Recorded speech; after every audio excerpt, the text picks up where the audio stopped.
Start your day with Fox Sports Radio's Dan Patrick breaking down the final college teams on the road to win the unbelievable. Then, find your favorite baseball team in the diamond. We're diving a mock draft season with NFL Daily. Number one, you have at number two. From cutting down the nets to the trash, we've got you covered. On the iHeartRadio, search sports and listen now. Welcome to How We Made Your Mother, which I think this is our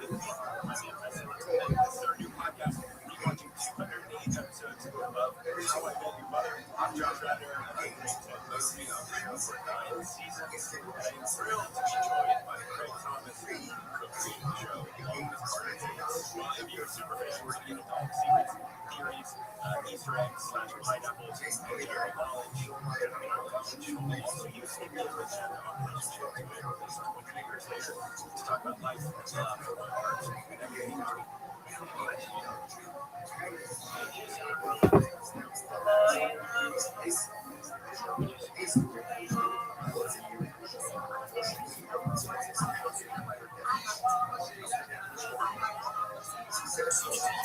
Customers will qualify. Transfer fees may apply. No Albert subscription required. Albert is not a bank. Albert extended are issued by FinWise Bank. Member FDIC. Not an actual client. Terms apply.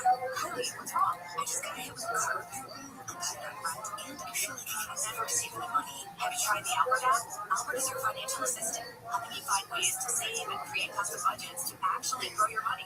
Plus, you can get up to $10,000 for big expenses, or advance up to $1,000 fast when you need cash right away. Albert can get you to $10,000. Exactly. Albert spots you at a pinch and helps you grow your money in the long run. I'm downloading Albert right now. Download the Albert app and use promo code BOOST to borrow up to $10,000 from wherever you need. The Albert app helps you budget better and save more money so you reach your financial goals faster. Download the Albert app right now and use promo code BOOST to borrow up to $10,000. Use code BOOST to borrow up to $10,000. And you see how you can improve the lives of people in the community and beyond. And as Georgetown is leading academic health system, they deliver leading-edge discoveries, train future healers, and provide the highest quality care for you and your family. Now you can tap into that expertise anytime with the Love Well podcast series, featuring UCI health experts on wellness, prevention, mental health, nutrition, and everyday ways to just live healthy. Download and stream Live Well by UCI Health wherever you listen to podcasts. Commercial contractors, it takes a well-managed crew of professionals to keep a company running smoothly, and that takes time. ServiceTitan, the end-to-end business management platform for the trades, provides the tools to manage your crew in the field with automated scheduling, time tracking, progress updates, and more. Your team stay on track, on budget, and aligned from start to finish. Learn how ServiceTitan is taking your teams to new levels of efficiency. Visit ServiceTitan.com to request a demo. That's ServiceTitan.com. April is Prime Sports Time on and iHeartRadio has you locked in. Start your day with Fox Sports Radio's Dan Patrick breaking down the final college teams on the road to Indy. Unbelievable. Then find your favorite baseball team in the diamond. Or diving a mock draft season with NFL Daily. No one knows is going number one. You have at number two. From cutting down the nets to the draft mode, and we've got you covered. On the iHeartRadio app, search sports and listen up. 6:40. iHeartRadio station. Guaranteed human.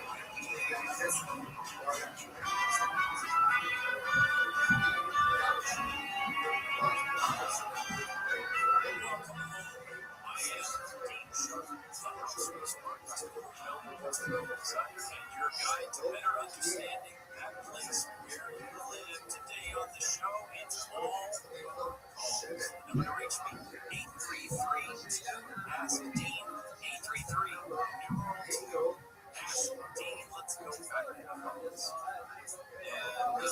And talk to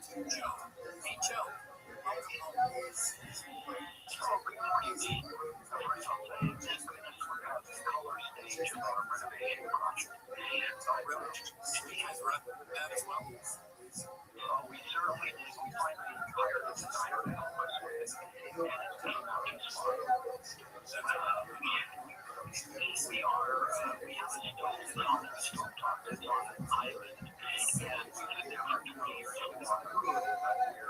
We're moving out and converting it to a rental unit now, so we need to put in a stove furnace. Many of the ones I've looked at say that they're convertible, and I'm understanding that to be either zero contact from the unit up through the attic and roofed, or alternatively buy two carbon filters for $25 a piece and not have to cut them. And I'm wondering, am I understanding that correctly or not? And what's your recommendation concerning this? Okay, really good question. It's a confusing model of commitment, by the way. Let me ask you for foremost, the stove top itself, stove, gas, electric, what do you got going on? Gas, 30-inch gas. Okay, so let me explain this real quickly, just because people are confused by it, and rightly so, because it is a confusing area of technically speaking, the building code has no concern whatsoever how much fish smell or smoke from searing your steak fills up your kitchen or your home. Okay? Technically, if you have an electric cooktop, then there is no code requirement for a hood at all, because the hood idea was added to the code as a way of exhausting uncombusted gas fumes out of the house as a safety issue. Uncombusted fumes and particulates from a gas burner, because no gas burner combusts all the gas that's coming out of the burner. There's always leftover. So that would lead us to the conclusion that okay, if that's the case, then why is it also a requirement that every time I turn on my gas burner, the hood vent has to turn on automatically to evacuate those gas particles? But that's not a part of the code. You can install one of these things and never turn it on for your entire life, and it's a gigantic gaping hole the way that the building code handles, this particular issue. So I just want to explain that to everybody. If you have an electric cooktop, an induction cooktop, or electric cooktop, conventional electric cooktop, technically you don't need a vent. If you have a gas burner, technically you do need one, and you never have to use it. Most people, though, are most concerned about, all right, well, when I sear a steak, or if I accidentally burn something, or if I'm cooking fish or something like that, I want to get rid of the odors, and I want to get rid of the excess smoke or steam, whatever is coming off the burner. That is what most people are thinking about when they think about vent hoods, and there are two ways to go about it. You can duct it, meaning the hood leads and brings all that smoke and directs it with a fan from the ducting system and blows it to the outside of the house. You have to go straight up, you can go sideways once it's in the attic, go through ceiling joists or floor joists or whatever the case may be, as long as it gets to the outside of the house. The fan is powerful enough to push it along, and there you go. The other option is often found in apartments and things like that are hoods that can also utilize a two-stage charcoal filter and draw the air up through the charcoal filter. The charcoal filter, in theory, catches most of the particulates from the smoke and burn a lot of the odors from cooking. And then that air is blown back into the kitchen's tank, which again is ironic. Think about the fact that if that hood is venting a gas cooktop, then that gas, the charcoal filter is not after the gas let off, and it blows it back into the kitchen space, the same space that it started in, and yet the code allows that too. So there's a little bit of confusing part of the code, but yes, you are correct. Either ductless, which is running through standard charcoal filters, or ducted out of the house, which is better. Well, ducted out of the house is always going to be better. You don't find ductless hoods in professional kitchens, executive kitchens, or in restaurants. In fact, they're not allowed in an executive kitchen to be circulating the air back into the kitchen. They have to take it out and it has to be blown outside. So, yeah, that's better. But both are allowed. And did you say repeat just into the air? I mean, not sorry, into the attic and out the vents, or Either. It can be taken out through the roof. It can be taken out through the side gable of a roofing system. We can't just run it up to. We can't just run it open and duct up to an outside vent and just sort of allow it to sort of push its way out there. It needs a positive connection to the outside of the house, but it doesn't have to go through the roof. You can run horizontally and go through a vent attachment on the outside of the house or the outside of the gate. well, you said well, that answers the question. It's okay for any of that. And Joe, if you want to take a look just for fun, if you want to take a look at literally what the cutting edge of ductless hoods are, then you go to plasmamade.com.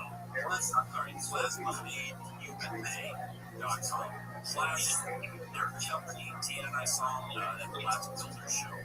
They have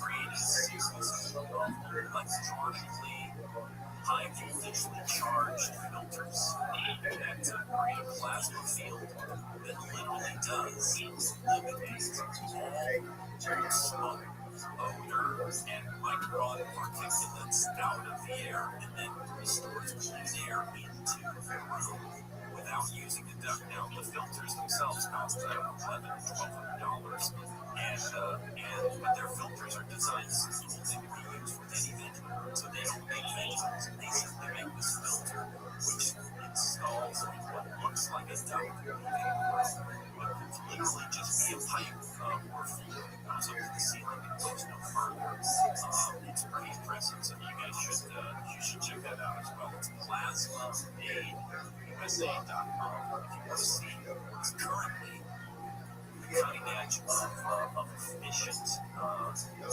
recirculated, non-ducted vents. It's pretty impressive stuff, but it either has to go out and recirculate or something. More of your calls on the way. You're listening to Home Attention, the house.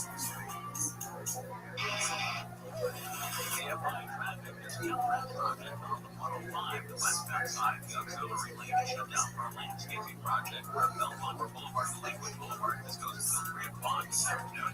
No delays heading to the exits of the west 105. Have a problem on the eastbound side of the 105 hardware transition to the R605 freeway and connects to a lot with a pickup truck that caught fire. This 105 is located to the 710 and 605 freeways. And on the 605 northbound connector to the 210 eastbound is a pickup branch clears out this connector. Southern California Los Angeles traffic reports on right It's Prime Sports Time. iHeartRadio has you locked in. Start your day with Fox Sports Radio's Dan Patrick breaking down the final college teams on the road to Indy. Unbelievable. Then find your favorite baseball team in the Diamond. Or Diamond a mock draft season with NFL Daily. Right now, let's go with number 1. Who you have at number 2? From cutting down the nets to the draft, we've got you covered. Open the iHeartRadio app, search sports, and listen now. iHeart is America's #1 podcast network. Open the free iHeart app and explore podcasts like this. Central Mississippi, odds are good you'll find a bright orange color back up with you. It's called a gassy clay. There's one thing it's known for: wreaking havoc on anything asparagus. It's the strangest, most destructive soil I've ever done before. You never get what you expect. No.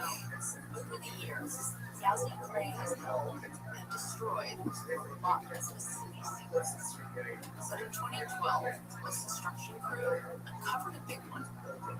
Graves, thousands of them, on the site of the old state asylum. They may have thought they only found 1,000, and then once they realized, okay, wait a minute, 2,000, wait a minute, 7,000.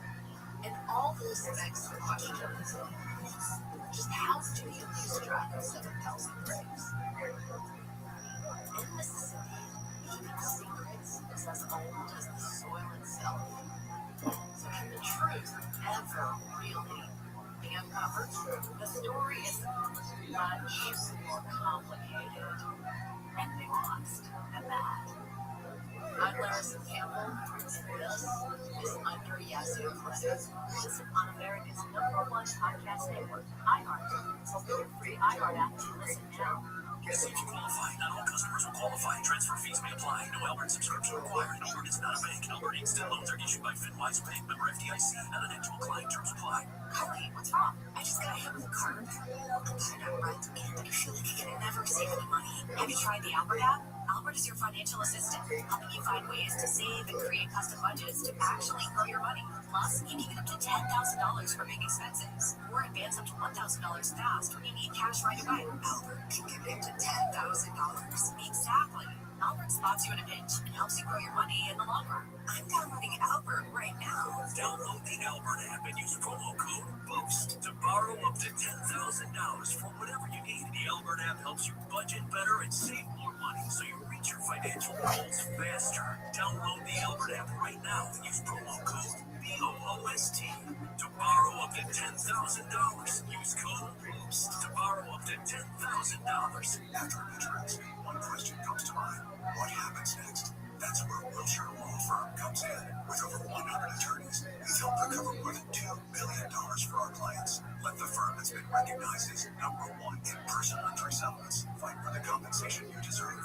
That's what happens next. For a free consultation 24/7, call Wilshire Law Firm 1-800-ABCDEFG. Wilshire Law Firm, one more time, personal injury settlements 2024. And they got a law firm in California that's reported by California.com. Wilshire Law Firm is in LA. Hey, it's Gary, and as a parent, I know how important it is to have peace and harmony in your home. And when your child is suffering, it's a punch in the gut.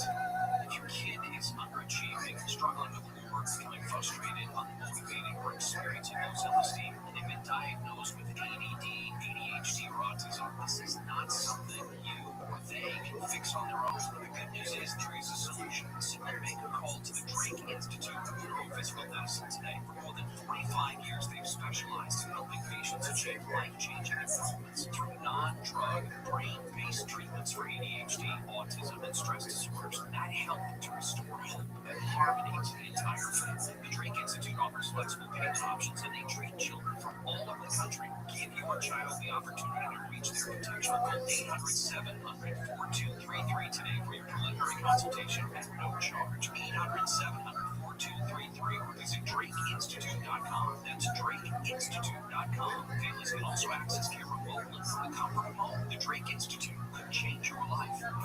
Performance on the Tundra is great. Rugged trails, no issues whatsoever. Toyota makes the vehicles. You make it yours. I've lived in for camping and exploring and stuff like that. It's just like a mini home or bridge. It's home away from home. Now it's easier than ever to modify your Toyota at your local Toyota dealer. We're partnering with leading accessory brands like ARV, Fox, Rigid, Rhino, and more, so you can customize with confidence. As 2 kids, we always go out to like Colorado, all over Utah, Northern California. They love it. My name is Virgil Park, and I drive a Toyota Tundra. From suspension upgrades to camping gear, modify your Toyota truck or SUV at your local Toyota dealer just the way you want, with guaranteed custom work, or shop online at toyota.com/accessories. We make it easy. Toyota, let's go places. April is Prime Sports Time. And iHeartRadio has you locked in. Start your day with Fox Sports Radio's Dan Patrick breaking down the final college teams on the road to Indy. Unbelievable. And then find your favorite baseball team in the diamond. Or dive into mock draft season with NFL Daily. Nose is going number 1. You have it. Number 2, from cutting down the nets to the draft podium, we've got you covered. Open the iHeartRadio app, search sports, and listen now. KFR, AM 640. More story.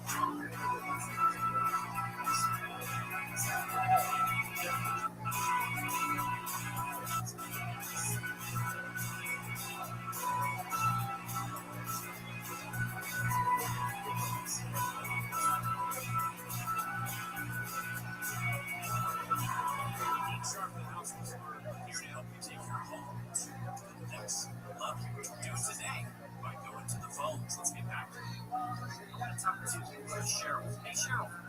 Welcome. My question is with regards to train maintenance. I know that there's pretty much, but about noticing in the bathroom during after sleeping train is a little bit slower. I have no blockages anywhere, but I'm making it from the shaving cream shaving.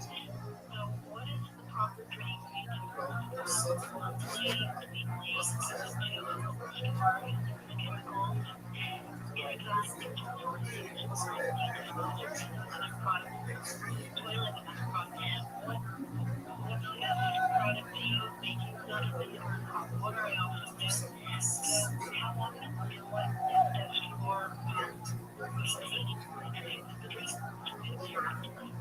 Okay, great question. And so here's the answer. Now you're dealing specifically with a bathroom drain, okay? But also people are wondering, like, okay, well, what about my kitchen sink too? That's where my problem is. And so here, the first rule is for drain maintenance is don't put the wrong stuff down the drain. Okay? So if your husband in shaving cream or whatever, let him pull the stopper on the sink and let the sink fill up, okay, with water as he shaves, so that the shaving cream is diluted in the water before it goes down the drain. Don't let just big clumps of shaving cream go down the drain undiluted. The reason is that they have a tendency then to cling more to the sides of your drain pipes, and it's that eventual buildup that leads eventually to some kind of clog. The same is true for women who are rubbing at a sink due to hair or something like that. Hold the stopper off the drain, let the air get stuck in the sink, and then grab that hair, throw it in the trash can, don't let it go down the drain. The drains will be happier. And in the kitchen, stop putting down the garbage disposal so much of it. It macerates it into this mush, this biological mess, and that stuff clings to your drain pipes as you go down. So that's just the first tip, number 1. Number 2 is, I am a fan of drain maintenance, no heavy chemicals. So definitely not the Drano, definitely not the plumber or any of that kind of stuff. It ultimately does damage to the drain pipes themselves. What you can put down, don't put bleach down the drain. Bleach is useless down the drain. That's not what it's made for. Okay? Vinegar and water. Hot water, fill up a sink with hot water, add some white vinegar, let that go down the drain. That's great because vinegar has an acetic acid in it, and that acid is away after the chunk that sits on the edge of your drain pipe. Baking soda, also a good answer because it has its own way of breaking down that material. Never baking soda and vinegar together because even though you get this fizzing action, that's not extra cleaning power. That's the acid and the pH neutral balance, neutralizing itself. In other words, it's canceling itself out. It's rendering both less useful than they are on their own. So vinegar or the baking soda, not both at the same time. That's good for making your kids' high school volcano project, but not leaving any vinegar in the house. The thing that I like the best though, Cheryl, this is my preference, is a nice, referenced enzyme. I mean, well referenced, meaning that has good reviews things, right? You can buy this stuff just about anywhere. A local hardware store. You can buy them in a big box store. I'm staring at one right now. I just pulled it up. What's up, sluts? Stay 100. That's bitch. That's incredible. Never thought I'd make it this far. Really? Who knows? Shit happens, baby. It costs you about $25 for a gallon. You use very little of it. You just use it regularly. Here we go. Have to use it every other day. This is the 10. Once a week, once a month, we're lowering it down. Enzymes are not critters alive. They are those naturally occurring biological molecular structures that will dig in and break down biomass material. So enzymes will just basically coat over the slime that's building up on your pipes and start to break it up so that the next time you flush the drain, more and more of it goes away. Enzymes are not going to do any good to clear and clog the drain, but they are the best thing out there at keeping a drain from clogging in the first place. There you go.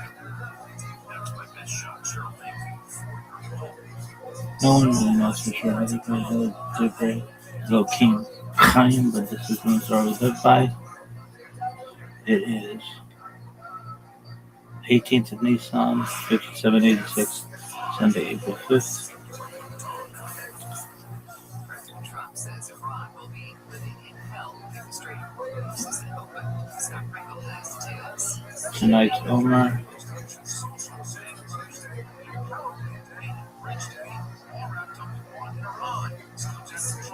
Social media Saturday morning gave Iran 48 hours to reopen the vital waterway. Iran quickly checked the threat. Iranian general warning that states of U.S. escalates the war. Figured out an island in my former sugar channel in the substitute line of also Rabbi Rothschild. Blessed are you, Hashem, our God, King of the universe, who has sanctified us with the Spirit and commanded us, considering the count of the Omer. Today is 3 days of the Omer. May the merciful one receive the holy template to its place speedily in our days. Amen. Shalom.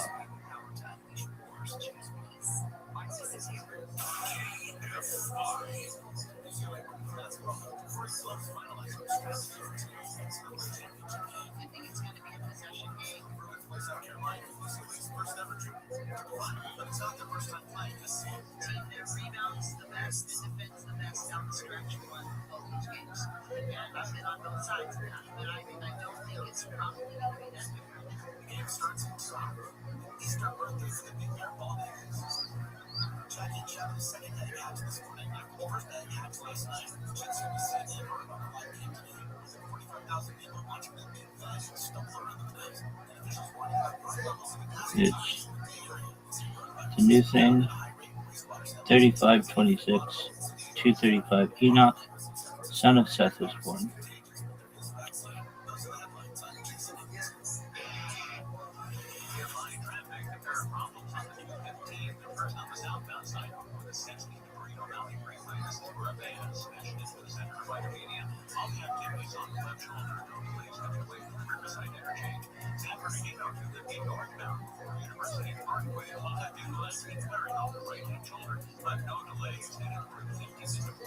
Speaking of the 15 northbound sign just before the 10 is a shock vacuum of boxes that landed in lanes up the freeway. The Sun of California goes after a traffic report. It's on my phone. It's Prime Sports Time. And iHeartRadio has you locked in. Start your day with Fox Sports Radio's Dan Patrick breaking down the final college teams on the road to Indy. Find your favorite baseball team and the timing. Or timing of live drafts with NFL Daily.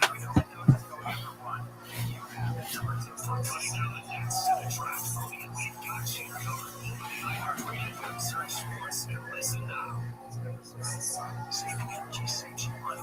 Whether you switch to Energy Star light bulbs, install Energy Star appliances, or add extra insulation, EnergySavers.com. Brought to you by the U.S. Department of Energy and the Ad Council. The free iHeartRadio app is now available for use in radio podcasts. To self-play podcasts from our library of 50,000 titles. Use iHeartRadio Podcast Premium.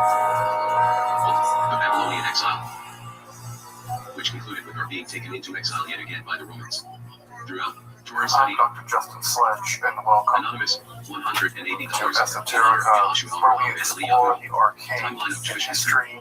Jewish history spans nearly 6,000 and years, religion. beginning with the creation, One of the most approximately difficult 4,000 years before the aspects Common of Era. starting to It study continues Jewish through the eras of the patriarchs, the Egyptian bondage, the judges, the First Temple era, when the kings of Judah and Israel ruled, the Babylonian exile, and the Second Temple era, which concluded with our being taken into exile yet again by the Romans.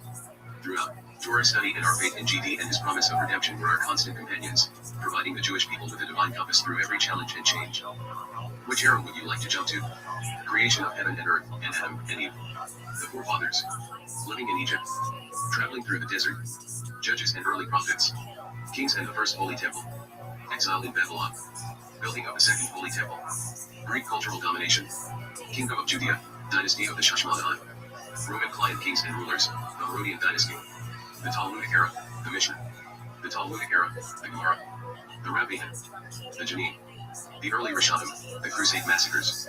Later Rishonim. Persecutions and expulsions. The great scholars of the Shulchan Aruch and Torah consolidation. Early Acharonim and East European massacres. Acharonim and early Hasidim. Later Acharonim and the changing society. The Holocaust. The modern state of Israel. Traveling through the desert. Secular year Jewish year event in history. Minus 1,313 2,448 The Jewish nation crossed the Red Sea. Minus 1,313 2,448 The revelation at Mount Sinai and the giving of the Torah. Minus 1,313 2,448 Moses broke the tablets. Minus 1,312 2,449 Moshe came down Mount Sinai with the second tablets. Minus 1,312 2,449 The tabernacle was erected. Minus 1,312 2,449 The spies returned from Canaan with bad news. Minus 1,274 2,487 Aharon and Miriam died. Minus 1,273 2,488 Moses died. Exile in Babylon. Secular year Jewish year event in history. Minus 423 3,339 Gedaliah ben Achikam was killed. Minus 421 3,340 Daniel interpreted Nebuchadnezzar dream. Minus 410 3,352 Ezekiel prophesied about the future by Hamadash. Minus 372 3,389 Daniel read the writing on the wall. Minus 372 3,389 Daniel was thrown into the lion's den. Minus 371 3,390 Zerubbabel led the return to the land of Israel. Minus 373 391 building of second by Hamadash commenced, then halted. Minus 366 3,395 Akashverosh II made his great banquet. Minus 362 3,399 Esther was taken to the palace. Minus 357 3,404 Esther took action against Haman's decree. Minus 355 3,406 Mordecai proclaimed the celebration of Purim. Minus 353 3,408 building of the second Beit Hamikdash resumed. Minus 349 3,412 the second Beit Hamikdash was completed. Greek cultural domination. Secular year Jewish year event in history. Minus 273 3,488 Simon the Zodic died. Minus 246 3,515 72 elders translated the Torah into Greek, Septuagint. Minus 143,621 the revolt of Mattatyahu the Shashmanah. Roman client kings and rulers, the Herodian dynasty. Secular year Jewish year event in history. Minus 36 3,725 Herod the ruled, killing all the Shashmanah. Minus 33 3,728 Hillel became the leader of the Torah scholars. Minus 19 3,742 Herod I began rebuilding the second Beit Hamikdash. Minus 11 3,750 renovation of the second Beit Hamikdash was completed. 1 3,761 Archelaus, son of Herod I, ruled. 8 3,768 Hillel died. 10 3,770 Archelaus was deposed by the Roman emperor. 21 3,781 Agrippa I, grandson of Herod I, ruled. 28 3,788 the Sanhedrin moved from the second Beit Hamikdash. 44 3,804 Agrippa II, son of Agrippa I, ruled. 53,810 Rabban Gamliel I, son of Shimon, grandson of Hillel, died. 66 3,826 Vespasian arrived in Judea to reassert Roman authority. 69 3,829 the second Beit Hamikdash was destroyed. The Talmudic era, the Mishnah. Secular year Jewish year event in history. 74 3,834 Bar Yohanan ben Zakkai died. 86 3,846 The Sanhedrin moved from place to place, under our Gamliel to 133 3,893 Vader fell, and the Bar Kokhba revolt ended in tragedy. 134 3,894 Judaism was banned, and Bar Akiva was imprisoned. 189 3,949 Ar Judah Hanasi completed the mission around this time. The Talmudic era, the Gemara. Secular year Jewish year event in history.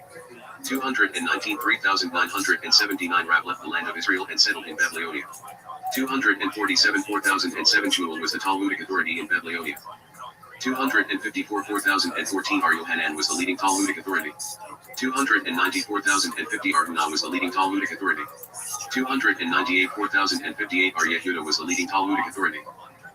304,060 Ar Kista was the leading Talmudic authority.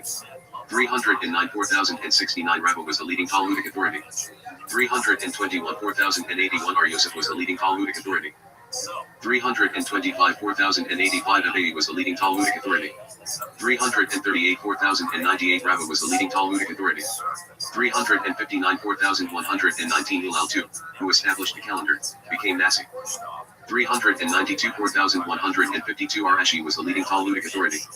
427 4187 Ar Ashi died after the compilation of the Gemara. 475 4235 The Talmud was complete when Ravina II died. The Rabbina. Mar Zitra proclaimed Jewish self-rule in Babylonia. The Janine. Secular year Jewish year event in history. 589 4349 The Talmudic Academy of Pumbedita was reconstituted. 609 4369 The Talmudic Academy of Sura was reconstituted. 614 4374 The Persians conquered the land of Israel. 614 4374 The Jews were allowed to return to Jerusalem. 629 4389 The Byzantine Empire reconcaved the land of Israel. 636 4396 Ar Yitzhak was the last Jayon of Neharde, Pirashur. 637 4397 The Arabs conquered the land of Israel. 645 4405 One of the Takanah Hajanim was enacted at this time. 755 4515 Ar-K Jayon left Iraq for the land of Israel. 759 4519 Ar Yehuda became Jayon of Surah. 759 4519 Al-Ajadullah, B.A. Hag, was written at this time. 788 4548 Another of the Takanah Hajanim was enacted at this time. 858 4618 Aramru, who wrote the Siddur, became Jayon of Surah. 928 4688 Rabbi Nisayaniah was appointed Jayon of Surah. 955 4715 Four captives were ransomed at around this time. 968 4728 Ar Sherer became Jayon of Pumbedita. 997 4757 Ar Hai became, the last, Jayon of Pumbedita. 1038 4798 Ar Hai died, and the academies of Babylon declined. The early Rishonim, the Crusade massacres. Secular year Jewish year event in history. 1044,800 Rabbi Nujersamir Hagola died. 1088 4848 The river arrived in Spain from Morocco. 1096 4856 The Crusaders destroyed Jewish communities. 1099 4859 Jerusalem was captured by the Crusaders. 1103 4863 The Rib died. 1105 4865 Rashi died, and the era of the Tosafot began. 1135 4895 The Rambam, Maimonides, was born. 1144 4904 The first, recorded, blood libel took place. 1147 4907 The Crusaders attacked Jewish communities. 1147 4907 Rabbi Anutab was captured by the Crusaders. 1148 4908 The Rambams and the Radex families left Cordoba. 1165 4925 The Rambam visited the land of Israel. 1171 4931 Rabbi Anutab died. 1175 4935 The Rashbam died. 1184 4944 The young son of Eri was killed. 1187 4948 Jews were allowed to return to Jerusalem. 1189 4949 Ar Yaakov d'Orleans was killed in London.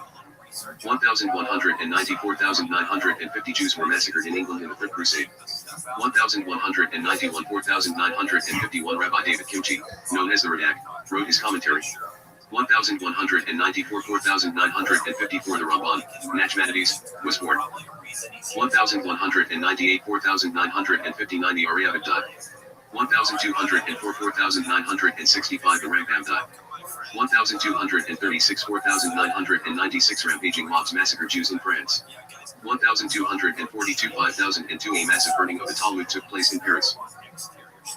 1244 5004 Jerusalem was sacked by Egyptians and Turks. 1252 5012 The Inquisition began to use torture. 1267 5027 The Ramban left Spain and settled in the land of Israel. 1275 5030 The Ramban died. 1286 5046 The Maher Amir Rothenberg was imprisoned. 1295 5050 New works advanced the study of Kabbalah. 1295 5050 The era of the Tosafot concluded at around this time. Later Rishonim, persecutions and expulsions. Secular year Jewish year event in history. 1295 5050 All Jews were expelled from England. 1293 5053 The Maher Amir Rothenberg died in prison. 1298 5058 The Rheinfleisch massacres began. 1298 5058 The author of the Mordecai and Haggadah Maimonides were killed. 1305 5065 The Rashba placed a limited ban on philosophy. 1305 5065 The Rosh and his son, the Tur, arrived in Spain. 1306 5066 All Jews were expelled from France. 1310 5070 The Rashba died.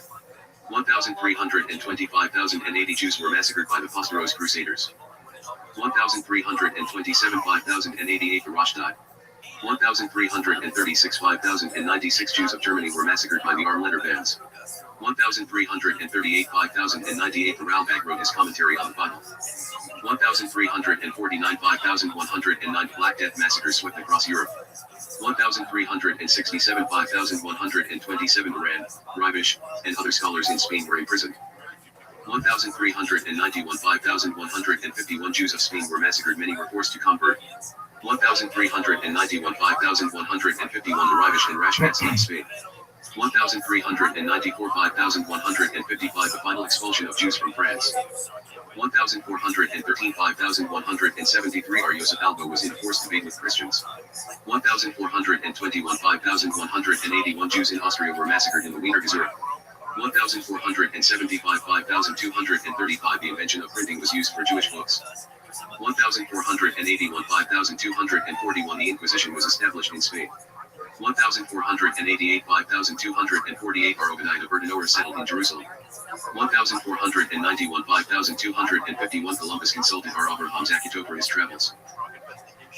1492 5252 All Jews were expelled from Spain and Sicily. The great scholars of the Shulchan Aruch and Torah consolidation. Secular year Jewish year event in history. 1493 5253 Ardad Itzhak Abarbanel arrived in Naples, from Spain. 1496 5257 All Jews were expelled from Portugal. 1516 5276 The Ein Yaakov was printed. 1516 5276 The Turks, Ottoman Empire, conquered Eretz Yisrael. 1525 5285 Ardad Yosef Yasselman saved many Jews during the Peasants' War. 1553 5314 A mass burning of Jewish books took place in Rome. 1563 5323 The Shulchan Aruch was completed by Ardad Yosef Yero.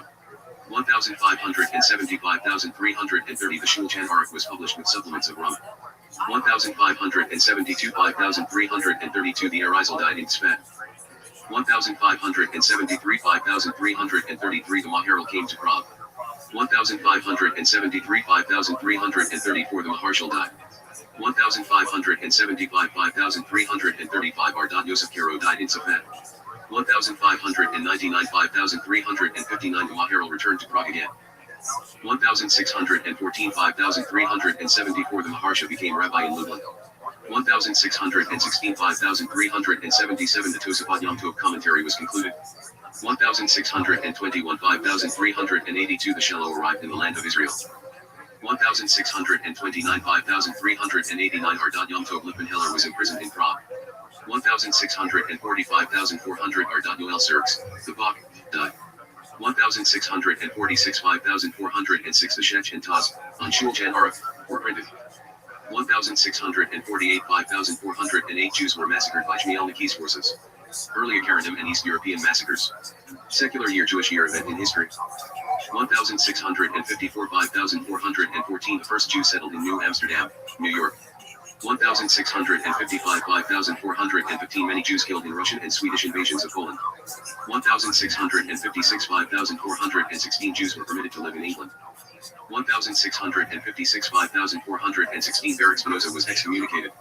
1,673 5,433 the Magen Avraham on Shulchan Aruch was completed. 1,676 5,437 Shabtai Tzvi died as a Muslim. 1,689 5,449 by Shmuel on the Shulchan Aruch was printed. 1,698 5,458 the Baal Shem Tov was born. 1,702 5,463 the Nehemiah Yahushua's family was killed in an explosion. 1,712 5,472 the Siftei Chachamim was arrested. 1,724 5,484 Ardat Yaakov Pulai, Miam Loizi, arrived in Constantinople. 1,727 5,487 the Mishnah Elimelech died. 1,734 5,494 Jews were massacred by the Haidamach bands. The Karadim and early Hasidim. Secular year Jewish year event in history. 1,741 5,501 the Or Hashayim arrived in the land of Israel. 1,747 5,507 are Moshe Chaim Luzato, Runkle, died in Echo, Acre. 1,755 5,510 are Jonathan Beskuts became rabbi in Hamburg. 1,754 5,515 are Yechezkel Lenda, known as the Noda by Yehuda, became rabbi in Prague. 1,757 5,518 the Frankists instigated mass burnings of the Talmud. 1,759 5,519 Frankists supported blood libel charges in public debate. 1,765 5,520 the Baal Shem Tov died. 1,764 5,524 the Council of Four Lands, known as the Va'at Arba Herzog, was discontinued. 1,768 5,528 despite resistance, the Haidamachs massacred thousands. 1,772 5,532 the Maggid of Mazuritz died. 1,782 5,542 are in Adler and Chatham Sofer visited the Noda by Yehuda. 1,786 5,546 are Elimelech of Lizins died. 1,791 5,551 the Pale of Settlement was established in Russia. 1,793 5,553 Jews suffered in reign of terror of French Revolution. 1,797 5,558 the Vilna Gaon died. 1,798 5,559 the Bal Hadani was released from first imprisonment. 1,799 5,559 Napoleon led an army expedition through the land of Israel. 1,806 5,566 the Judah, Arham Yosef David Echelon, died. 1,806 5,566 the Chatham Sofer became rabbi in Preston. 1,809 5,570 are Levi Yitzhak of Berdijep died. 1,810 5,571 are Nachman of Breslov died. 1,814 5,574 are Akiva became rabbi in Posen. 1,814 5,575 Koznitzer Maggid in Yehudi of Peshiska, both died.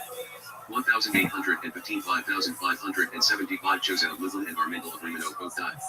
1,819 5,579 anti-Jewish riots spread throughout Germany. 1,827 5,587 Russia began conscripting Jewish children to the army. 1,840 5,600 Ardat Yisrael of Ruzin was released from imprisonment. Later a Karadim and the Changing Society. Secular year Jewish year event in history. 1,843 5,603 the Tzemach Tzedek of Lubavitch was repeatedly arrested in Russia. 1,846 5,606 Sir Moshe Montefiore visited Russia to help local Jews. 1,848 5,609 are Yisrael Sounder left building. 1,851 5,611 are Shimshon Raphael Hirsch became rabbi in Frankfurt am Main. 1,859 5,619 are Menachem Mendel of Kotsk died. 1,864 5,624 the Malvin was imprisoned, and then expelled from Romania. 1,866 5,626 Judashe Haram, Tigeret Shlomo, and Tzemach Tzedek died. 1,873 5,633 the Chapet Time was published. 1,874 5,634 The Minchat Chinook died. 1,878 5,638 An agricultural settlement was established. 1,881 5,641 Many Jews began leaving Russia after a wave of pogroms. 1,886 5,646 Ar Shlomo Gans Fry, author of Keetzer Shulchan Aruch, died.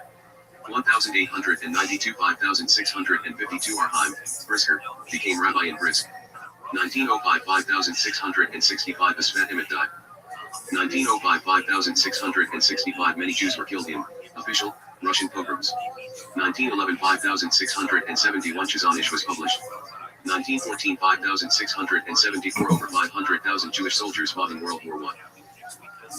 1918 5,678 Over 60,000 Jews were killed during the Russian Revolution. 1923 5,684 The Dat Hayomi study cycle commenced. 1927 5,687 The sixth Lubavitcher Rebbe was released from Soviet prison. 1938 5,699 Jews were attacked in the Kristallnacht pogroms in Germany. The Holocaust. Secular year Jewish year event in history. 1939 5,699 Germany started World War II, and mass killing of Jews. 1941 5,701 Nazi Germany unexpectedly invaded Russia. 1941 5,701 200,000 Jews were killed at Babi Yar and Ponery. 1942 5,702 400,000 Jews of Warsaw were sent to death camps. 1943 5,703 Nazi Germany experienced massive losses in the Battle of Stalingrad. 1943 5,703 The remaining Jews in Warsaw staged a massive uprising. 1943 5,703 Jewish uprisings at Treblinka, Sobibor, and Bialystok. 1943 5,703 The Danish people quietly rescued 93% of their Jews to safety. 1944 5,704 300,000 Hungarian Jews were killed in 3 months. 1944 5,705 Uprising in Auschwitz death camp just before freedom. 1945 5,705 Nazi Germany was conquered, and World War II ended. 1945 5,705 6 million Jews were killed by the Nazis during the war. The modern state of Israel. Secular year Jewish year event in history. 1947 5,707 Publication of the Talmud Encyclopedia was commenced. 1947 5,708 The United Nations divided Israel. 1947 5,708 Arabs attacked Israel to gain territory. 1948 5,708 The State of Israel was established. 1948 5,708 Israel was invaded by many Arab countries. 1949 5,709 The War of Independence in Israel ended. 1950 5,710 All Jews left the ancient Jewish community of Iraq. 1950 5,710 Almost all Jews of Yemen emigrated to Israel. 1951 5,711 The Lubavitcher Rebbe sets the mantle of leadership. 1956 5,717 Jewish forces invaded Egypt and conquered the Sinai Desert. 1967 5,727 The Lubavitcher Rebbe established the Tefillin campaign. 1967 5,727 Jerusalem reunited under Jewish rule in the Six-Day War. 1973 5,734 2,500 Jewish soldiers were killed in the Yom Kippur War. 1974 5,734 The Lubavitcher Rebbe established the Shabbat Candle campaign. 1982 5,742 massive enemy arsenals were discovered in Lebanon. 1987 5,746 The first international conference of Chabad Lubavitch emissaries. 1993 5,753 A secret agreement signed in Oslo. 1994 5,754 The Lubavitcher Rebbe passed away. 2008 5,767 Deadly terrorist attack at the Chabad house in Mumbai, India, kill 6. 2020 5,780 Israel signed Abraham Accords, normalizing relations with UAE and Bahrain, soon followed by Sudan and Morocco. Adapted from the Codex Judaica, a chronological index of Jewish history covering 5,764 years of biblical, Talmudic, and post-Talmudic history by Rabbi Mattis Kantor. Mysticism and Kabbalah All rights is reserved. getting a handle If you on enjoyed just this how article, those we encourage you ideas to distribute it developed further, over provided time. that you comply with Chabad.org's It's tempting copyright to think policy. that, for instance, Kabbalah has just always existed in the form that we have it, or that Kabbalah is just one thing at all.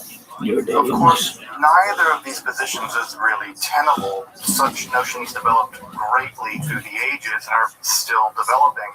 And there are now, and there have always been, numerous mutually exclusive schools of Jewish mysticism and Kabbalah. This class is meant to serve as an introduction to Jewish mysticism and Kabbalah from the point of view of its incredibly complex development from the prophets of ancient Israel unto the rise of modern Hasidism in the 18th century.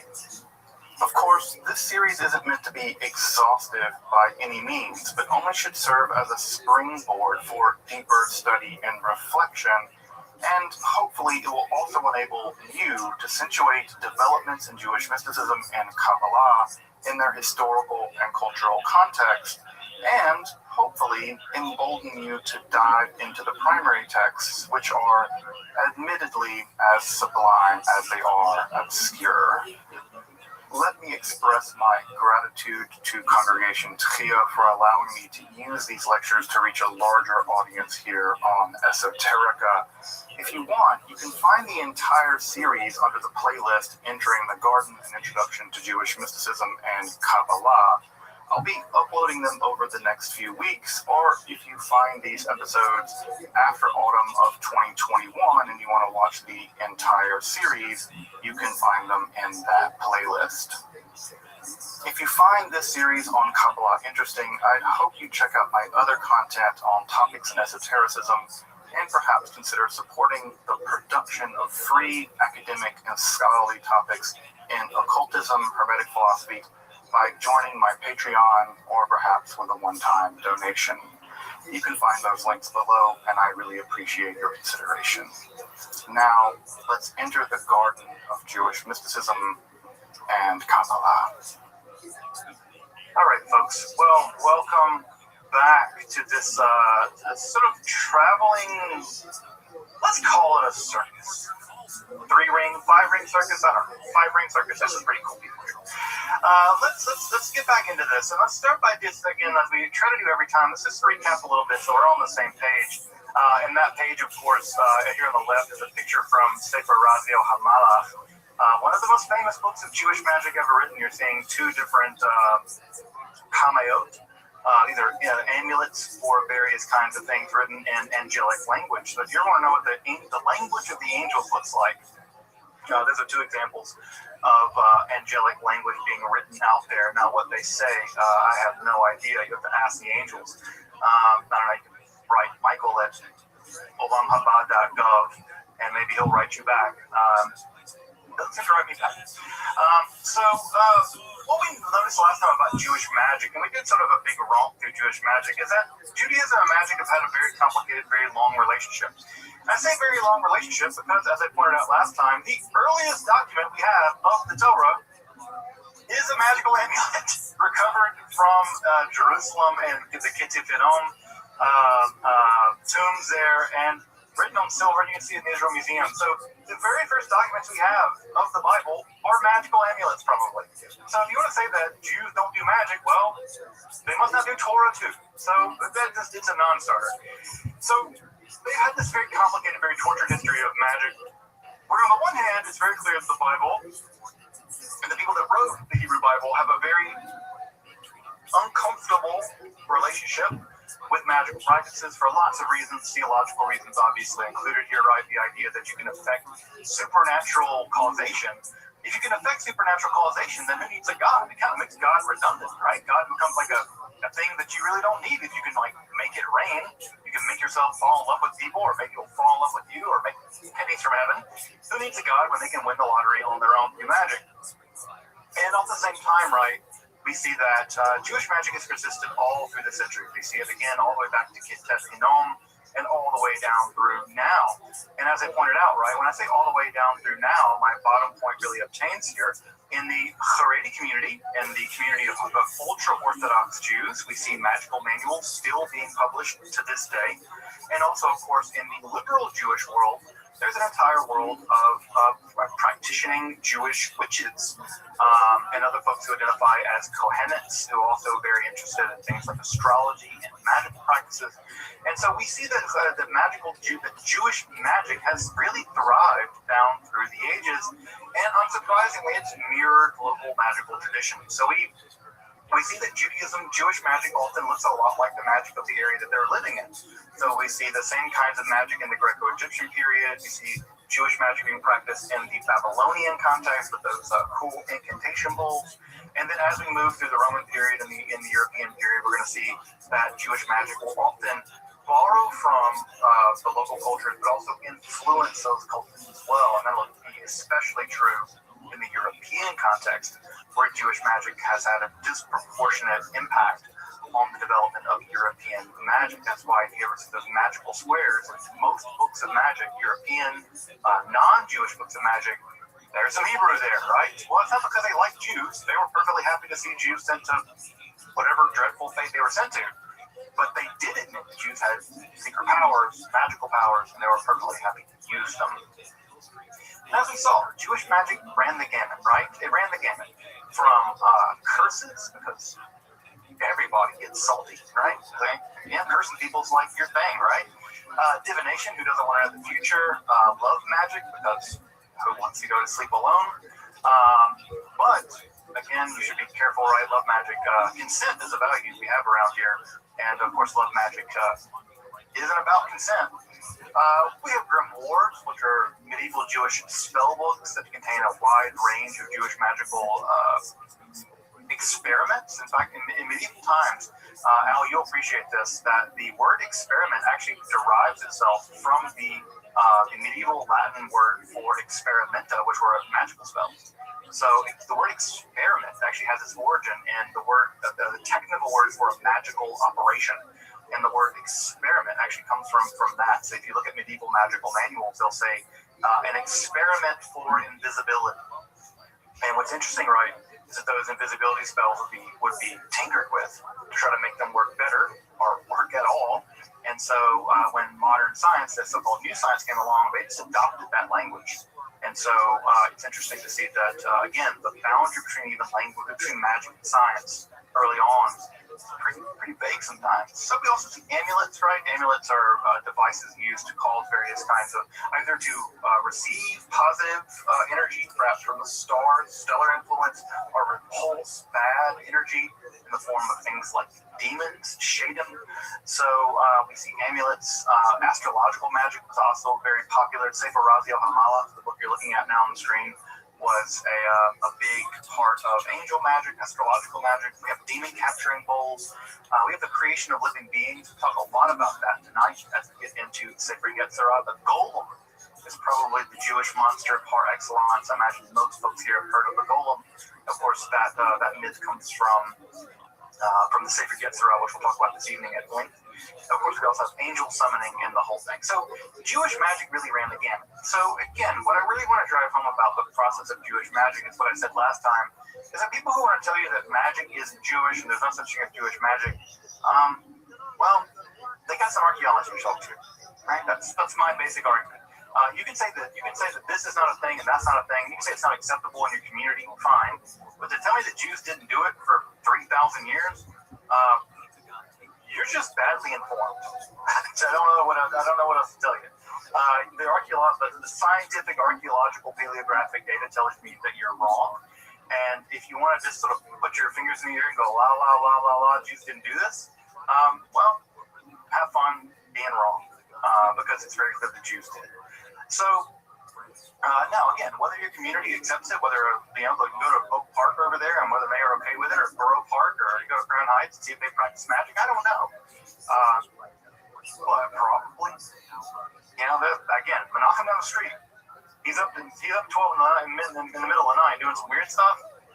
He might be up to some magic, right? And he wouldn't be that weird. And if you think about this from a historical perspective, that the fact that there are magicians, sorcerers operating in Jewish communities all over the world through history, any community that doesn't have one is probably the weirdo community.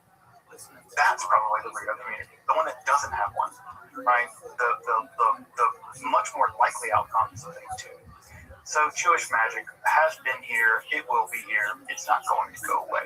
And by the way, that's true of magic in general. Magic is more popular now than ever before, right? So for better or worse, it's here. So tonight, we're going to do it, folks. We're going to get into the very first vestiges, the very first layer, stratum of the Kabbalah. So we're going to do it, right? We're talking about this distinction between Jewish mysticism and Kabbalah. We're not going to hit that. We're going to begin to get into the world of Kabbalah. But to do that, we have to introduce things a little bit from a philosophical angle. And that's because while people often think of Kabbalah as a kind of mysticism, and people think of mysticism as somehow opposed to science or opposed to philosophy, those kinds of oppositions just did not exist in the late classical world, and they certainly didn't exist in the Middle Ages. So we have to loosen up our categories a little bit here, right? Because we often think of these things existing in opposites, right? Science doesn't like mysticism, and mysticism doesn't like philosophy and science can't really get along. And so if they're all fighting, and this is the way this is our world, right? It's not theirs. Their world is a much different world than ours. And the first thing you have to do is kind of, take your modernity hat off and put a different hat on, whatever that hat is, big or whatever. And so we have to understand that in the late classical world, the relationship between philosophy, mysticism, magic, religion was very complicated and very mixed together, right? So drawing a line between one of these and the other of these is just really not possible. And so what we have to understand is that Judaism has always had a very weird relationship with the outside world. Always very weird relationship, right? Because on the one hand, Jews want to maintain their cultural, religious distinctiveness. And on the other hand, well, the outside world's kind of cool. They got Greek science, and they got like TV, and they got Xbox, and all this stuff, right? So there's all kinds of things about the outside world that Jews want to admit is cool, and yet at the same time, we don't want to eat the bad A word. You know what the bad A word is? Assimilate. Assimilate, right? This is the bad A word, right? So there's this idea that Jews do not want to assimilate, but they always have to some degree. And even when they don't, that not assimilation is actually a response to assimilation, right? You're never outside that logic. So with the relationship between ancient late classical Jews and Greek science. Because the Greeks had a lot of stuff figured out, folks. Whether you like it or not, whether you agree with it or not, whether they were right or not, and I don't think they were. The Greek model of the world was a far better model of the world. It explained, at least at some level, why the planets did what they did, right? Greek science, Greek math, right? I don't know if folks here have ever done a geometry class, right? But when you prove to yourself that Pythagorean theorem is true, it's magical. It's magical. When you see mathematical proof of something, you're like, damn, that's really true. That's for real true. Not like I made it up, like I had a fever dream about it being true, whatever. That's true. And it can't be otherwise. The Greeks pioneered a lot of this stuff. Now, it's not to say the Greeks invented everything, right? The Pythagorean theorem has been known by the Babylonians in the form of what are called Pythagorean triplets well before Pythagoras, right? And Pythagoras leaned heavily on the Egyptians for a lot of his mathematical knowledge. As you might imagine, the Egyptians knew a thing or two about triangles. So, again, the Greeks had things going on, right? And the Greeks were the big pioneers of what we might now recognize as something like empirical science or theoretical science. Now, what's really important about this is, right, Jews have always had a sort of touch-pull relationship with Greek science. But what increasingly begins to happen is that Jewish philosophy begins to be deeply influenced by two distinct forms of Greek philosophy. Now, these two forms of Greek philosophy, we have names for them now, right? We call them Neo-Pythagoreanism and Neoplatonism. Now, I'm going to do a lot more Neoplatonism next time when we get into Kabbalah proper. But tonight, what I really want to focus on is a school of Greek philosophy that we now call Neo-Pythagoreanism. Now, you can imagine how many Greeks called their philosophy Neo-Pythagoreanism.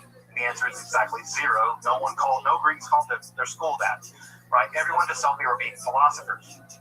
But there are two things that are really important about what we now call Neo-Pythagoreanism, right? I know we put off by the name, it's one of these $4 words that make philosophers sound smart. Basically, what we're talking about here is two things. One thing we're talking about here is the influence of Pythagorean philosophy.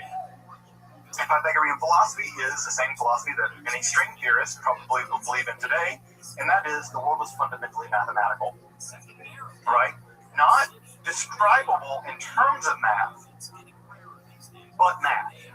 The world is mathematical, right? And so that's the main thing, right? That the structure of reality, the fundamental structure of reality is mathematical in nature.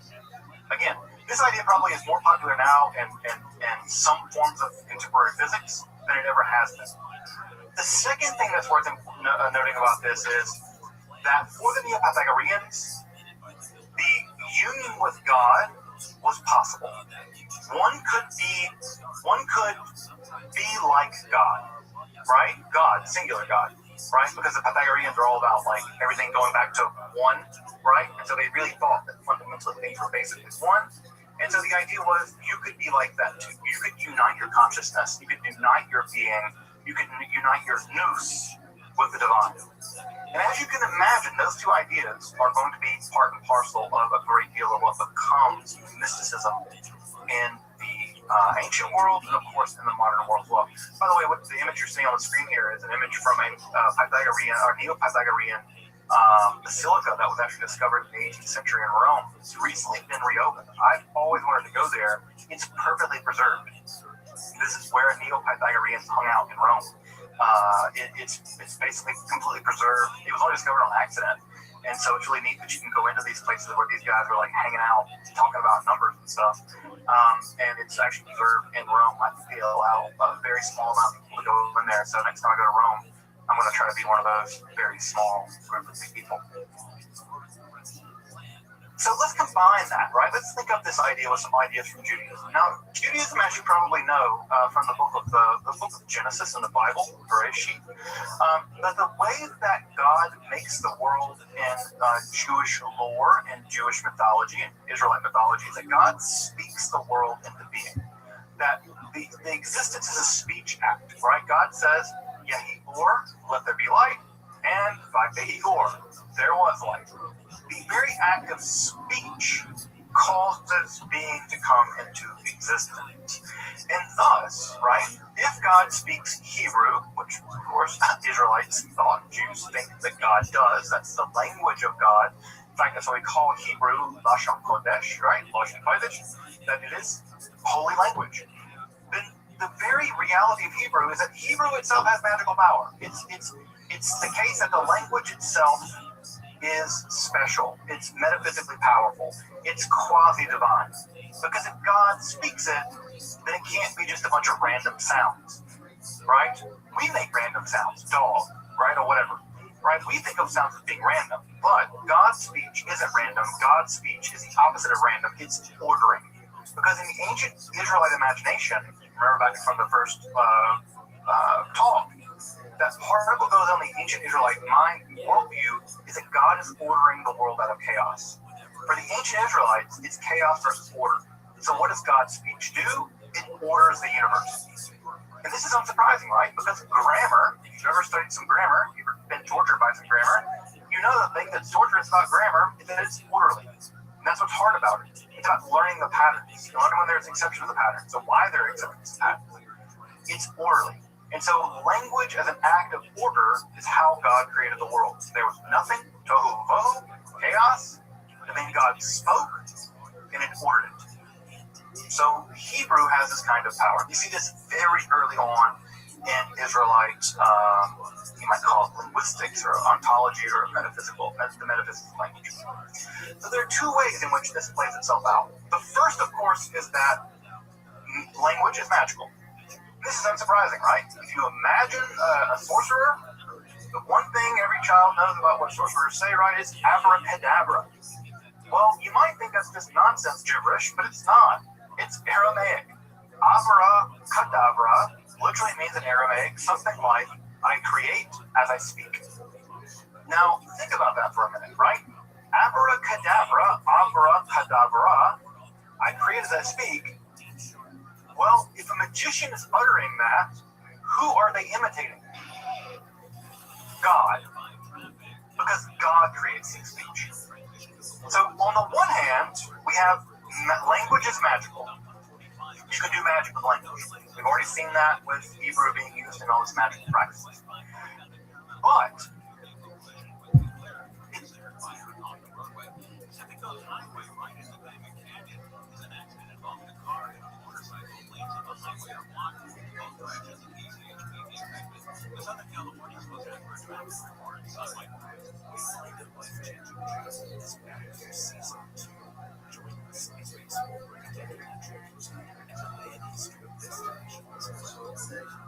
One of the things that really struck me There's just more dramatic darkness where the water and the land and heat. It really is just a magical landscape. If you can speak that magical language, it's not just that you can do magical powers. You have magical powers. You are also imitatio Dei, imitating God. You're being as if a God, right? Because God can do it through language. Well, if God speaks that language and you speak that language, you are kind of being quasi-divine.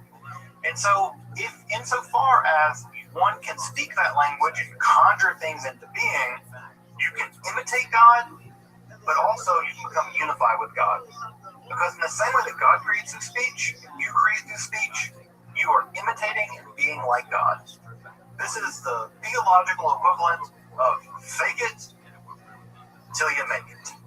Right, folks? This is you becoming united with God by acting like God. And by acting like God, one becomes unified with God. So you can see how this circuit is being made closed, right?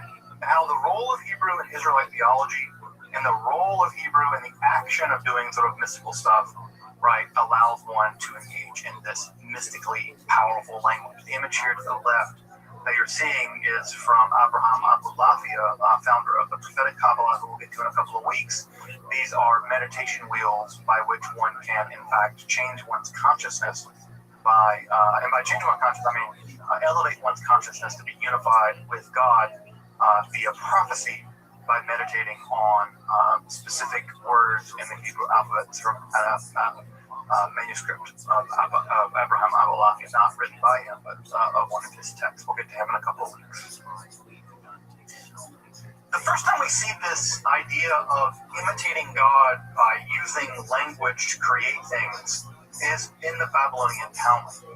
And this gets back to Al's point, right, where Al commented that on the one hand we have the rabbis and everyone else. Well, here's where I want to disrupt that, because in the Babylonian Talmud we have the rabbis doing the exact same, the thing that you said they didn't do, right? You wanted to draw a line, and here's what I'm saying: the line can't be drawn.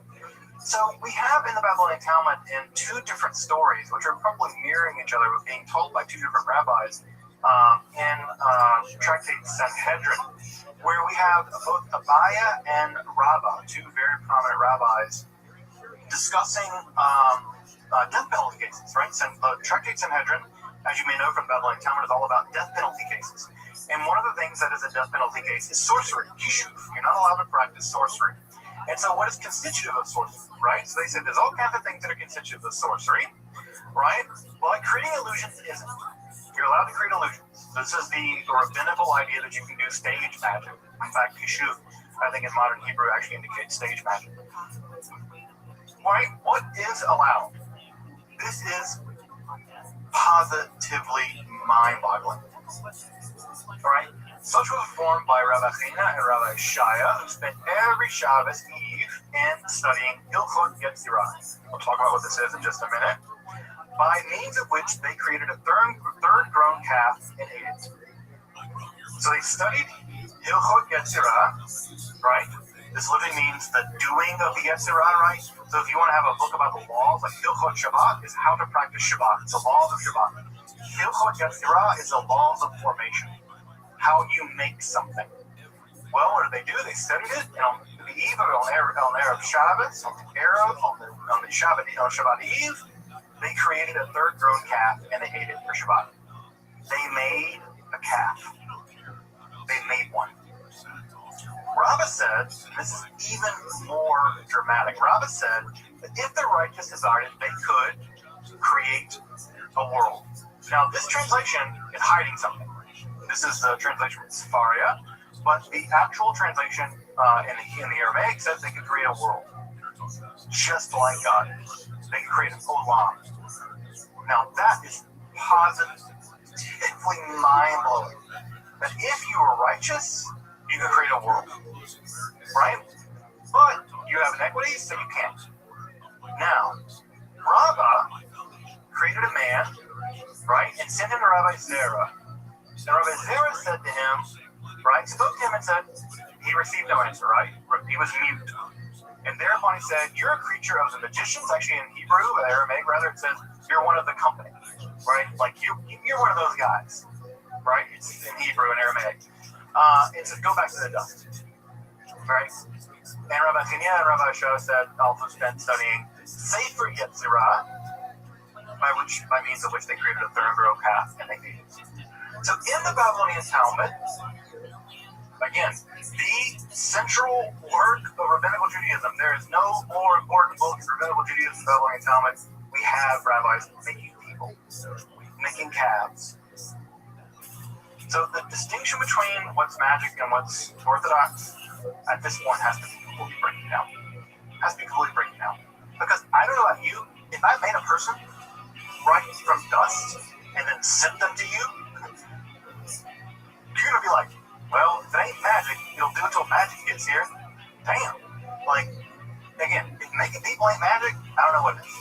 So what we have in Babylonian Talmud is the idea that somehow they're studying some book, some text, and creating people. Now again, the person's mute. There's no doubt about the fact that it's not a perfect person. They're mute, right? Which would have been thought of as a disability in the ancient world. Again, ancient ableism aside. What we have here is an image of creation by some kind of study. Further at ViralRabbi 55 base, we have the idea that Bezalel was chosen by God to be the architect of the Mishkan, the tabernacle. Why? Because Bezalel, and I have the story not because my Hebrew name is Bezalel, but because it's a great story, but because Bezalel knew how to join the letters by which heaven and earth were created. So again, listen to that in the Babylonian Talmud at ViralRabbi 55 base, that Bezalel was chosen because he understood how to combine the letters by which heaven and earth were created. So already by the Talmud, we have the idea that the heavens and the earth were created, the cosmos were created by the combination of letters. And here again at Tractate Sanhedrin 67-65 base, we have the idea that you can create if you're righteous. If you are righteous. I'm not that righteous, thank God. Now, what's this text? Right? What's this text? Sefer Yetzirah is, without a doubt, the most enigmatic and important book of Jewish mysticism prior to the Kabbalah. There is no more important book prior to the rise of Kabbalah in terms of Jewish mysticism than Sefer Yetzirah. I'll go on to say also later, Sefer Yetzirah is canonical. It's scripture now. In the Orthodox world, you can make arguments based on it. It is a kind of Jewish scripture. We're not like the Christians. The Christian canon is basically closed. The Muslim canon is definitely closed, right? The Jewish canon kind of is open. Stuff gets in, right? And from community to community, right? Things get in.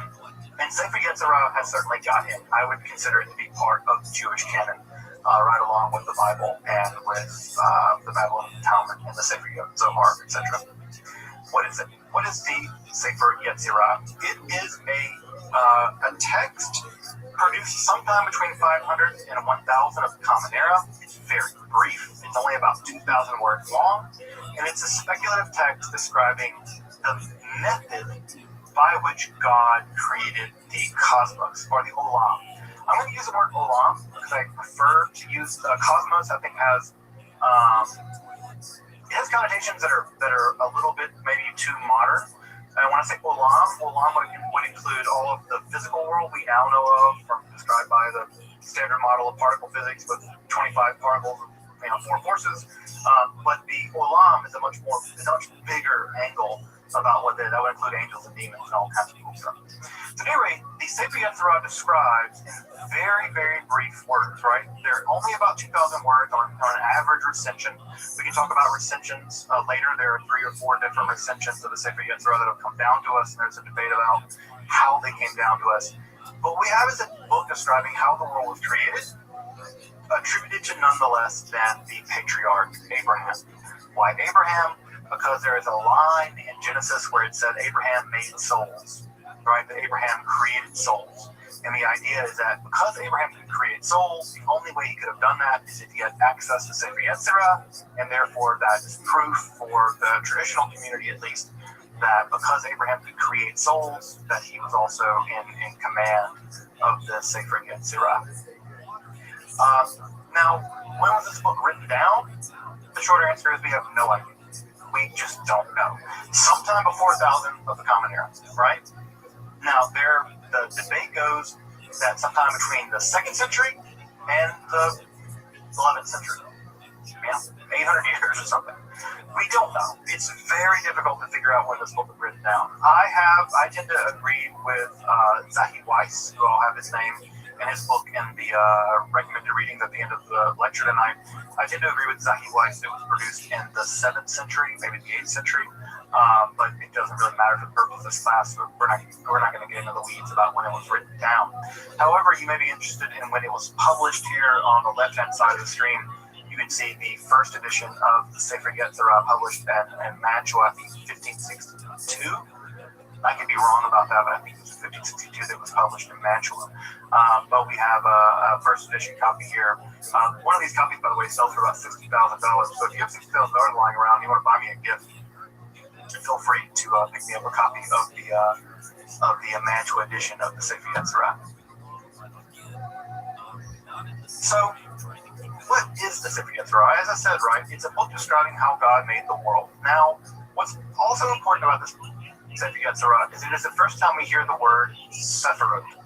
Now, this is a word that, for folks familiar with Kabbalah, this is a word you probably have heard before, right? Sephirot is one of these words that is a mainstay in the world of Kabbalah. Now, there are two things that are important about this word Sephirot. The first thing that's important about this word is that no one knows what it means, right? The root of the word, the shortish of the word is SFR, which in typical language Hebrew means to count, right? It just means to count. Now, if you want to make a noun out of that, right? Typically the noun would be mispar. And mispar actually does mean number. That's the Hebrew word for number. Mispar, misparim, right? It's the word for number. Well, the writer of this text doesn't go that route. They invent a new word that we've never seen before. And that new word they invent is Sephirot. Now, what they do is they take the word Sphira and they add an oat to it, a feminine plural ending, and so we know it's in plural. What makes this word even more weird is that it's always accompanied in the Sefer Yetzirah with the term belima, the adjective belima. Now, the word belima only occurs once in the entire Hebrew Bible. It's a mapax legemenon, which means it only occurs once. And it's weird. Well, we know that beli, right, means without, and ma means what. And so it seems to mean without what.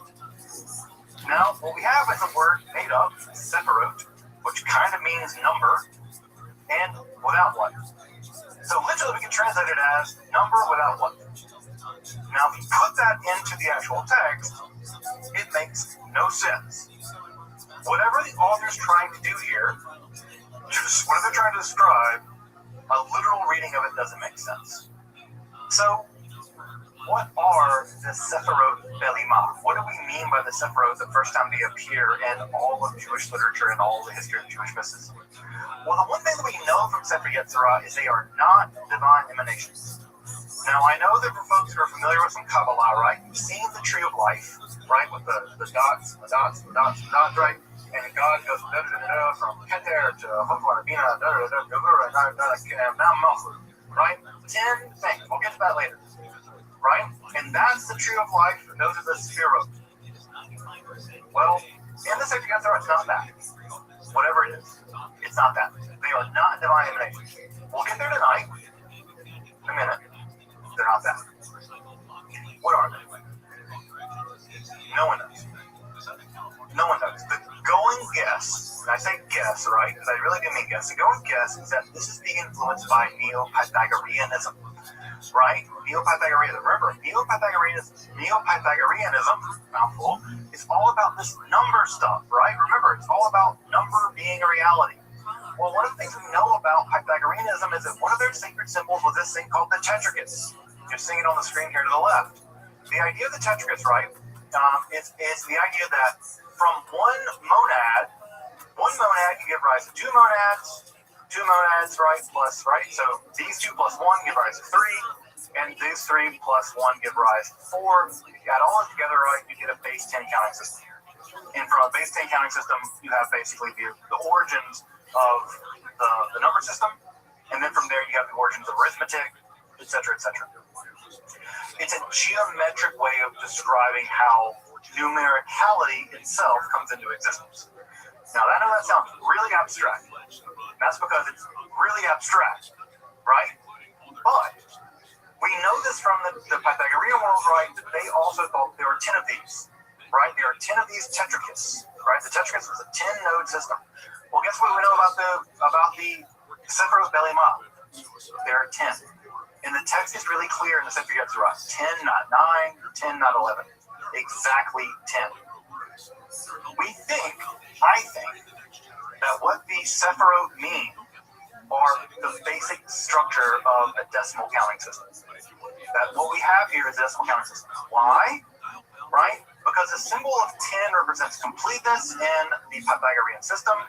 And 2, the Sephirot are also always described in relationship to the 22 letters of the Hebrew alphabet. So for the Sefer Yetzirah, the world's created by 3 things. God, obviously, right? Using the 10 Sefirot and the 22 letters of the Hebrew alphabet, combine them together, creates everything else. So you have, well, you imagine it, right? What do you have? You have all the numbers, all the letters, combine all the numbers and letters together, and you get a universe.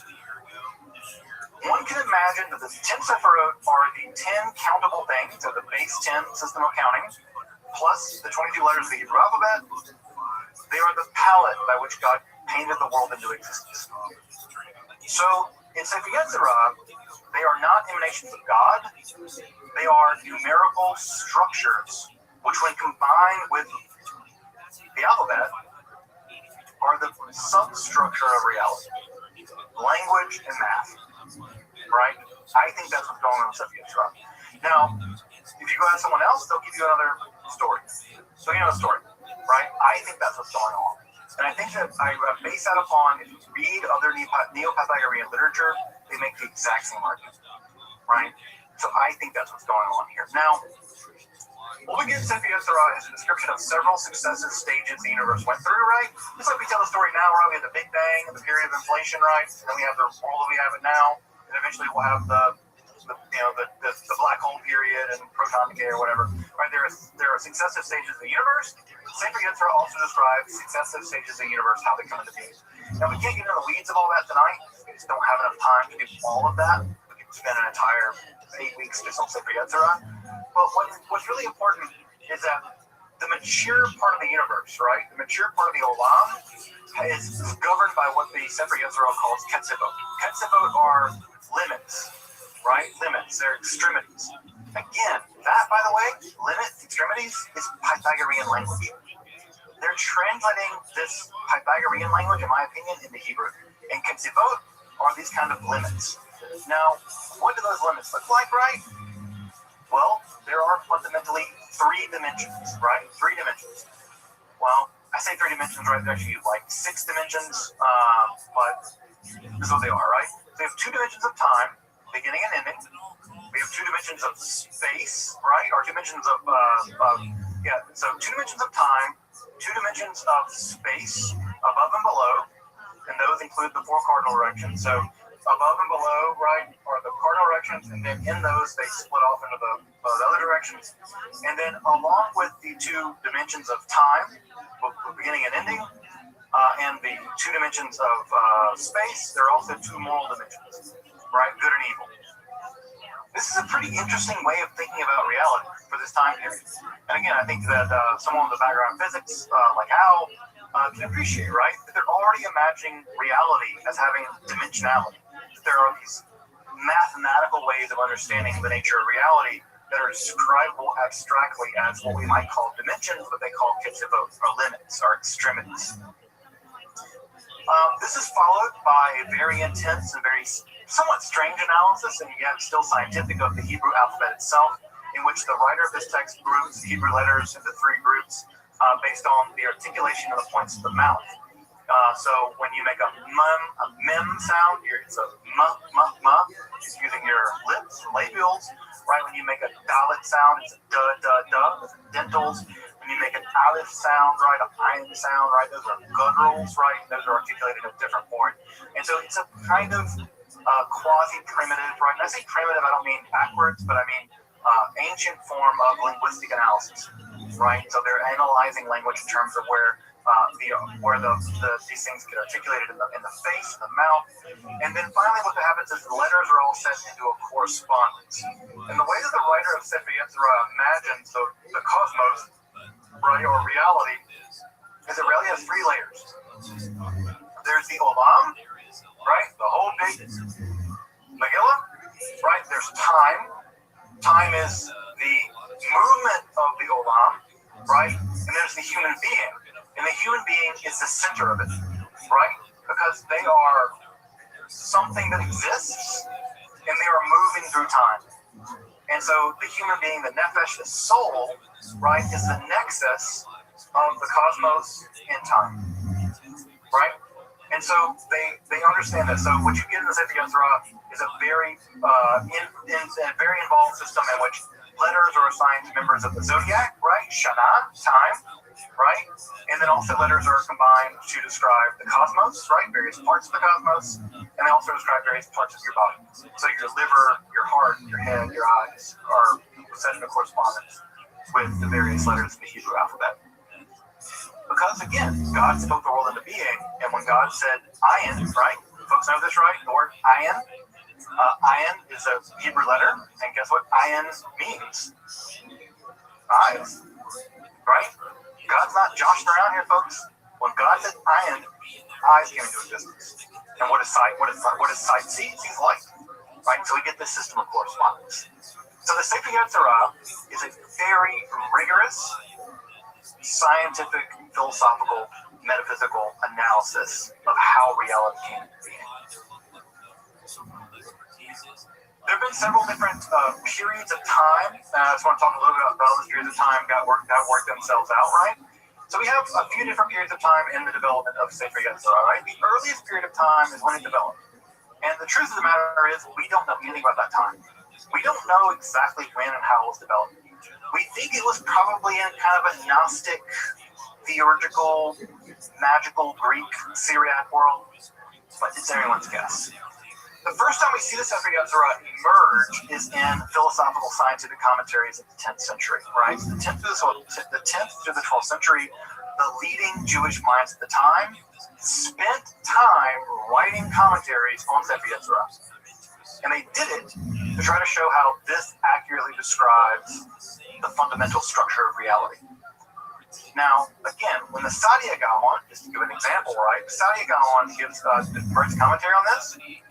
If the Sadia Gaon, the leading authority in all the Jewish world at the time, feels the need to write a commentary on this, well, by God, that's scripture, right? If he takes it seriously, you bet your ass you're going to take it seriously, right? And it's not just him. It's Danilo, it's all kinds of people. Ours alive, lots of people. So we have these scientific commentaries of the 10th to the 12th century. And then the book becomes magicalized. Because if it describes how God made the world, and if righteous people can make their own worlds, then this might be a roadmap to making our own stuff. And so it enters into its magical period, specifically in Europe with the Chassidei Ashkenaz in the 11th and 13th century, right? And then eventually it's synthesized into the Kabbalah in the 13th century, and eventually it makes its way into modernity. We'll get into a little bit more of this other, more recent stuff in a bit. Now, of course, the Sefer Yetzirah is most heavily associated at the level of magic with the golem. I'm sure most folks here have heard of the golem. I'm going to spend a lot of time talking about the golem. But the golem, of course, is an artificial humanoid made from clay animated by magical means, specifically by techniques found in the Sefer Yetzirah. The earliest descriptions for the production of a golem are found primarily in the 12th century in the commentary on the Sefer Yetzirah written by Eliezer Vermes, a German Ashkenazi rabbi. And he writes how to create a golem using various kinds of magical techniques, meditation techniques primarily, combining letters with vowels over and over and over again in a form of mystical meditation. And one can transform clay into a human being through these mystical meditations. And so the golem becomes this sort of artificial human. By the way, the word golem actually does appear in the Hebrew Bible once, I think, to describe unformed fetus. It's actually sort of the word for fetus in the Hebrew Bible. It's an entity that's not quite human and not quite not human, somewhere in between. That's why, by the way, in the Hebrew Bible, that if you kill someone, you're subject to the death penalty. But if in the middle of a fight, a man hits a woman who's pregnant and calls her to miscarry, he's not subject to the death penalty because the thing inside her is a golem, not a person, right? So the rabbis are actually very clear about what's a person, what's not. For them, unborn people, right, unborn entities are golems, not people. That's why there's no death penalty case in that matter. Which is something I think is weird. I don't know why more fundamentalist Christians and people don't really. Yeah, they're all about reading the Bible. We'll read the damn thing. Be about it. Don't talk about it. Be about it. Read the damn thing. So at any rate, the golem, right, is how this idea came about, right? Because if God can make things and I can make things, well, I can use speech to make things too. And the golem becomes the quintessential legend for this. Now, you probably heard the golem of Prague, just as a myth-busting thing to ruin your night. The golem of Prague was invented by a 19th century German writer, non-Jewish German writer, and ascribed the whole idea to the Maharal of Prague. The Maharal of Prague never made a golem. There was no golem legends prior to the 19th century in Prague. Now, don't go shouting that very loudly if you go to Prague, because they'll throw you out of a window. Because Prague hospitality. Because they make a lot of money on tourism, on the whole golem thing. But the Maharal of Prague never made a golem, never was interested in golems. If you read the Maharal of Prague's actual writings, he would have been very opposed to things like that. He was a pretty 10 and 2 by the book kind of legalist, actually. So that entire legend is invented in some ways by whole cloth. Although the Golem movie is very important, what's also interesting about the Golem movie, I'll just mention here just briefly, is that the Golem movie as we have it is actually a prequel. It's a prequel. The original Golem movie and the sequel have both been lost. They're lost movies, sadly. So if you ever go see the Golem movie that we have is a prequel to a movie that's been lost. And the sequel, which we also know was made, has also been lost due to two of these movies that, a lot of, as you may know, a lot of film back in the day was made on, was printed on things like nitrocellulose or whatever, like really, really combustible film.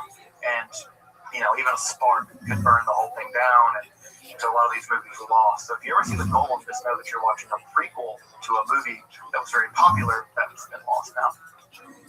So the invention of an artificial humanoid. And further, the last thing I'll say about Sefer Yetzirah is that dozens of commentaries on this little book have been written in the century since it's been written. Sefer Yetzirah is probably the single most commented book after the Bible and the I should be careful what I say about that. There are dozens of commentaries, I will say that, on Sefer Yetzirah, and Standard Edition has at least 12 commentaries attached to it.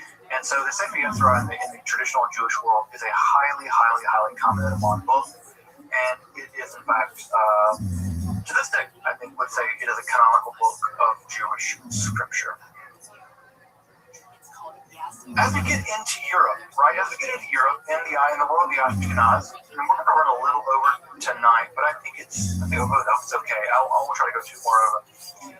As we get into Europe, we get into the world of the Ashkenaz. We've been in the Middle East for a while, right? We've been in ancient Israel, ancient Palestine. We've been in the ancient Egypt. We've been in ancient Mesopotamia. The focus begins to shift beginning in the period of the 10th and 11th centuries. That has a lot to do with what's going on in the Middle East with things like the Mongol invasions and some kind of crackdowns, at least at some level, in terms of things get a little stricter in the Islamic world. And so the intellectual centers begin to shift to traditional Jewish parts of the world in Europe, Ashkenaz being one of them. Now, people have these bizarre ideas that all of European Jews are descendants of Khazars that converted in the 9th century or something, and that all European Jews are not really Jews. And there's all that kind of bizarre anti-Semitic conspiracy theories. Jews have been in Europe for thousands of years, right? Because Jews have been traveling with the Romans the entire time, and wherever the Romans established trade places, Jews went. Like lots of people went. Greeks went, right? People forget that Marseille, on the very south coast of France, was a Greek colony, right? Set there to do trade. So trade and movement of populations happened all through the Roman world. People forget that one of the capitals of the Roman Empire was Trier in Germany, right? That blows people's mind, but Constantine the Great was born in Trier, in what is now Germany. This is the birthplace of Karl Marx, of all people. So Jews have been in Europe for centuries. Now, what you find, right, is that beginning in this period, right, Jews become to the forefront of learning other kinds of things, not just trade. And in Ashkenaz, around the turn of the millennium, maybe a couple hundred years after the turn of the millennium of 1000 Common Era, we have a very weird esoteric theology developed that is called the unique cherub circle. And the unique cherub circle introduced the idea that God and the world can't be directly connected. Why? Well, it's simple philosophy. If God is infinite and the world is finite, then the distance between the infinite and the finite is always going to be infinite. That's a theological problem. So what do? You need something to link. You need a bridge, something that's quasi-finite and something that's kind of quasi. And what they introduced was the idea of ha'atzalah, right? Ha'atzalah, that God flows out of God's self, and somehow the flowing out of God's self bridges the gap between the infinite God and the finite world. And the thing that bridges the gap for this group of people was a thing called the unique cherub, right? The cherub is a kind of angel, as you probably know. And this unique cherub bore the glory of God. That God's glory had a hidden inner glory, right? Right, it's like imagine the inside of the sun, right? The inside of the sun is full of like energy and intensity, but we never see it. What do we see of the sun? We see the outside layer, right? We see the outer glory. And the outer glory, right, of God, the outer kavod, flows out and becomes a kind of special angel, a unique cherub.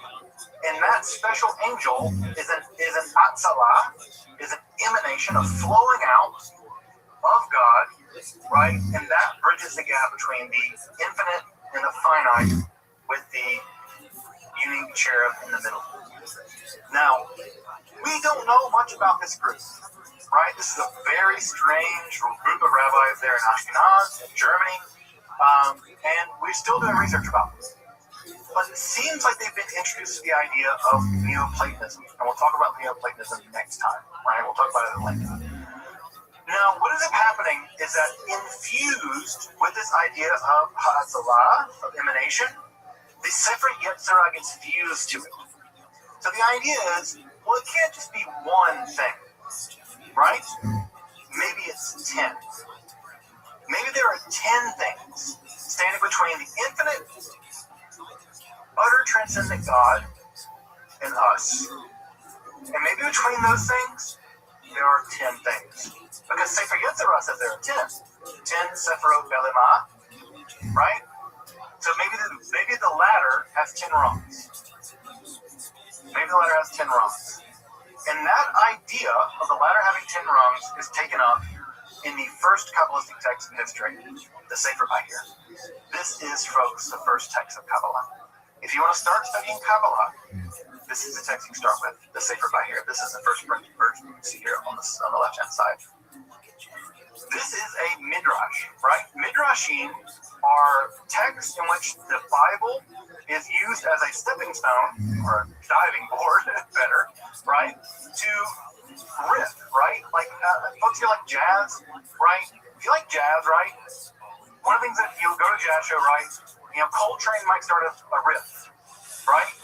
And then Monk might pick up, right? With the drums. And then someone else is going to pick up, right? And then they're going to riff. And they're going to riff, and they're going to riff, and a riff. Variation on things, right? If you want to think about what Midrash is Jewish jazz. It's taking a riff and going with it, right? Commenting on it, legends, weird stuff, strange ideas, right? Don't read this, read that. You know, turn the letters around backwards, read them that way, right? It's riffing, right? It's improvisation on these ideas. Midrash is Jewish jazz, right?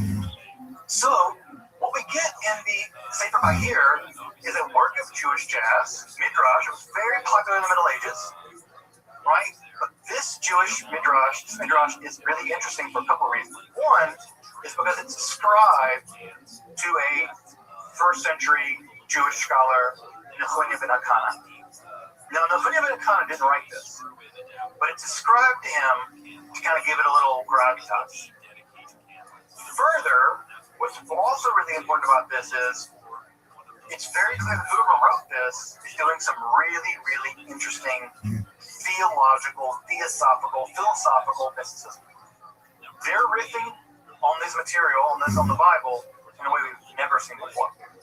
Now, did they make it all up? Were they part of a larger tradition?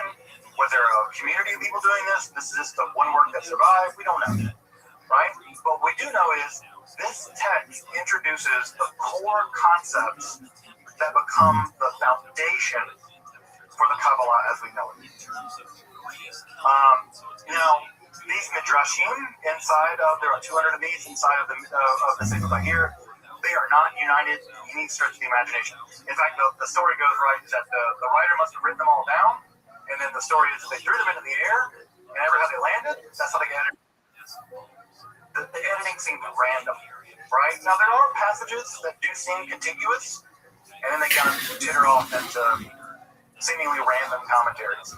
But there are a couple things that are very crucially important about Sefer Bahir. The first thing that's really crucially important is Sefer Bahir combines Sefer Yetzirah in the Union Cherub Circle.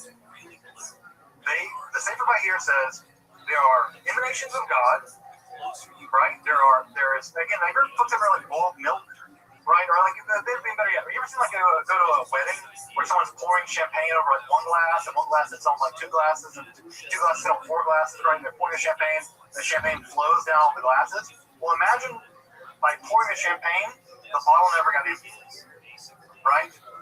That's what the Sephirot are. It's God pouring God's self out, but because God is infinite, God never becomes empty, and the world becomes full, right? That's what the emanations are. So Sefer Bahir does two really important things in this respect. It combines the 10 Sephirot of the Sefer Yetzirah with the idea of emanations, and it says, yes, God emanated in 10 forms, distinct forms. There are 10 distinct emanations, and it discusses them at length. Now, Kabbalah, as you probably know it, as everyone knows it, if there's nothing else that makes Kabbalah, it's that. There are 10 emanations. They relate to each other. They are various aspects of God. God's mercy, God's judgment, God's glory, God's victory, God's beauty. Right? That's a core component of Kabbalah. We'll start getting to that stuff next time. Right? So that's the one thing, very important thing that Sefer Bahir does. It combines those two ideas into one system for the first time. Secondly, right, what Sefer Bahir does is it introduces the idea that God has a feminine form, the Shekhinah, right? Now, the idea of the Shekhinah goes all the way back to the Talmud, right? But never does God have a feminine form. It's just that the word Shekhinah is feminine grammar-wise. But in the Bahir, the Shekhinah is described as a lady, almost always in the same kind of language being used to describe other women in the medieval period. She's actually described as a matronita, right? It's a Latin term that becomes an important term in medieval courtly lore. So God's presence in the world becomes feminized. Again, if you know nothing else about Kabbalah, you know that the Shekhinah is the feminine presence of God in the world. Lechadodi. Every time you've ever been to a Kabbalah Shabbat service, you've sung Lechadodi. It's all about welcoming the Shabbat bride, the Shabbat bride, who is God's feminine form. This idea appears for the first time in the Sefer Bahir, right? And again, the language here is full of courtly language. We think this text is being written sometime in the early Middle Ages. Although there are people like Roni who actually says it may have been Meroz, who says it may have been written in Babylon. It's really hard for me to tell. Frankly, those folks are such brilliant scholars that I'm just going to defer to their ingenuity. What's also important about the descriptions of the Shekhinah in the Sefer Bahir is is that she's almost always described in these really weird terms as an exile, that she came from the land of light, or that she's a princess from a faraway land. And scholars, at least of an earlier generation, and I think even some scholars now, and maybe even me, detect that in Gnostic literature, we can talk maybe a little bit more about Gnostic literature in the Q&A afterwards. There's an idea in Gnostic literature, this is a form of heterodox religion that existed back in the ancient classical world, where that there's the incarnation of Sophia, of wisdom, and she makes a mistake. And she creates this hideous ruler god who creates our physical world, and our physical world is trapped, right? But she's the incarnation of light and brilliance and wisdom, right? And she's always described as being from another world, right? And some people think, right, especially in earlier generation of scholarship, maybe even some folks now, think that the Sefer Bahir may continue forth a tradition or drag into the Middle Ages some Gnostic ideas. We can talk more about those later if folks are interested in those Gnostic ideas. But there seems to be some kind of quasi-Gnostic character to the Shekhinah as she appears in the Sefer Bahir. The last couple things I'll say about the Sefer Bahir as we wrap up for the night is, one, the Sefer Bahir describes divine power as a kind of tree, right? It's kind of fullness. Now, that tree language is going to be obviously very important, because if you've ever studied Kabbalah, the one thing you'll know is that the Sephirot are often arrayed in what is called the Eitz Chaim, the tree of life, and that tree language, right? The God is a kind of divine tree, also appears in Sefer Bahir, and it describes God as having roots and limbs and buds and flowers and leaves and things. There's kind of a fullness to God, which also seems to maybe have its origins in very ancient Gnostic schools of thought. Also, this will be important as we get later on into Kabbalah proper, is that for the Sefer Bahir, evil seems to have a life of its own. Now, in traditional Judaism and in traditional Christianity, evil is thought of as a privation, right? Augustine, I'll just give an example from the Christian tradition, right? Augustine says that evil isn't a thing in itself, right? Evil is a lack of something. It's a lack of God's grace. In the same way that heat is a thing, the cold isn't. Darkness is not a thing, light is. Darkness is just a term we use for the absence of light. Cold is just the term we use for the absence of heat.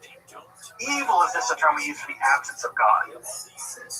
Well, ancient Gnostics believed that evil was very real. It had its own existence. And there are sections in the Sefer Bahir that say, yeah, evil existed on its own. It was out there all along. God kind of tamed it, but not quite. And what we'll see, and when we get into Proto-Kabbalah next time, is that evil is going to be one of the overwhelmingly interesting things on the part of the Kabbalists. Where did evil come from? Because, as you might imagine, Jews living in Europe in the 13th century are going to deal with a lot of evil. And they're going to be very interested in where evil comes from. And the image that the traditional Kabbalists will use is the very image you're seeing here on the left. That evil is the sparks thrown off the anvil as God created the world. Right? Just as when you create a knife, you have to pound the steel. As you pound the steel, it throws off dross. Well, when God made the world, it threw off dross. And that dross, for the early Kabbalists, is evil. And it's always been here. It's always been here. And that image of the blacksmith hammering at the anvil will be an image we'll see repeatedly when we get into Kabbalah. Well, folks, we are there. We have now crossed the threshold from the Merkabah Hechalot world. We are now into the world of what I call the Proto-Kabbalah. Now, what I want to just reinforce as we wrap up for the night is that Kabbalah was not born all at once. As you can see, these ideas are developing.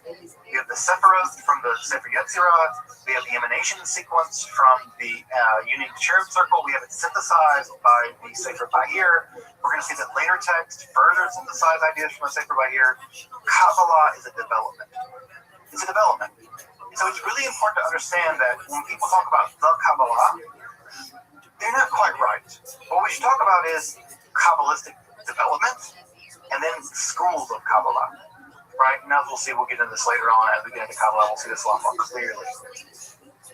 Well, finally, I just want to point to some additional reading. I know that folks love to do, folks like to get into this stuff, and I know that literature on the Kabbalah can be a mire, right? It can either be really, really technically sophisticated, you have to learn to read 15 languages to figure this stuff out, or it can be like a lot of hooey stuff that people just make up out of their mind. But these texts are all really solid. I mentioned earlier, right, that Zahid Weiss, I think, has written, I think for me, one of the best arguments for the early history and development of the Kabbalah. So if you really want to get into the weeds of how Kabbalah, about Sefer Yetzirah, rather, how Sefer Yetzirah developed, I think Zahid Weiss has a really great argument, in my opinion. The Peter Heyman text is the standard edition now, critical edition of the Kabbalah. You're going to ILL that one because it costs like $800. So you're not going to get it from a university library, but it is the standard analysis of the Sefer Yetzirah. The R.A. Kaplan, which is the standard one you get on Amazon. It's okay. He analyzes the Sefer Yetzirah from a Lurianic Kabbalistic perspective, which isn't bad or anything, but I think it distorts the text in a way that I find to be confusing, especially people who've never encountered the text before. In the standard religious version of the Sefer Yetzirah, the best religious version, if you want to read a religious version with a bunch of commentaries, is the Sefer Yetzirah HaShalem, that's published by Harav Moshe Suriel. You can get that. I can give folks a link if you want to buy that, but you'll need to be able to read Hebrew and stuff for that one. It's only in Hebrew, so if you want a copy of that one, I can send you a link to it if you like. And for Sefer Bahir, Joseph Don has a really great book on both the early Kabbalah and the unique cherub circle. That unique cherub circle book also is an IOL. It's very expensive. And we'll get to the books of contemplation here next week. And also, Ari Kaplan has a nice version of the Sefer Bahir that, again, comes with the same caveats, right? He's a Lurianic Kabbalist, and he brings a specific Lurianic interpretation to the text that, again, it can be confusing. I'm not opposed to Kabbalists doing Kabbalah. I mean, Kabbalists should do Kabbalah. That's their bag. But I think that often when beginner people pick it up, it's like, oh, this is what it means. I'm like, it's not quite that. It's more complicated than that. So again, I don't want to fault the Kabbalist for being a Kabbalist, but it's not academic, right? It's not an academic text. But it is easily accessible and widely available online.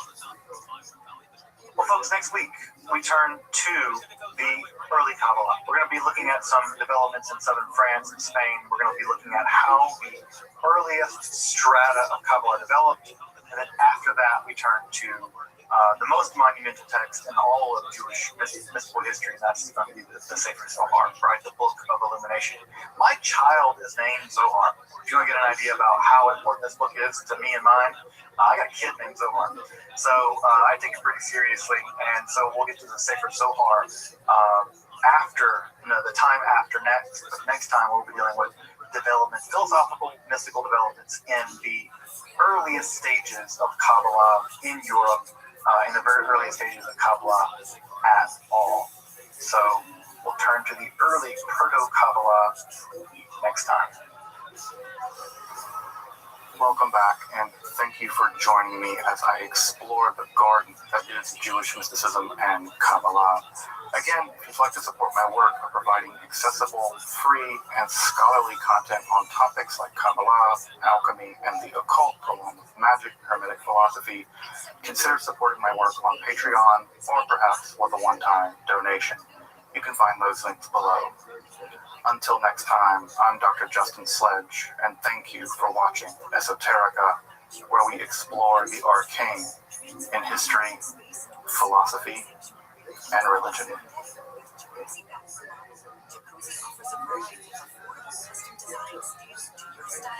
With our safety-focused features, you won't have to sacrifice beauty for peace of mind.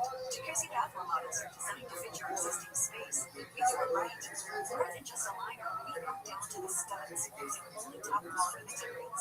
Right now, we're waiving all installation costs, plus offering no interest and no payments for up to 1 year. Call now to schedule your free design consultation and quote. Call 800-384-6022. That's 800-384-6022. 800-384-6022.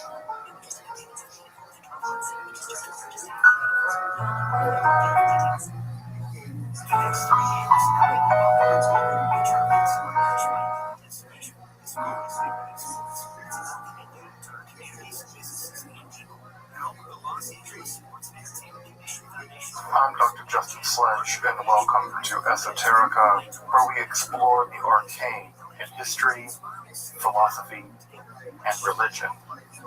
One of the most difficult aspects in starting to study Jewish mysticism and Kabbalah is getting a handle on just how those ideas developed over time. It's tempting to think that, for instance, Kabbalah has just always existed in the form that we have it, or that Kabbalah is just one thing at all. Of course, neither of these positions is really tenable. Such notions developed greatly through the ages and are still developing. And there are now, and there have always been, numerous mutually exclusive schools of Jewish mysticism and Kabbalah. This class is meant to serve as an introduction to Jewish mysticism and Kabbalah from the point of view of its incredibly complex development from the prophets of ancient Israel to the rise of modern Hasidism in the 18th century. Of course, this series isn't meant to be exhaustive by any means, but only should serve as a springboard for deeper study and reflection, and hopefully it will also enable you to situate developments in Jewish mysticism and Kabbalah in their historical and cultural context, and hopefully embolden you to dive into the primary texts, which are admittedly as sublime as they are obscure. Let me express my gratitude to Congregation Tchia for allowing me to use these lectures to reach a larger audience here on Esoterica. If you want, you can find the entire series under the playlist Entering the Garden, an Introduction to Jewish Mysticism and Kabbalah. I'll be uploading them over the next few weeks, or if you find these episodes after autumn of 2021 and you want to watch the entire series, you can find them in that playlist. If you find this series on Kabbalah interesting, I'd hope you check out my other content on topics in esotericism and perhaps consider supporting the production of free academic and scholarly topics in occultism, hermetic philosophy by joining my Patreon or perhaps with a one-time donation. You can find those links below, and I really appreciate your consideration. Now, let's enter the garden of Jewish mysticism and Kabbalah. Alright, folks. Well, we're about at 5 after, I'm going to pick up with some summary from last time, so we can all be on roughly the same page of completely mysterious books that no one really understands, which is great. That said, we'll do some summary, then we'll jump into it after we'll open up things a little bit more for questions, just in case there's some lingering questions. And again, I say questions, I mean questions I can possibly answer. If you ask me questions like, how do I make a golem, I'll tell you, I have no idea. Here are 3 books in Aramaic that allegedly tell you how to do it. Go forth and have fun. So as we covered last time, we took a look at some of the really foundational texts that go on to form what I might call proto-Kabbalah. And anytime I hear the word proto anything, it just sounds like completely pretentious academic speak. But what I mean here is these are going to be texts that are going to either underwrite or they're going to deeply inform. They're going to give some really important terminology to what will become Kabbalah. But they're kind of bridge texts from the period before the rise of the Kabbalah, which we'll get to in earnest tonight. And they're texts that underwrite or undergird or allow or serve as a foundation for what's going to become the Kabbalah as you may know it, or as you don't know it, and you're here to learn more about it, or you've heard this word from or whatever. I think even Britney Spears, God bless her, has a Kabbalah tattoo, I think. I don't know. May the Lord help her. She needs help, and not she doesn't need help. The people that are doing terrible things to her, they need help. At any rate, the Sefer Yetzirah is probably one of the more famous of these books, and it's a very tiny little book. Like I think I said last time, in its normal recension, it's only a couple thousand words long. And it's a book of cosmic genesis, which is just a $2 word that means something like how the world came into being. We're still writing cosmogenic books, right? If you've ever read The Brief History of Time by Stephen Hawking, other kinds of books like that, we're still very interested in how the world came into being, and the Sefer Yetzirah is an early attempt to describe that using 2 different categories. The first category is the Sephirot of nothingness, right? The Sephirot Belimah. And as I talked about last time, we're not really sure what these are. What we do know is that they're not divine emanation. And we know that because the text never refers to them as such and never even sort of invokes that notion. That notion is going to come a bit later, and we're going to see it in full force tonight for sure. And the other, of course, is the 22 letters of the Hebrew alphabet. And what we have in this Sefer Yetzirah is a story about how the world came into being, with God using the 10 sephirot of nothingness, probably mathematical terms of some kind, right? Some kind of math term, and then the 22 letters of the Hebrew alphabet, and using them, God creation. And I love this image of healing. It's as if sort of hammering form something, and it's be very beautiful.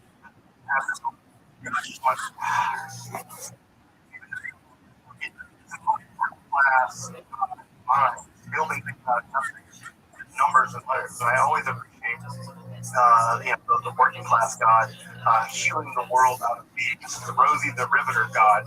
This is not the aristocratic God speaking from a throne from on high. So I appreciate that a lot more. The wobbly God. What we have, right, in these images of the undergirding structure of Sefer Yetzirah is that word in being continuity. Language.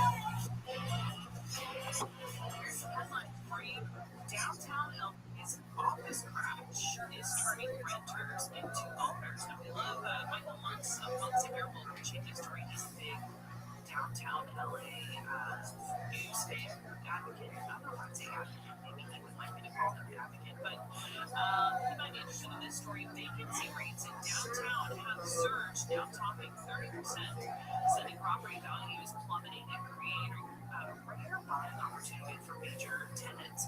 Companies like Capital Group and Brian Gaines, along with LA County agencies, are buying buildings they once leased.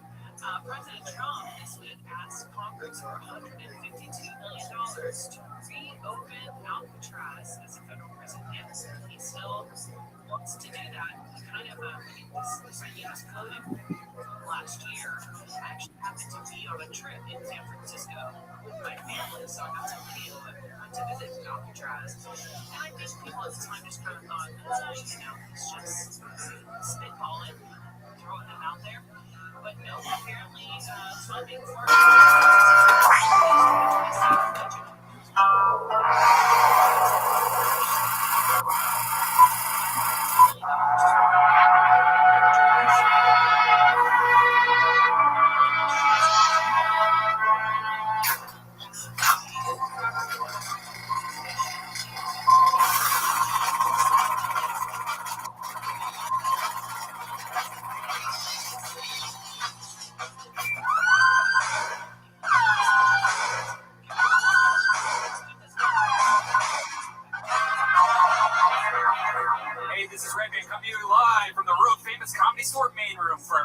episode of Kill Tony. Get up for Tony Hinchcliffe. Just a couple dogs hanging out in the doghouse. We are live from the Comedy Store. Brian Redman, how are you? Hey, man, how you doing? It's been a long time. It's been Shouldn't have left you. Lead to step 2. We are back at the world-famous Comedy Store for another episode of Kill Tony, live on the Sunset Strip. But before we get into it all, here's a little bit more from our amazing sponsors. Hiring can be different. And if you're an employer, you probably experience hiring challenges from time to time, but right now you face even more challenges, from rethinking your workplace safety to hiring employees for specialized roles. Matson Resources could relate. They needed to hire a seasoned senior Citrix administrator to provide IT support, not an easy job to fill. So they turned to ZipRecruiter. ZipRecruiter's powerful matching technology finds people with the right skills and experience for your job. In fact, 4 out of 5 employers who post on ZipRecruiter get a quality candidate within the first day. That's how Matson Resources found Peter Alcantar Jr. Peter was laid off during COVID-19 and needed to find another IT job quickly to continue paying his mortgage and bills. He posted his resume on ZipRecruiter. ZipRecruiter identified him as a great match for the role at Madison Resources. and they interviewed and hired Peter in less than 3 weeks. ZipRecruiter helped Peter find the right job, and they helped Madison find the right person for a hard-to-fill role fast. And you can see how ZipRecruiter can help you hire. Try it now for free at ZipRecruiter.com/KillTony. That's ZipRecruiter.com/KillTony. ZipRecruiter, the smartest way to hire.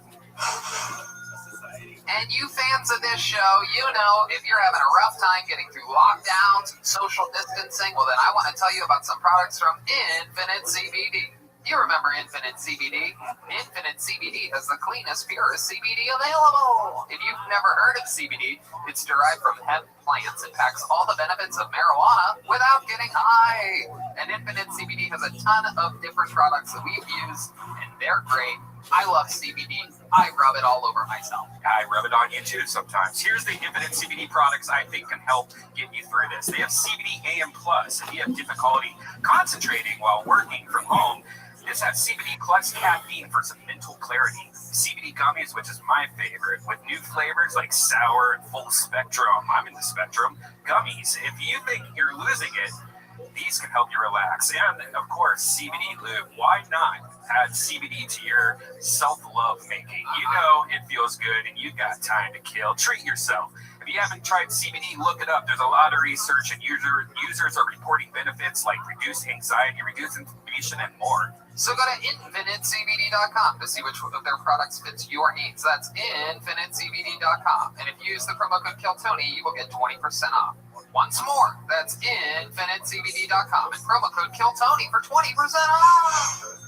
And we are back here at the Comedy Store for another episode of Kill Tony. Very exciting to have the great Ryan J. Ebelt here with us tonight of RyanJEbelt.com. He draws every single episode of Kill Tony, including all the tour posters, and those are all for sale, sometimes for amazing auctions at RyanJEbelt.com.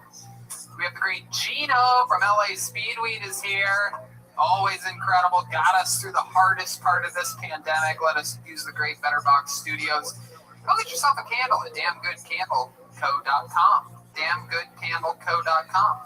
And they even have an Hinge Me I'm Dreaming. They sold out, but I do believe perhaps they restocked that. And check out Caveman Coffee. Use the promo code KillTony. Get some Caveman Coffee. Save some money using the promo code KillTony. And delicious Vito's Pizza. Here's Southern California. In fact, not only do I eat their pizza, but I have been completely addicted to the baked CBDs of late. I did Charlie. I did it again this week. I did it again. I Postmated it. I almost want to, if I were to put on the special instructions on Postmate, if I was going to be like, what's up, Charlie? Throw in a breadstick, you would see that, right? Okay, I'm going to do that from now on. Because those little breadsticks you brought that one time are like, I don't want to say they're better than the big breadsticks. So they garlic? What's the deal with them? They're just tinier. I'd rather have like a couple tiny ones than like they have crazy breadsticks there. But it's like for me, it's like work. I'm looking at this thing like, god damn, it's like a loaf of bread. I mean, it's great. I just want a little bit of bread. You know what I mean? You know, you love the normal bread. My favorite thing is fettuccine Alfredo and adding mushrooms to it. It's like cream of mushrooms. I get the baked Vito's, and I added they have like small meatballs. Either that or you like cut them in half or something. You just break them up. Oh my god, it's so fucking good. I mean, it's crazy. It's like a new.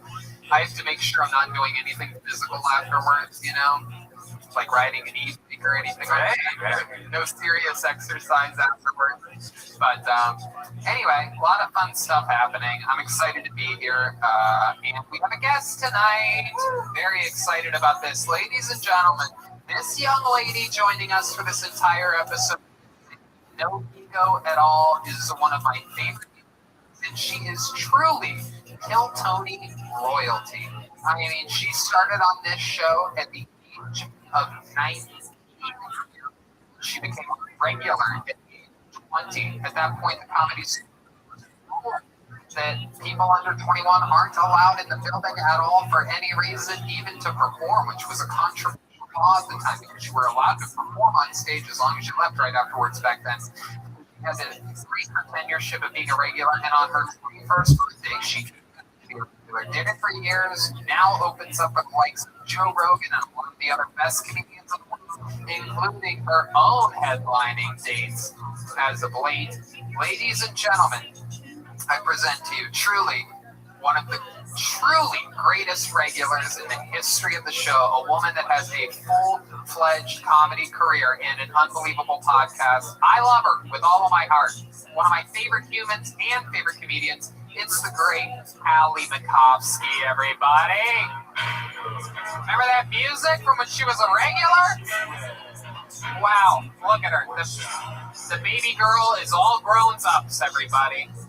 Hi. Hello, Allie. How are you? Oh my gosh, I'm good. I'm so happy to have you here. I'm so happy to be here. I am a big fan of yours. I get a little bit starstruck around you, so this is exciting. Welcome, welcome. Thank you. You've been doing a lot of skateboarding on your Instagram as of late. It's very inspiring. Yeah, I've had like this skateboard for 4 years because I thought that if I got a skateboard, skater boys would fall in love with me, and that didn't happen. So I just stopped skating. And then this guy came over to my house to look at a room that was open, and he mentioned that he was a skater. And so when he was leaving, I saw my board that I haven't rode, okay, in like 4 years, and I'm like, what do I do with this? Can I sell it? Do I just give it to a kid? And he picks it up and he looks at it and he was like, this is my pro model skateboard. So now we've been skating together. Oh, yeah. Are you learning fast? Kind of, somewhat, to some extent. Well, I actually had Allie, I asked her if she would bring her skateboard here with her, and you did. I brought it. So I'm thinking maybe at the end of tonight's episode, if she's willing to do us the honor, I'm thinking maybe you could try a little trick here on the greatest stage in the history of comedy. That would get me pretty nervous about I am nervous because I ate shit so hard today, just like trying to do a cool turn to like put my skateboard in my trunk. Like, I wasn't doing anything except trying to turn, and I fell so hard. There's a lot of people that fall down on this show, but you know what? They pick themselves up, and that's what matters in the end. I believe that's what the great Michael Caine said in all of the Batman movies. It's about picking yourself up. Oh, that's Bane. That was Bane. I get all my voices, Batman voices. If I do eat shit and, like, end up handicapped, do I get to become a regular on the show? Absolutely. You will become a regular yet again. You will be, we have many wheelchair regulars now, and you will be added to the club. You guys can come out in a little choo-choo train once in a while. Okay, Allie, I don't know if you remember this, but there's a band on this show. Yeah, and they're the best damn band in the land. Every single episode, they commit to being different characters. Let's find out what they are tonight. As I present to you the best damn band in the land, it's the Kill Tony Band. Jeremiah Watkins, Schulberg Jimenez, Chroma Chris, and the Jet Ski Jesse Johnson. Here we go. Oh, this is scary music. What is this? Oh my god.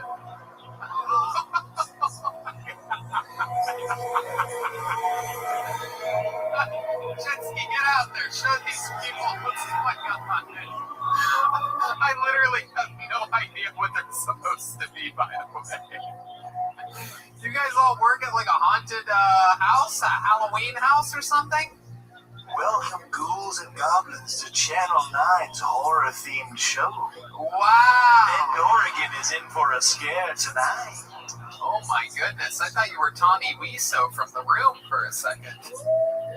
I did not hit her. I did not. Oh, hi, Jeremiah. That's not Jeremiah. What's your name? My name's Vincent Shadow.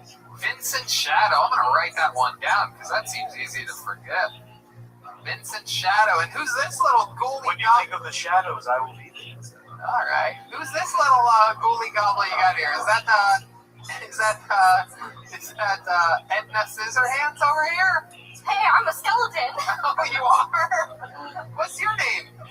A skeleton. Oh, hi, Skeleton.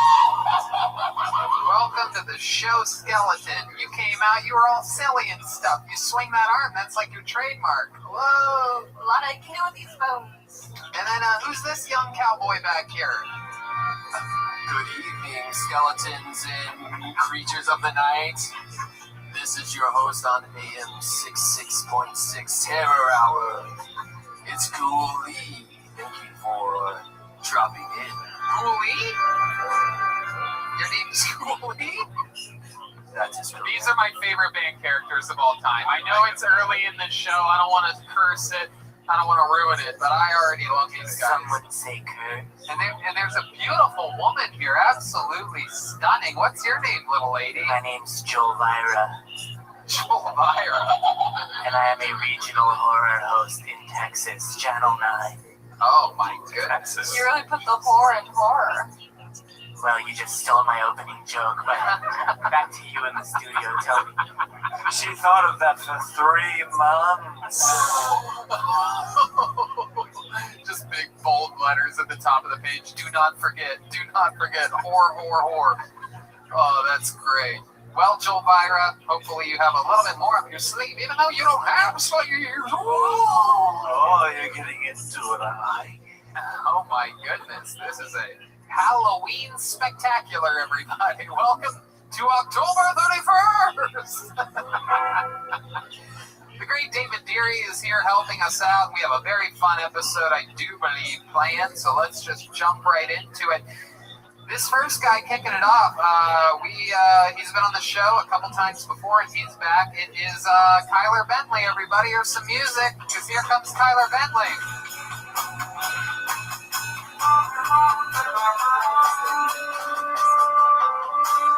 Yeah, here's Kyler Bentley.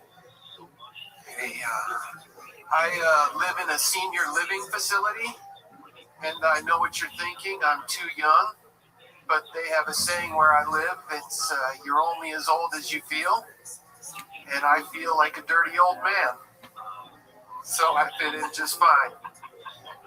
I just found out I'm next on the list for a HUD housing rent voucher, so I'm waiting for one of my neighbors to die. Yeah, it's kind of weird hoping for that to happen, but I know who I hope it is, and oddly enough, it is not the alleged pedophile. Yeah, he's a good guy. Lets me use his Wi-Fi. They say there's a lot of cliches about the senior living facility. Like everyone has an Esther living there. It's not true. We have 2 Esthers. So somewhere there's a senior center missing an Esther. Fuck yeah. Kyler Bentley. Getting it started with a bang. I love that performance. Very, very funny. Senior living facility. Is that Trail? I'm not sure. I've never seen evidence of pedophilia there. No, I mean, you live in a senior facility? Yeah. That's cool. My mom once lived in a senior facility for a couple years. That was interesting. It wasn't like a facility. It was like a luxury apartments just for old people. But she qualified. Yeah, she was old enough. You had to be like 60. And then maybe you had to be like 50. It was like 20 years ago. Wow. It was for just a couple years, but it was awesome. Anyway, so is it like how senior living a facility is it? Like what I'm talking about was like separate apartments in a building. Is this like more like a nursing home, or what are we talking about? No, it's like a regular apartment complex, Right. But you got to be senior or disabled to live there. Okay, is it mostly senior? Yeah, I've got like a lot of surrogate grandmas that, give me cookies. And Heck yeah. Do you get hit on? Because I heard they're like super horny and they're on Viagra and shit like that. that's like the number one thing I hear. You're so handsome. He gets lots of blowjobs there, and they call it Meals on Wheels. Oh my goodness. Whoa. Glurp, glurp, glurp, ghouls and gals. Oh my goodness. Channel 9. Welcome to Kill Tony.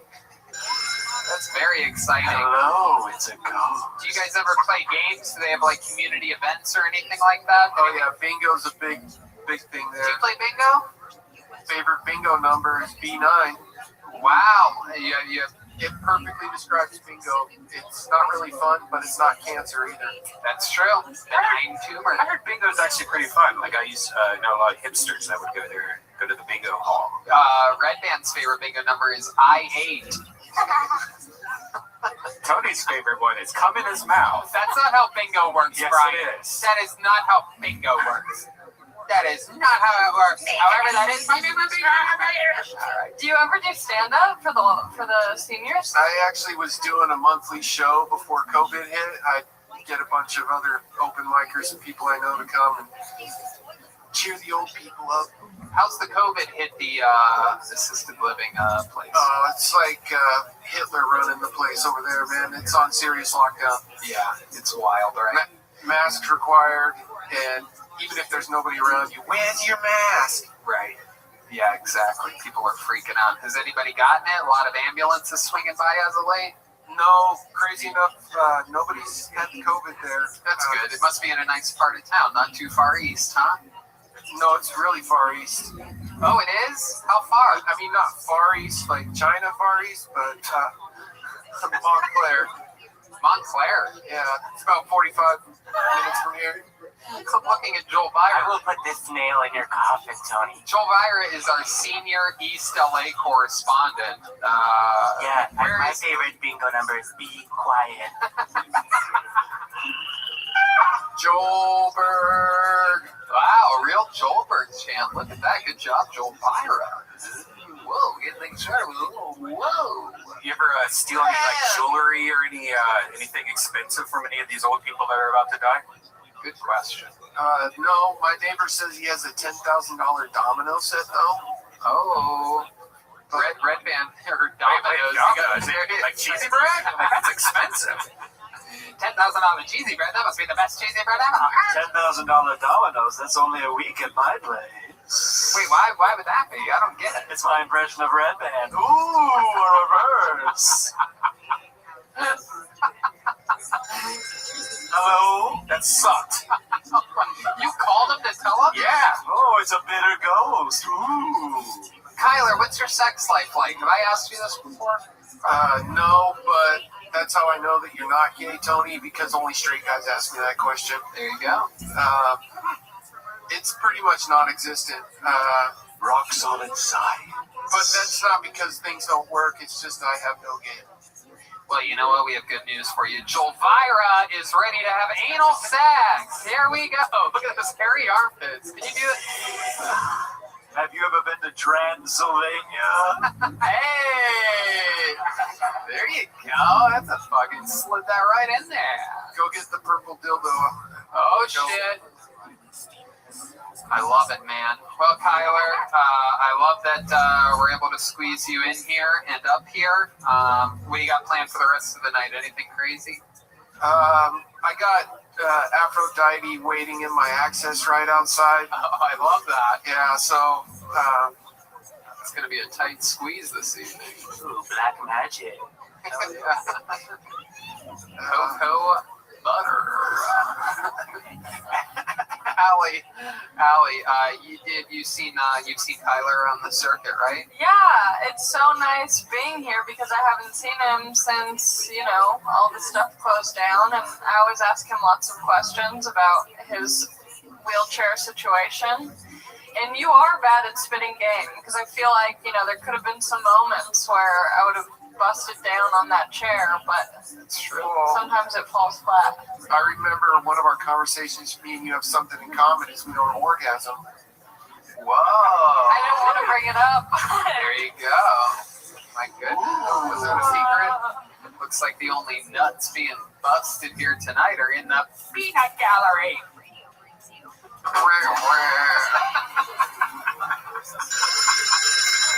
Okay, put your phone down. That joke brought to you by John's Manure Company on 3rd Avenue. Go get your manure. Wait, is that a Channel 9 reference? Yes. Kyler Bentley, ladies and gentlemen. Yay. So much fun. Thank you. The great Kyler Bentley. I like the bullet. What? Oh, yeah. Kyler Bentley. Kyler Bentley. Kyler Bentley stand-up on social media. Absolutely. That's where you can follow him. All right. Let's see. What do we got here? What do we got? I don't see William or David in this room. Is that correct? Oh, at the same time? Okay. Yeah. Tell one of them to come over here. God, it's unbelievable. It's amateur. Absolutely. It's like, Sub-retarded. Like, to call that retarded. When Allie was a regular, we didn't have to deal with such At all. annoying. Waiting, ready, everything written, prepared, professional, ready to go. They caused me so much. Wait. Now. Allie, it's in your head, zombie. Okay, all right. Go grab Tony Gidley. I pulled Tony Gidley out. He works in the kitchen here. This is very exciting. This is going to be, I believe, his first time ever doing stand-up comedy. Here he is, Tony Gidley. We got him, David. We got him. Tony Gidley. It is Tony Gidley. Here he is. Tony Gidley, everybody. Here he goes. Here he is, Tony Gidley. should I have my mask on? No. Okay. So do you guys know what the most popular 2020 children's new names are? G Lane and Maxwell. Too soon? No. There's a couple months left in the year. She's still got some time to die. Let's see. I'm really I'm out of breath. Not even running. So I was hanging out with my little cousins anyway. And I opened up the refrigerator for my little cousin. I said, "You want some of this 7-Up?" And he's like, "No, I'm only 6." And I was like, "All right, well, you want some of this Coke?" And he said, "Yeah, line it up, motherfucker." And we had a good time. Basketball all night. So yeah, I was at a bar watching Steph Curry. I love to hate that guy. So I'm sitting there screaming at the TV. I'm like, "Fuck Curry! I fucking hate Curry! Curry sucks donkey dicks!" And then just then a guy came up from behind the bar. He said, "Excuse me, sir, but Curry is very important to our native cuisine. Take it easy, bro. Plus it can hit the 3." Wow.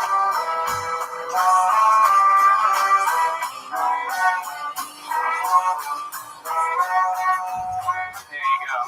It is in your head. The zombies are in your head. Tony Gidley, welcome to the show. This was your first time doing stand-up comedy?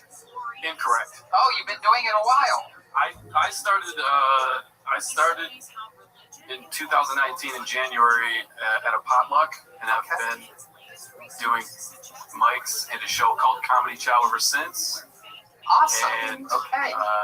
It's your first time on Kill Tony, though. I've signed up, but I've not been on. Correct. Okay. You look a lot different, by the way, than pre-quarantine. It's true. He started drinking water. He was very dehydrated. I used to make fun of him for not drinking enough water, and now you are completely hydrated. Yeah. Yep. You've been exercising a lot? You've been out on your e-bike? Nope. No? Oh, you're an e-biker? No, I don't know what the fuck that is. No, it's nothing. Have you been exercising? I just hiked. Just went for a hike today. That's it. When you're... Let me just catch you guys up on something you might not know. If you're truly white trash, all you need to do is work out once, and you get compliments for like 3 days. People are like, "Oh my God, you look great. Do you do something?" It's like, "Oh, I went on a 30-minute hike earlier." That's it. I got all of my fucking unemployment money just recently. Like, oh, really? What'd you do with it? How'd you spend all it? at once. I bought some hiking shoes. Wow. Did you spend $10,000 on Domino's? No, but I could. You got hiking shoes? What else did you get? I got a couple of pairs of shoes. I got like 4 pairs of shoes. You just buy shoes. Jesus. So I think somebody like looting on Melrose in June. I spent all of my money on shoes. Size 15. You're making a grave mistake right now, Tony. 6 feet away, motherfucker. My goodness. So what kind of shoes did you get? I actually got shoes that are like Nike All Conditions gear. So they're called ACG, which is actually my initials. ASG? ACG. All Conditions gear. Oh my goodness. They're the most comfortable hiking boots that I have worn. Wow. Where are you hiking? Just Kenneth Hahn, primarily. He specializes in trash piles and landfills. Yeah. I grew up on like 14 acres in the woods. Is that true? Where were the woods at? What part Michigan. Oh, what part of Michigan? right in the middle, right by the Capitol. Oh my goodness gracious! Wow, you are truly just born in an ashtray. Absolutely. That is incredible. What do your parents do for work? Both retired now. What did they used to do? My Work at dad, a factory? Yeah, I worked at plenty of factories. My dad was a Vietnam veteran, is a Vietnam veteran, Marine. Oh, I can see. Badass. You carried on his looks, the bandana, the facial hair. You look like a young Vietnam vet yourself. 100%. This is the longest that my hair has ever been, but yeah, totally. Yeah. And how about your mom? She used to be a bus driver. Absolutely not. She's a prison warden.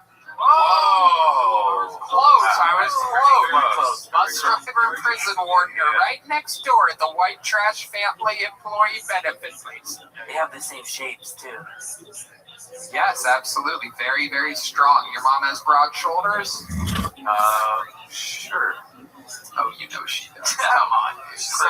She's a stout young woman still, yeah. Do you remember any stories? Like, was there any, like she always got stabbed once, or? Oh, yeah, I mean, yeah, well, not she didn't get stabbed, but she would tell me that guys would, like, cut themselves open just to, like, be able to go to the hospital or whatever. Oh. And then eventually that fucking scar would just open up with their finger. They call that flirting. So they could just go to the hospital or whatever the fuck. You call that foreplay, Jolvira? Flirting. But they made her, like, all kinds of crafts and, like, they painted pictures for her and shit. Oh my goodness. But Hey, there's a picture of me raping you, bitch. And they also masturbated. I used my own shit to paint it. What did you think about that joke that I just made, Skeleton? I'm laughing to the bone.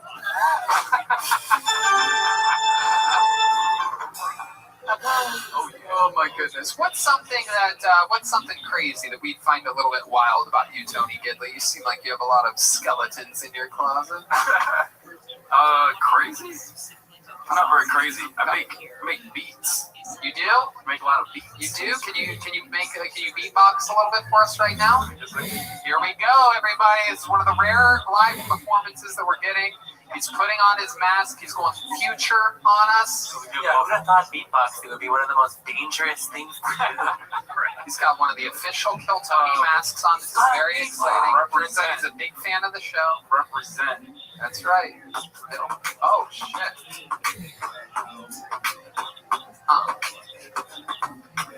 You're from a nipple frame, yes. That's your from a nipple frame, yes. You're from a nipple frame, Here yes. comes that bass. Wow, that was incredible. ACG.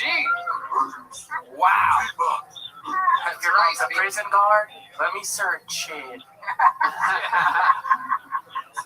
That is incredible. And speaking about finding out how hard you have to work it, you're actually working in the kitchen right now. Yeah. You are on duty. You're the only person to get paid while being a guest on Kill Tony in a very, very long time. That is absolutely incredible. How do you like working in the kitchen here at the Comedy Store? Oh, it sucks. It does? Yeah. What do you dislike about it? Just the grease. Just greasy. Yeah, it's a lot of grease. Just greasy. If you can't handle the heat, you're gonna love hell. Oh my goodness. I heard they have s'mores there. That's heaven you're thinking of. How the fuck are you gonna cook a s'more in heaven? You have your own Air fryers. They have air fryers. Cook it anywhere. Microwaves. Snap your fingers. You're in heaven, baby. I can't go. I'm jealous. All you guys go to hell when you die? We're alive. We're TV I'm sorry. Channel 9, Bend, Oregon. Oh, so these are just characters that you guys play. Your regional TV horror host, Tony. Oh. Wow. That laugh was very scary. How'd you do that? Well, when things are buried deep between your legs with secrets, then it just comes from the bowels of goodness of the bottom of the taints. Oh, God. All right. Tony. Oh, okay, Tony. That's very. Back to the kitchen you go. Tony Gidley, everybody. What's your social media?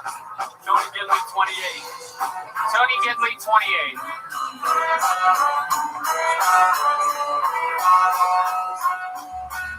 It's in your Alright, we're having fun here. Hey, look, one of the regulars is here. They were both performing at the same time in a fucking window during the show a minute ago, but one of them is here. You know this guy, very controversial figure. A lot of people say he is the most beloved person ever. A lot of people absolutely want to murder him on sight. Ladies and gentlemen, I give to you the Big Red Machine, the Red Dead Revolver, the redhead Red Dead with the Redemption. bread shed. Ladies and gentlemen, it is lights out, William Montgomery. Y'all, I wrote this set when I was in New York City last week. I was about to perform at Showtime at the Apollo. Bunch of blacks. Spoiler alert. Smashing Pumpkins is a cool band name. If I named my band after my high school hijinks, we'd call ourselves Shooting Schools. I miss the old Weather Channel. Show me some lo-fi graphics accompanied by elevator jazz. Now you've got World's Strangest Weather and shit as programming. Bitch, I got YouTube. Hey, Red Band, when you receive a gallon of eugenics in the mail, don't blame me, queer. That's a testosterone joke. Red Band is pretty much a bitch.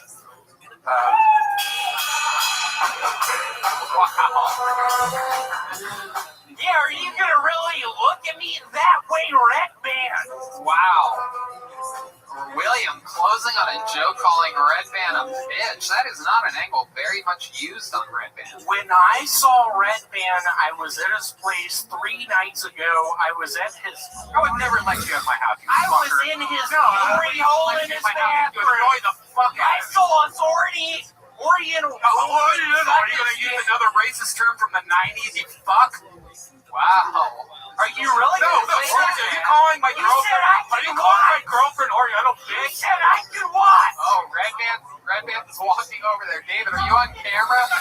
You bitch! You think I'm a fucking bitch? You're gonna do this? We were friends the other night. We were friends the other night. I watched his Chinese girlfriend suck his dick. Right now, they're like blood brothers, but like with COVID instead of blood. And some bubblicious bubblegum. The Corona Bronas, William and Red Band. The bubblicious. Hey, Red Band, I did send you the new Chinook. Oh, he's about to get his pistol. Oh, Red No, Band. he's cleaning. Y'all are in for a treat. This is about to be on Lively. Red Band is about to murder me. Red Band, that's not how things work. Yeah, where do you think we are? The Orient? Bringing a new meaning to Death Squad. Yeah, where is the Death Squad? The Orient? William, let's talk about your set a little bit here.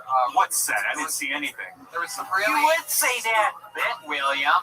That set was very disorienting. William. Thank you. I appreciate that. William.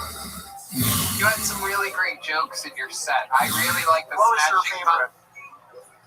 I really like the Smashing Pumpkins school shooter joke. It was very, very good, very well written, very in your style, in your voice, well paced, well timed out, and got a big laugh. How's this week been going for you?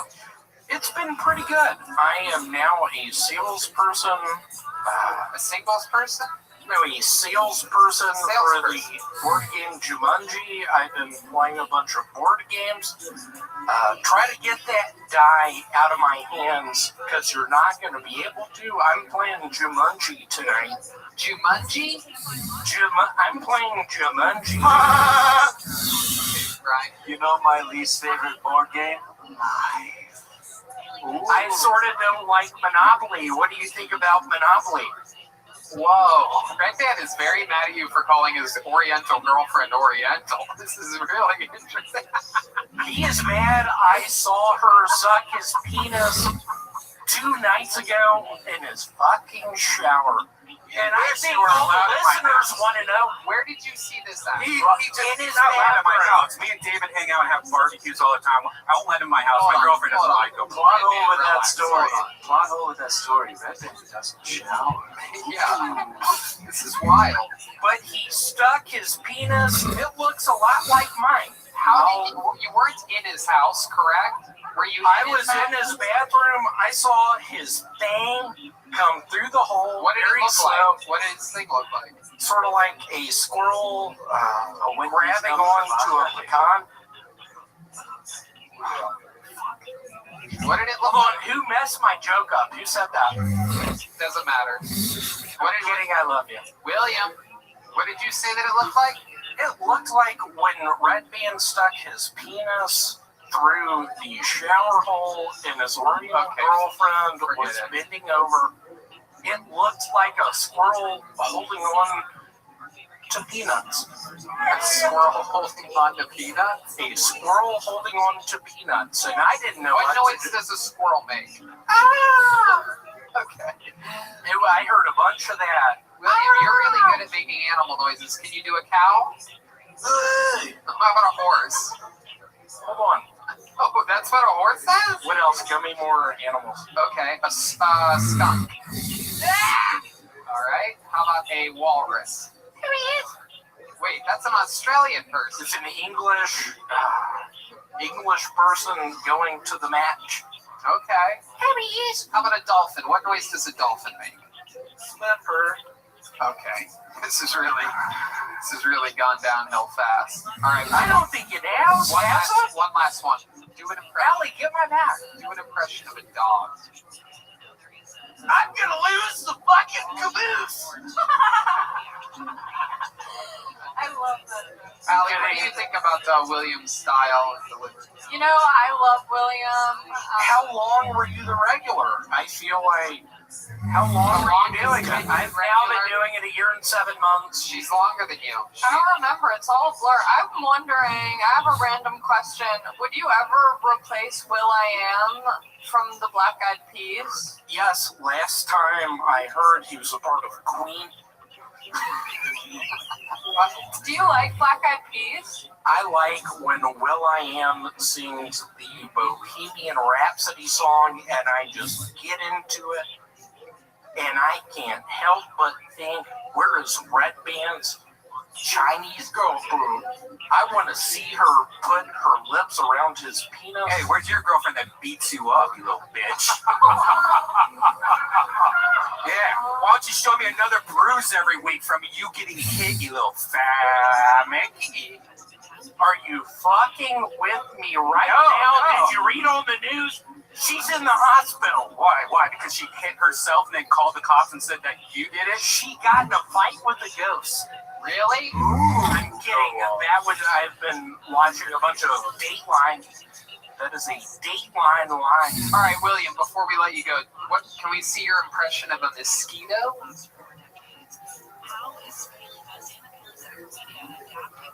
Of a what? Mosquito. The bug that flies and sucks the blood of people. Hey, dude, just take your socks off. Could you do an impression of me? Yeah, do one of Allie. Stand a little closer to the goddamn fence. That's very interesting. That's an interesting team. Give me another one. Can you do an impression of Redban? Hold on, I get it. We're up in outer space now, but y'all realize I am a dice shooting gambler. Is there any sort of, what's that word again? When you're up in space, is there any gravity in here? Oh, that's a great Brian Redban impression. You put the ice that you was trying to throw at you back in a cup. Give me another one. Actually pretty good. No, that's it. Okay. There he goes, William Montgomery, everybody. William Montgomery, it's a William Montgomery. It's a William Montgomery. He is William Montgomery. You already did that. That was Tyler Dunn. My mouth tastes like Clorox. Yeah, that was a very bizarre maneuver. That I mean, Trump said it would work, right? no, that's not what he said at all. At all. Don't you? He said there should be some type of cleansing agents in a vaccine, which there are in other vaccines. There's formaldehyde. He was actually right about that. And he was right about sunshine killing it. But they don't go back and look at any of these things. Go ahead, Ali Makovsky. Thank you, Mr. President. Don't you produce this podcast with the... Yeah, I mean, I did. Oh my goodness. Me and David have been looking for a replacement for a while. Oh my goodness. You stop it. We Brian. actually talked last week about it. You know what? I pulled another name out of the bucket, and we're going to knock it out right now. Ladies and gentlemen, this young man's first time on the show. Put your hands together for Pedro Mijo, everybody. Here he is.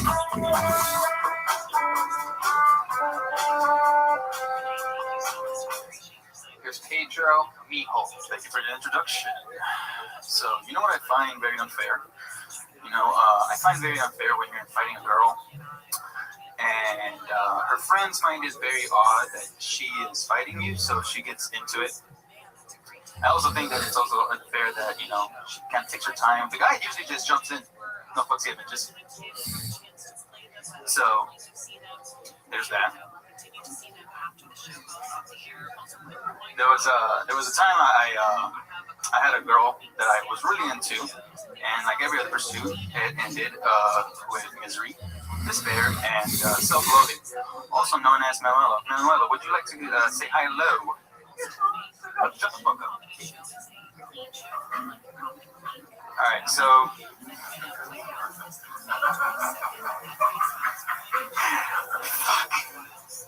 Okay. So there was a... There you go, Pedro Mijo. We're going to see you there. It's okay, Pedro. Very good. Pedro, that was a very unorthodox set. How long you been doing comedy? I've been doing it for about a month and a half. Month and a half? You started during the pandemic? How old are you? 26. 25? This year. No, 26 this year. When? When's your birthday? September. Yeah. September what? 22. I'm a Virgo. Wow, what's yours? September 8th. Oh my goodness. Mine is September 11th. One way you never forget. Oh my God. Didn't see that one coming at all. I'm a regional TV horror It's host. also 9/11 because that joke crashed and burned. 9/11. My favorite bingo number is Be Quiet. That joke was already made. Why did the chicken... Okay. Pedro, welcome to the show. You are 25, going on to 26 very quickly. I still feel like you might be 17. See, I didn't say like 15. You are. You have those young ages. Any of your classmates? Forget it. I'm not going to make that joke. Hey, what's your favorite science teacher? What's her name? Miss Holmes. Pass the test. Okay. Red Band's still deeply affected from the words of William Montgomery minutes ago, still riding that adrenaline and perhaps a bleach poisoning running through his veins. Pedro, tell us about your life. You're 25. What do you do for work? All right, so I don't really have a job except working at a factory whenever I feel like going. Why do you have such a lax schedule at the factory? Well, because I just feel like, there's so many things to do throughout the day. Why do I need to be slaving over something that I What kind of factory is it? You're such a bad comedian, I feel like it could be the Laugh Factory. Cookie factory. It's a cookie factory. It's a cookie factory? Cookie factory. A cookie factory? Yes. Uh-oh, Red Band's new favorite comedian of the year. I don't like sweets. Your Instagram at 4 a.m. tells an entirely different story. Yeah, meat and cheese, a different story. You're right. Biography. So what kind of cookies are you making over there? You guys know the J&J? No, that's branding. Jerry's, the whole cookie, the one with the crazy hairs and stuff? Yeah. It tastes nasty. The cookies that you make taste nasty. They taste nasty because they're not made with love. Right? What are you good at? Like, you make shitty cookies, you write shitty jokes. So what's like a talent that you have? Well, I did serve my country. What did you serve? What did you do? You served them cookies? What are we talking about here? Now I do, but no, I used to serve for the military back in 2013 to 16 for the U.S. Army at Fort Hood. Really? Yeah. Wow, that's incredible. What branch of the military were you in? The Army. Why do I feel like you're lying? How many push-ups can you do? 25. I'm not gonna do it. Why? What if we had William do 25 alongside of you? Come on, here we go. Lay down, guys. Here we go. 25 push-ups coming from both of them. There's some armed forces music coming at you. Here we go. 25 push-ups. 1, 2, 3, 4. Come on, this is for America. Keep up, William. This is very exciting. Wow, this kid really was in the Army. This is very impressive. All right, Randy.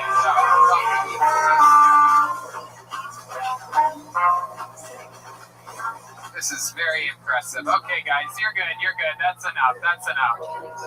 That's enough. This kid just dominated you in a push-up competition, William. How does that make you feel without using the microphone? She's nowhere to be found. Okay, there goes William Montgomery. Here he goes. He's hogging it up on his way back to his seat. Pedro, what's your love life like? I got a girlfriend that I don't acknowledge as much as I should. Wait, what? I have a girlfriend I don't acknowledge as much as I should. Why don't you acknowledge your girlfriend? Because she's not here. Where is she? That's a good question. What does that mean? I think she's with her family. What? This isn't. Think she's what? It's just in the weather Nah, report. I'm more than sure she's with her family. Pretty turkey with a chance of moon tonight. Okay. What do you mean you're pretty sure she's with her family? What does this mean? Be more clear. It means that I don't like to keep tracks on her, but I know in good faith she is with her family. When's the last time you spoke with her? Like about an hour before I got in here. Oh, okay. So she's with her family. Yeah. Jesus fucking Christ. You're paranoid. I don't know where she is right now. She's no longer with us. She's with her family. Yeah, exactly. You have a really interesting energy. Like, Thank you. like when you walked out, you seemed like really comfortable and adorable and sweet, and now you seem very like nervous, and you're trying. Like, I feel like because you're new, you're like trying to figure out like who you are, but you're not being yourself. So it's really hard to like get a read on you. And it seems like you're really charming and sweet, and you don't have to be like a mysterious bad boy with a girlfriend. Yeah, it's like a helicopter. It's having flashbacks to the war. Oh God. Actually, there was a shooting that was there, and they thought it was me, but no, that was. Oh my goodness! Wow. Why did they think it was you? Dude, look at me. I'm white. I was the first. You're not white. Well, everybody looks at me and they're like, "Hey, that's the white boy." No, they don't. But you obviously don't know you don't live where I live. Nobody does that. Your name is Pedro, and you look like a Pedro. Well, Oh, look at that. He breaks Wow, that is the right in. whitest dance I've ever seen. Where's his ringtone? Joel Lyra, you're our senior East Los Angeles correspondent. What do you think about this guy? What race would you call him? So this guy's my cousin, eh? Oh, What's shit. up, man? Oh, damn. God, I thought that was fucking digits for a second over there. You got He's so only Mexican. a white guy at the Million Man March. Yeah, we were featured on Fools Gone Wild. Did you see that? Oh, what? We were featured a clip of. Did you guys see that? Yeah, Los Digits was on a viral, a massive Mexican. It's basically like World Star, but for Latinos. Because on the episode where I asked him, "What's your first pickup line when you meet a girl?" and he goes, "What's up, fool?" That's the whole clip, and it just keeps going over and over. It's really funny. That's great. All right. How long you been with this girl? For about 3 years. Is she Latino as well? Yeah, I don't. Is she? Yeah. Have you ever gotten her pregnant? How many times? 20. Have you ever gotten her pregnant? Oh, gosh. Pedro, this is an interview. Interviews are supposed to be compelling. How about we talk about military? That's more interesting than. is your girlfriend the one who inspired your joke about getting in fights? Yeah. What was that joke? I was confused. So I thought the joke funny because I was trying to make a longer joke and it did not work out. I didn't have enough time in order to get to that joke. So at the end, it was a good punchline and. Pedro, I like your style, dude. You just keep writing, keep trying, don't give up. There's something in there. There's something deep in there. But I'm always good at one good talent that I have is I can spot somebody before they even do anything decent of what their potential is. I have a good barometer for potential, and I see you being a teapot full of potential. Thank you so much. There he goes, Pedro Mijo, ladies and gentlemen. The king of potential.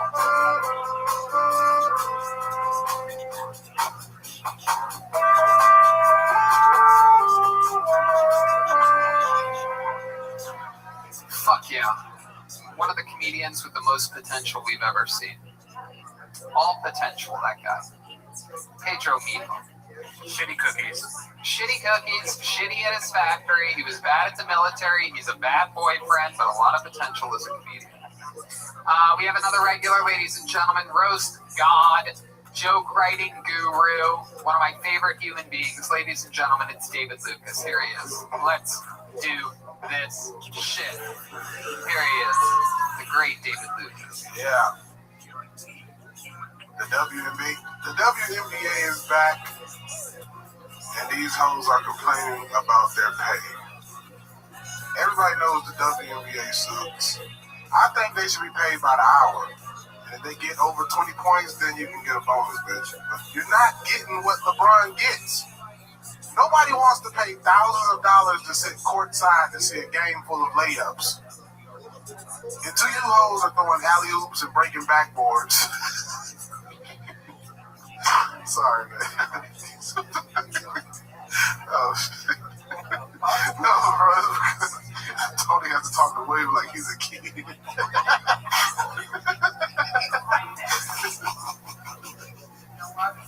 Alright, man, fuck it. That's another joke, bro. That's it. David Lucas. Fucking laugh That the was rest great. of the day. The WNBA is perhaps the most unwatchable sport ever. Oh yeah. Do you watch it? You don't watch it? I don't mind it. Like, I think baseball is way worse to watch. Have you ever watched the WNBA game? Oh, WNBA. I thought I said NBA. No. We're talking about the WNBA. Oh my god, bro. Yeah. The way you talk to him. I mean, it's just unbelievable. And by the way, it works. The way I talk to William works. I gave him the old shaky finger immediately. Talk hard. It works immediately. I get direct results. I've known William for a while now. I've communicated with him many different ways. I used to communicate like an adult, like a human, like someone that respects somebody. And now I'm stuck communicating the way that works. A lot of hand signals, a lot of this, a lot of that. Very good. Good job, William. Tony, next time you'll be communicating by Ouija board. Hey, Tony, did Allie tell you that she aborted our baby? Oh, is this true? Yeah. Oh my Fucking goodness. Allie. Wow. I'm surprised, David. You ain't told nobody? That's why my nickname is Back Alley. Ooh, I like that back out. We were trying to have a mixed baby in hopes that they would be like the greatest comedian ever. Oh my goodness And gracious. she got scared 7 weeks in. Wow, she must have let Donnell get her pregnant instead. She wanted You cheated on me? You know, I don't like to be exclusive. Yeah, that's why she went out of town, because she was sad and shit. Wow. The quarantine. We would have the ugliest baby. I'm handsome. Well, you're handsome too. That's so cool that the last comedian let you use his military sleeping bag as a t-shirt tonight. Did you wear that shirt last week? Or a couple of weeks ago. It was actually a couple months ago. A couple of months ago, I wore the same outfit. He's from the hood, Fort Hood. Yeah. Tony's dressed like a gay marathon runner. That's what I am. I come out as both a marathon runner and gay in this past week. Yeah, motherfucker, sprint to the dick. That's right. I sprint to the dick, and when I hear the gunshot, I go, "Oh my God, no!" What do you think the baton is? Right. When Tony hear a gunshot, he called the police. That's right. I do. Even if I'm the one shooting it, I'll call the police on myself. Excuse me, there's a gay man with a gun. Sir, is it you? Right. Anyway, David, you talked about the WNBA. Women playing. Allie, what are your thoughts on the WNBA? You're very pro-women. You are considered by many to be a feminist. You're very much, some people say, the next Amy Schumer. Better. What? Better. That's my baby. I know, I'm That's kidding, right. David. That's a joke. Yeah, I don't watch. No. Right. No. Yeah. And I also think that they don't deserve equal pay because they're not getting the same amount of views. You are exactly correct. It's not because of like a men-women thing. I think if more people appreciated WNBA, then I'd be all for it. But people aren't into it, from what I'm aware of. You are absolutely right. The ratings make it so that it is an absolute laughable joke. The only reason that they don't get rid of it, in fact, because it is truly unwatchable. The only reason companies lose money just to have the image of being involved with women, but nobody's watching. Yeah, I think it's good though, at least it's there, whether they're losing money or not. Maybe there's some young lesbians out there not sure who to look up to. Ellen's out of the picture for them. Now they have They can look up to Tony still. Oh, Joel Myra, how dare you? Hold on, keep Angel playing for a second. So I like this segment that we're into right now. Because now I'm going to switch over. I'm going to go to Skeleton on this one. Skeleton, another lovely lady of Kill Tony fame, what do you think about the WNBA? You're very pro-women usually. Let's see what happens here. If they want to play ball, let them play ball. Wow. I think they should do it in skirts though, right? No bones about it. Skeleton is, yes, that's how they do it. They like to do that shit naked. They hit it with a trumpet. Yeah, but Tony, Yes. the more to add to that joke was you don't even see women that stand up for women sitting courtside. You never see Beyonce or Oprah at no damn level. Hell no, absolutely not. There's nobody courtside. Bro, I sat courtside at an LA Sparks game for $125. Yeah. That's Wow. crazy. Why would you do that? Took my daughter to some shit. Jesus Christ. Couldn't get Having a positive experience with your daughter. The only courtside seats David has ever had was at the mall in the food court. Wow. Long way to Shut get your, there. shut your bisexual Mozart looking ass up. Oh, shut your camouflage ass up. You look like Beethoven's lover. You said camouflage. That motherfucker wrote a waltz. Will you roast me? And you just bought some molds. Oh shit, Allie's asking for a roasting right now. Allie looked like the type of bitch that commits suicide after she get fucked. Wow. That joke died. You look like you cut yourself when you can't find your hair ties. The only thing she squirts is blood when she's slitting her wrists. Ooh, there was those. Okay, alright, over there, Vincent Shadow. Just really saying everything that comes to his head right now. That was You have quality. anything else for this? That was Alley? quality. Rewind the tape, channel 9. Then go. Anything else Yeah, for the Alley Rose? Joelberg looks like the homosexual Mona Lisa. Oh, you know what? We're gonna... I'm a woman. Fuck out of here, man. You want to see my tits? You stand up when you pee, motherfucker. Mona Lisa. Oh, William And has David a hand Lucas raised. sits down with the Okay, Alright. Vincent Shadow, thank you. William, did you have your hand up for a second? You did? Yeah, okay. Give him another mic. He's not speaking into my mic, and then I use it again. Say it. I'm sick as a motherfucker. I've been around a bunch of blacks in Georgia. All right, man. Get your Okay. ass out These here, are the hosts of, man, get your Confederate flag out. these are the hosts of Brothers in Cursive. General Lee. This General Lee grandson. All right, go. Go ahead. Hey, Allie, I loved you in Spider-Man 2. Jesus, William is out of Hell control. yeah, bro. That motherfucker. Spit in my mouth. Oh my goodness. Tony, you should spank him on stage and be like shouting. You know what, He might William? like it. Tony gonna like it too much. We are COVID. My goodness gracious, Vincent, you are wild right now. What's going on over there? You've been licking bleach pads? Hell yeah. Okay, there goes David Lucas, everybody. There he is, David Lucas. We love you, David. Great stuff. We're flying through them tonight. We're getting through them. We are flying through. Look, they're wrestling. Tickle off.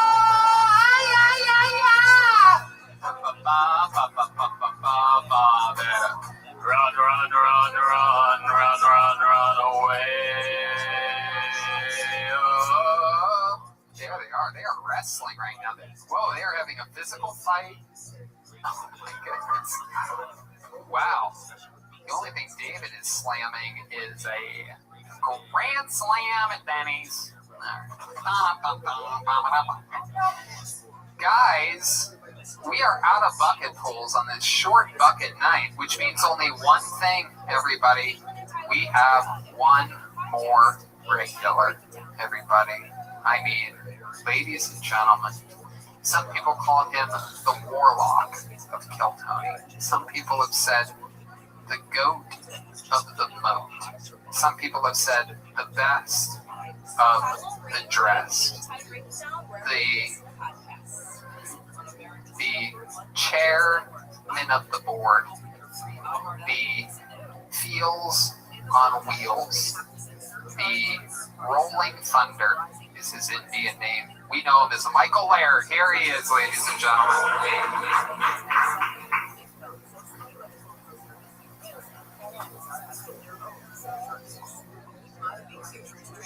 Hey,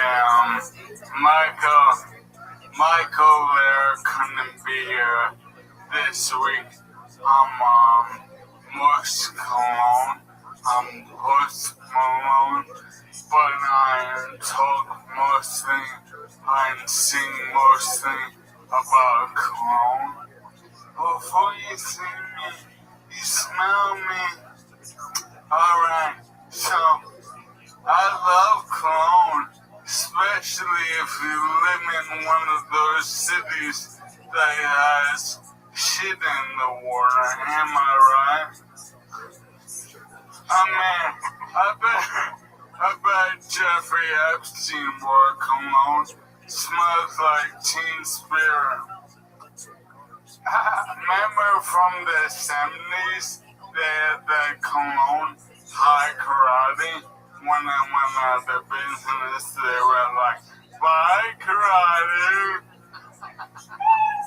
And one more about hey, if the scientists formulated cologne maybe worked on a corona vaccine,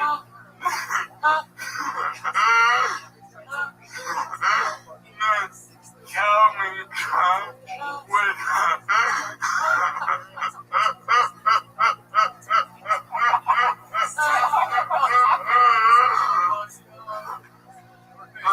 If we need a corona vaccine, Calvin Klein would have that bitch in 2 weeks.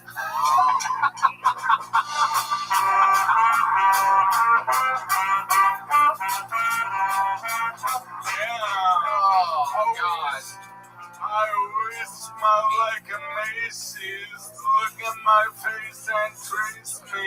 I look like Sam and Spacey. You can smell me from Space G. Wow, most cologne. Most cologne. Oh, most cologne. I wear the most cologne. I thought I smelled something. That's you. A Chicago and Tobacco Rabbi. Don't need clothes when you got cologne on. Wow. Yeah. My goodness, this is very impressive. How many songs about cologne do you have? You like that setup, do you?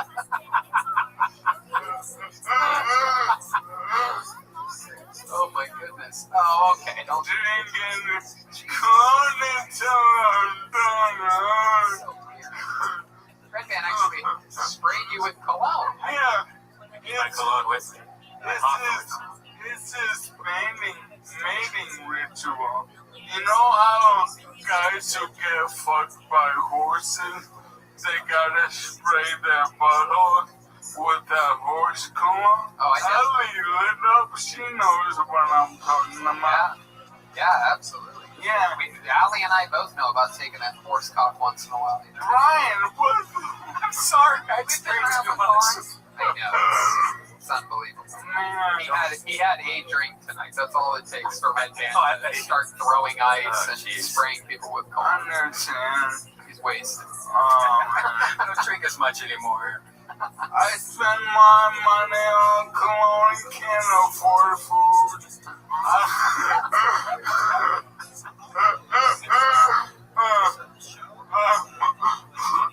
I'm always hungry, but at least I look good. Oh, you rhymed food with good on that one. That's incredible. Yes, I'm most cologne. That is very impressive. That is. I love Parliament cigarettes. Yeah, man. Oh, that's how he smokes them. He puts them straight to the head. Right, just had a heart attack. Drinking cologne until I'm done. Cause cologne is poisonous stuff. Wow. My goodness, that is just absolutely incredible. Skeleton, what do you think about most cologne? That's Bengali. Come again? Go ahead, Skeleton. What do you think about Okay, what do you think about most cologne, Skeleton? I can't smell, so I don't really get it. That's right. Skeleton lost her sense of smell. Yeah. Well, I don't have lungs. I've lost a lot of streaming since Corona. Cause most of my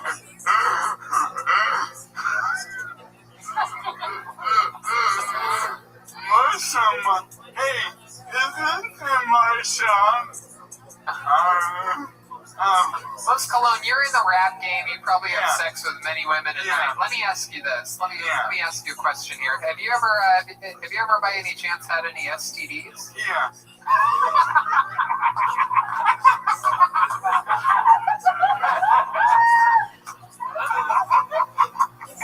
Oh my goodness gracious. Oh, Yeah. what have you had? 7 to 21 day ones. Whoa, that's a lot. Gonorrhea. No, I never had nothing. What I said last week was I go into the doctor, right? Yeah. There was some confusion. I go, look at this. That was months ago, by the way, we talked about this. It wasn't last week, but yeah. Dude, I have frontal lobe disorder. The only reason I'm on this show is because I'm disabled. That's not true. It's because you're very abled. Not disabled. You're dad-abled.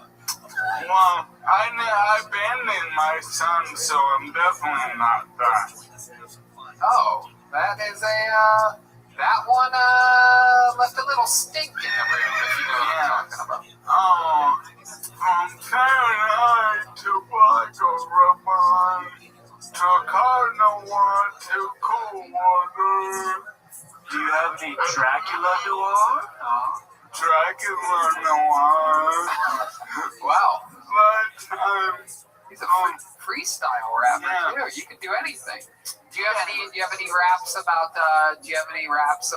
homemade cologne? Oh yeah. I'd love to hear it. All right. Are you thinking of it right now? While we ask these questions back and forth? I'm gonna kick your ass for your now. No, I'm just kidding. Homemade cologne. Come to my home and make love.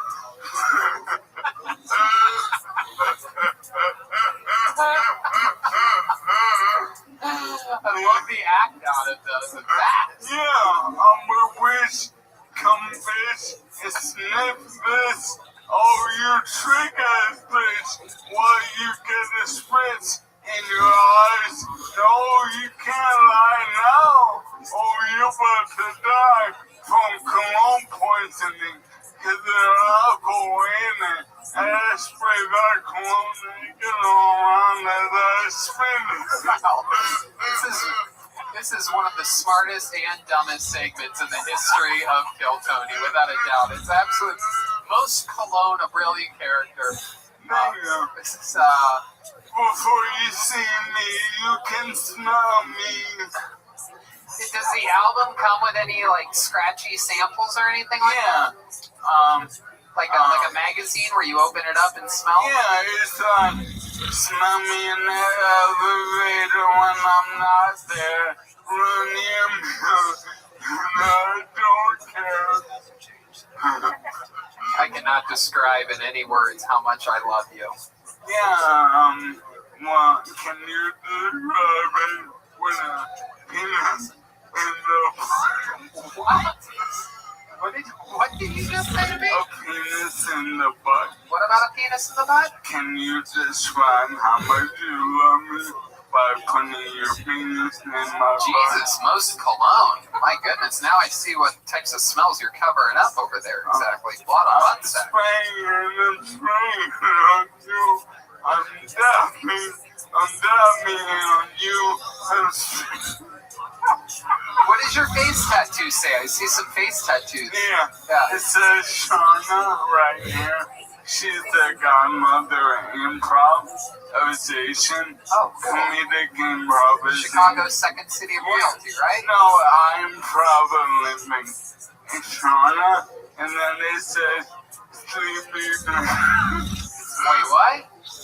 Sleepy.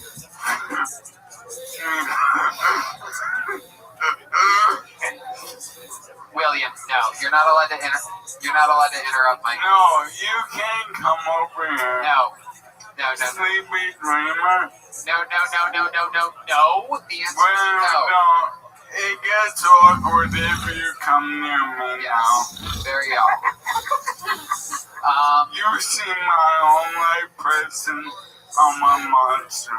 If William came over now, I will fucking kill him. Yes, absolutely, I agree. Ali Makovsky with a question. You sent me a DM a while ago that confused me, and I just wanted to get some clarity on that. Yeah. Did he ask you for one of your wigs?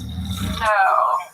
This has happened before. You might end up in a Rambo monologue. I remember it, Ali. Yeah, you said that you don't like my ex, David. I don't believe I have an ex. Yeah, I got mixed up with our mutual friends. But there's a David. Well, you know the Infinity, right? Yeah. Yeah, we're homeboys, so she did, you do backyard shows or used to, obviously. But the friend of theirs, David, I thought he used to date you, and he's a bitch. I want to fucking kill that guy. Why do you hate this guy so much? Why? Well, you know how I'm disabled and every day is I never noticed.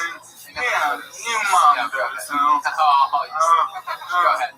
Well, I came home from a comedy show, and it was one of my friends in LA, and I was so excited, and I'm like, I'm back, and he was like, you know, like, I describe them as fake hipster bitches, you know, where those are the guys that Ali absolutely falls head over heels for. You know, does your dick somewhere?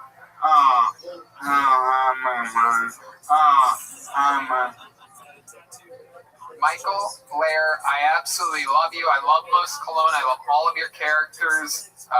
The Dice Man. What was that? Andrew Dice Clay. We blind mice, see how they run.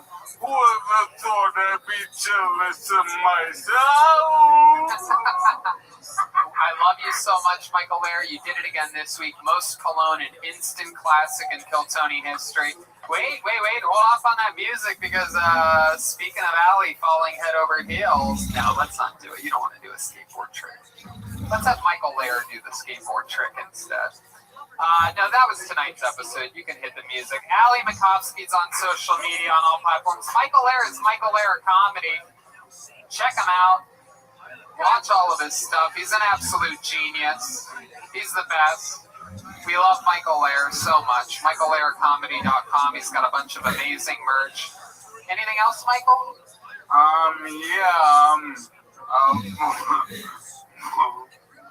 Okay, there you go. Absolutely. Let's see that drawing from Ryan J.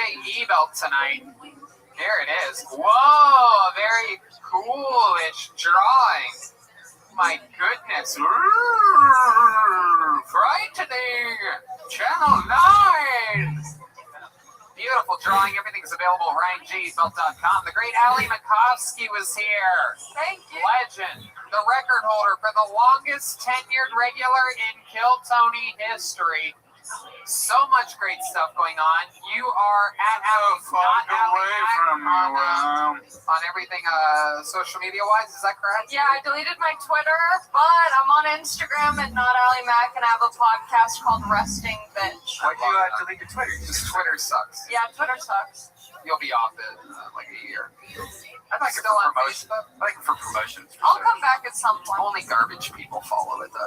You just end up with garbage fans. You promote too much on Twitter. Speaking of promoting too much, it's Jeremiah Watkins, everybody! The host of Jeremiah Wonders. There's his Venmo for those of you that feel like giving away free money. Ooh, Venmo at Jeremiah-Watkins. I'll be headlining in North Carolina this weekend. Come see me in Lexington, Kentucky the following weekend. Oh my god. Oh my goodness. It's okay. It's okay. No need for the spotlight. Keep going, Jeremiah. Keep going, Jeremiah. And then I'll be in Acme, Minnesota at the end of the month. And there's a new Jeremiah Wonders with Donald Trump on. Look out for it. There you go. Jet Ski Johnson, everybody. Very professional, everyone. Very good. Keep it moving, Jet Ski. Thank you so much. Social media is Jet Ski Johnson. Yes. Yes. Thank you so much. Yes, thank you, thank you. Chroma Chris was here tonight, everybody. Chroma, what do you think about tonight's episode? Oh, it was to die for, Tony. Awesome. Joel Jimenez was Joelvira the whole time. I just figured that out right now. Mostly sorry on everything. Mostly sorry podcast on everything. And if you think I'm a hot bitch, send me money on Venmo. Joel-Jimenez. Fuck it. Come I find absolutely sexy love pussy. it. That's right, and Venmo for Jet Ski Johnson is at Jet Ski Johnson. For those of you that actually read signs, Well, that's something I would love to. That's a Venmo Jet Ski Johnson, all one word, JetSkiJohnson. She picks her spots on the show, hits grand slams, really picks her moments. Venmo Jet Ski Johnson. That's the first time we've plugged that in the history of the show. You can also follow at Chroma Chris on Venmo as well. Oh, wow. Chris. There you go. Give it away. Joelberg, you got it? Joelberg, what's your Venmo? Joel-Jimenez. Oh, that sounds why not give money to some people that don't always beg for it, you know? I'm also Or on maybe it's a good Venmo. idea. Trend setting. Ooh. Go ahead, Allie. What's your Venmo? Allie Makovsky. You know what, Michael Lair, what's yours? Because, you probably have a lot of bills and stuff. Yeah. I just hit a big section. So, What's your Venmo? Comedy 69. No, it's Comedy 69. You got that? That's your Venmo? Well, double check Not with you're them going to give money to some stranger. No, Is that it's right? my cash up, my Venmo, everything.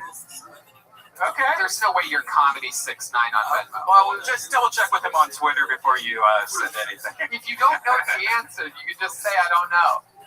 Wait, are you gonna apologize to me when you find out you're wrong? I will. You will? Yeah. You will? Yeah. You will? I will. You will? I will. You will? I will. It's gonna happen. He is actually Comedy 69 on Venmo. Wow. You know what? I'm sorry, Michael Lair. You won't be the first time. You know what? I'm going to give some money to you. You know what? I'm going to give some money to you also. No, I hit this stock real big. I don't want any money. Spread the wealth. Michael Lair makes and sells incredible merch, so he really doesn't need to send money. You might as well just go buy some awesome Michael Lair stuff at Michael Comedy. No doubt. No doubt. All right, we love everybody. Everybody's great. Shout out to Charlie from Vito's Pizza, Gino from Speedweed, Ryan J.E. Belt. Amazing show. Thanks again to our sponsors. And we'll Thank you to the Comedy Store, guys. We love you, Yeah, Comedy it's Store. incredible. It's all happening here at the Comedy Store. Check out the live shows on the patios, streaming live if you're ever in town. Grab some Vito's Pizza on your way. Have a great night, everyone.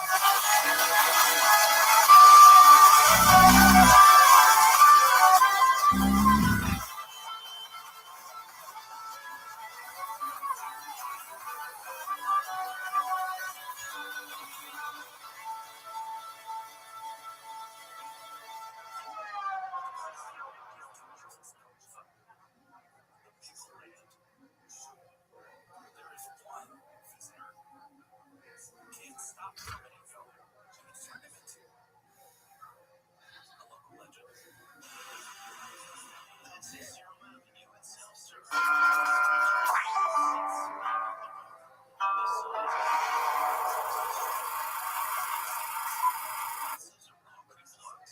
Just a little tension, signs warning. Don't even think about crossing. He said a lot of times it's just a package is only 2 minutes.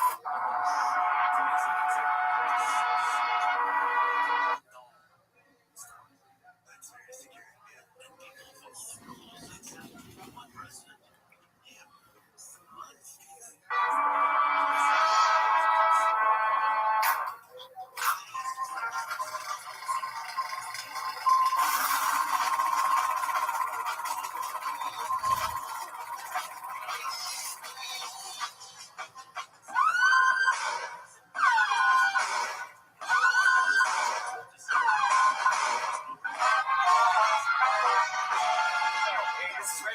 Live from the world's famous comedy store main room for a brand new episode of Kill Tony. Give it up for Tony Hinchcliffe. Hey, what's up, everybody? Brian Redband, how are you? Good. How are you doing? Good to be here. Another episode of Kill Tony live on the Sunset Strip from the world famous comedy store. Spore. Ah, Like a mushroom. nice. Speaking of mushrooms, the house artist is here, the great Ryan J. Ebelt, ladies and gentlemen. He is an amazing artist. He draws every single episode of Kill Tony. Everything's available at RyanJEbelt.com. Every episode, every tour poster. He draws them all on mushrooms. Yep. He draws them on mushrooms. He draws them off mushrooms. He draws them. He's known for doing every drug. He's the only person we know that's done every drug. He has the corona vaccine. Everything. Incredible. All those are available at RyanJEbelt.com. We're at the Comedy Store. Before we get tonight's episode moving to an unstoppable force, let's check in with our amazing, lovely sponsors. Hey, we're all into creepy stuff. Maybe it's a type of porn. Maybe it's a type of video on the internet. And when you're on one of your devices searching for weird stuff, you don't want other people to know about it. So you're probably thinking, why not just use incognito mode? But let me tell you, incognito mode does not hide your activity. It doesn't matter what mode you use or how many times you clear your browsing history. Your internet service provider can still see every single website you ever visited. That's why, even when I'm at home, I never go online without using ExpressVPN. It doesn't matter if you get your internet from Spectrum, AT&T, Verizon, Comcast. ISPs in the U.S. can legally sell your information to ad companies.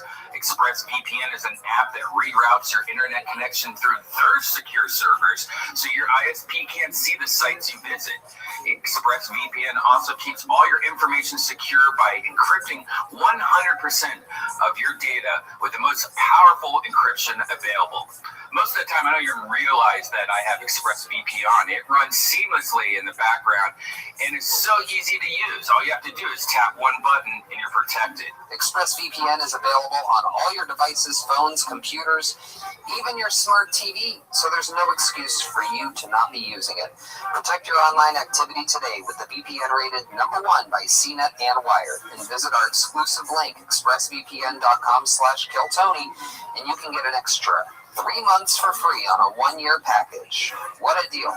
ExpressVPN.com/KillTony. That's ExpressVPN.com/KillTony.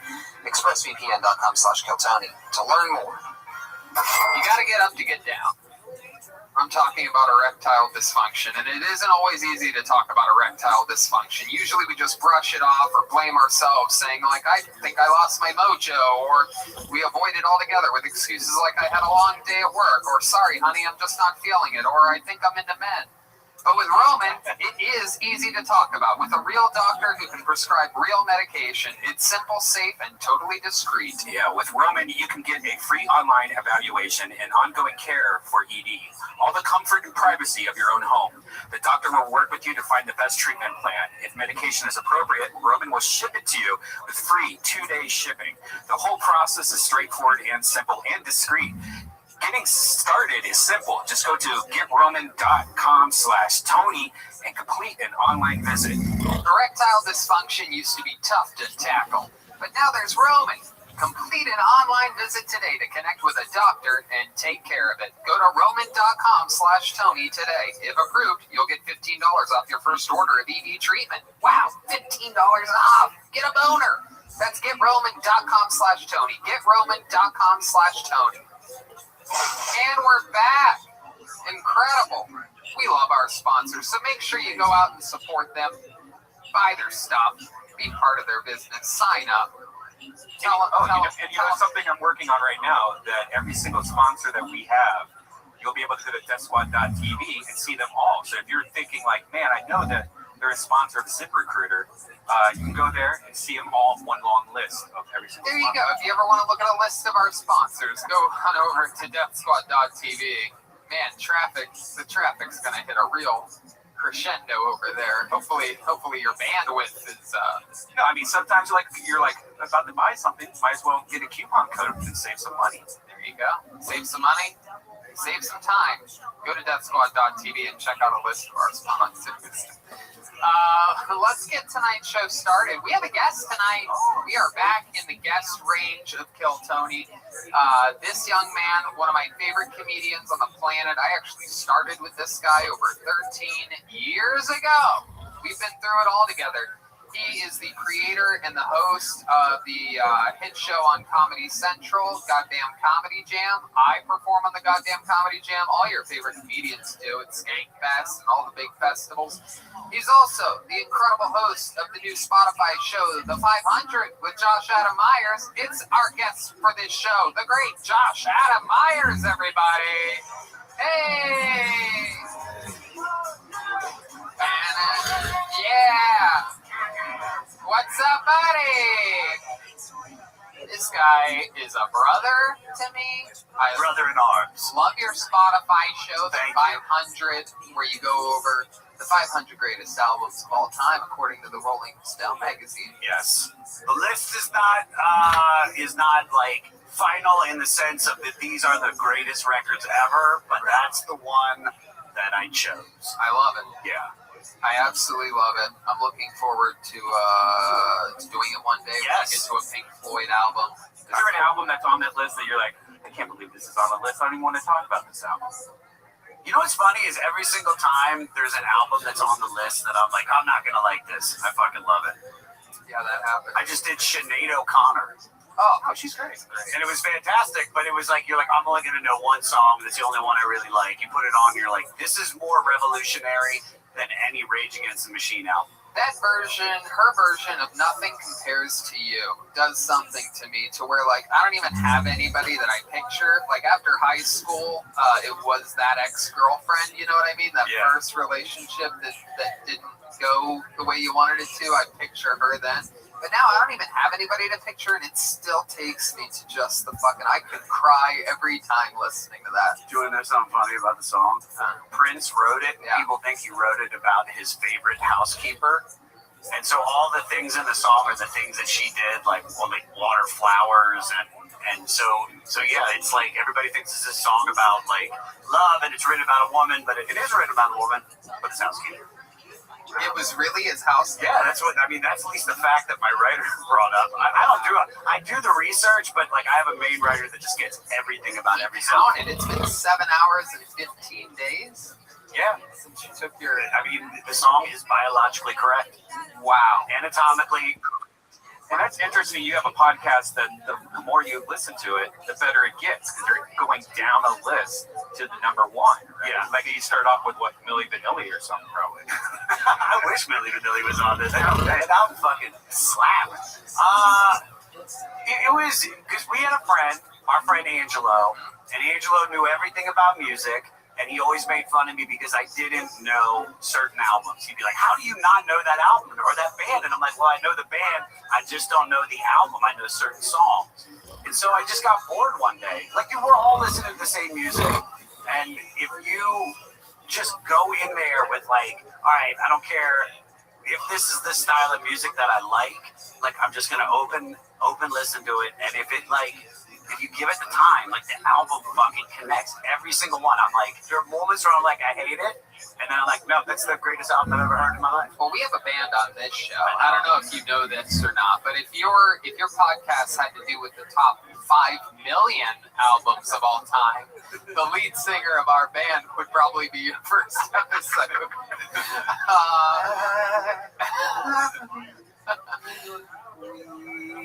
Just work. All right. With no further ado, every single episode, the band commits to being different characters. We never know what they're going to be. Let's all find out together what they are on this evening's episode of Kill Tony. Ladies and gentlemen, I present to you the best damn band in the land. It's the Kill Tony Band. Jeremiah Watkins, Stolberg, Joel Jimenez, Jetski, Jesse Johnson, and Chroma Chris. Oh, shit. Oh, shit. I know this song. Travel down the road and back again. Your heart is true. Oh, my goodness, yes. Yes. Yes. Yes. They are back. My favorite comedy sitcom of all time. What I argue continuously as the funniest show of all time. Ladies and gentlemen, it is the Golden Girls.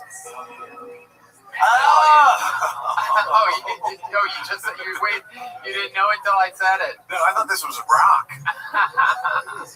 This is it. This is the real deal. That's B. Arthur right there. It's so good. Blanche. Hey! Wait, you're not Blanche.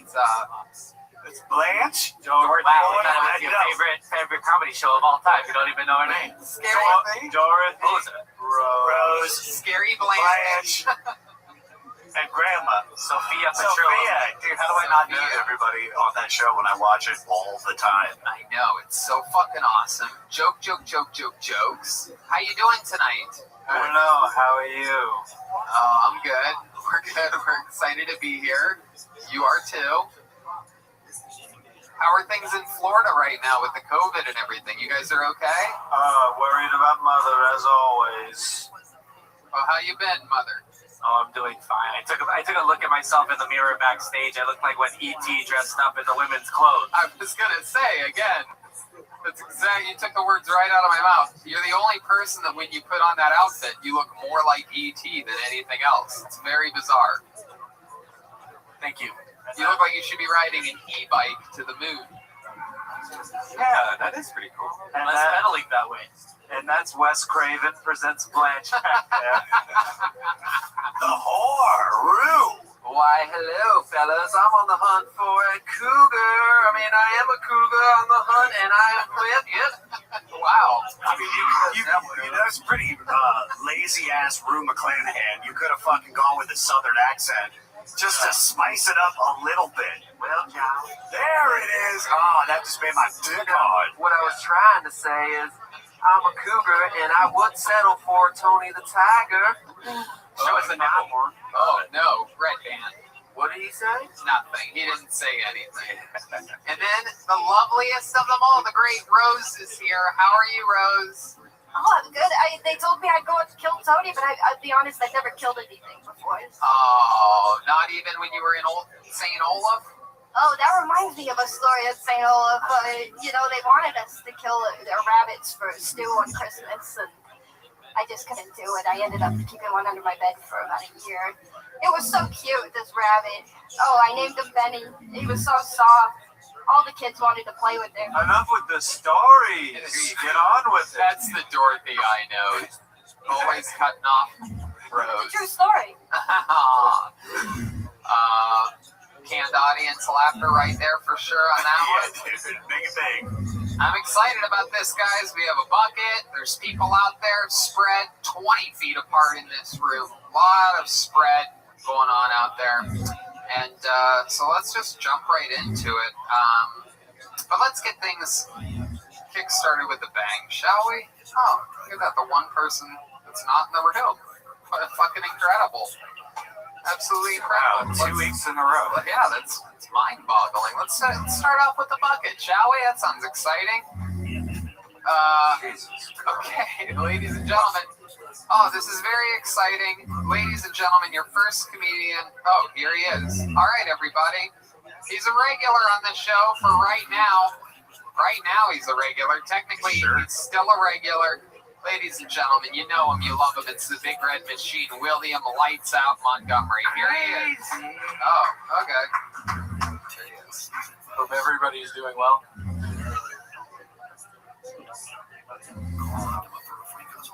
It's gotten to the point where I only read the obituaries to see if they featured anyone I've killed. People ask me if there's anything I regret doing during this COVID quarantine. The only thing that comes to mind is that I really wish I hadn't eaten that bat. Who knew the Masked Singer would be ahead of its time?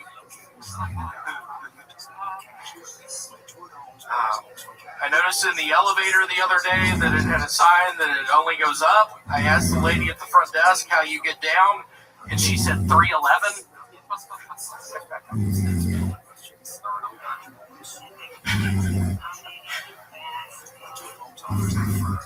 That's all I've got right now. There you go.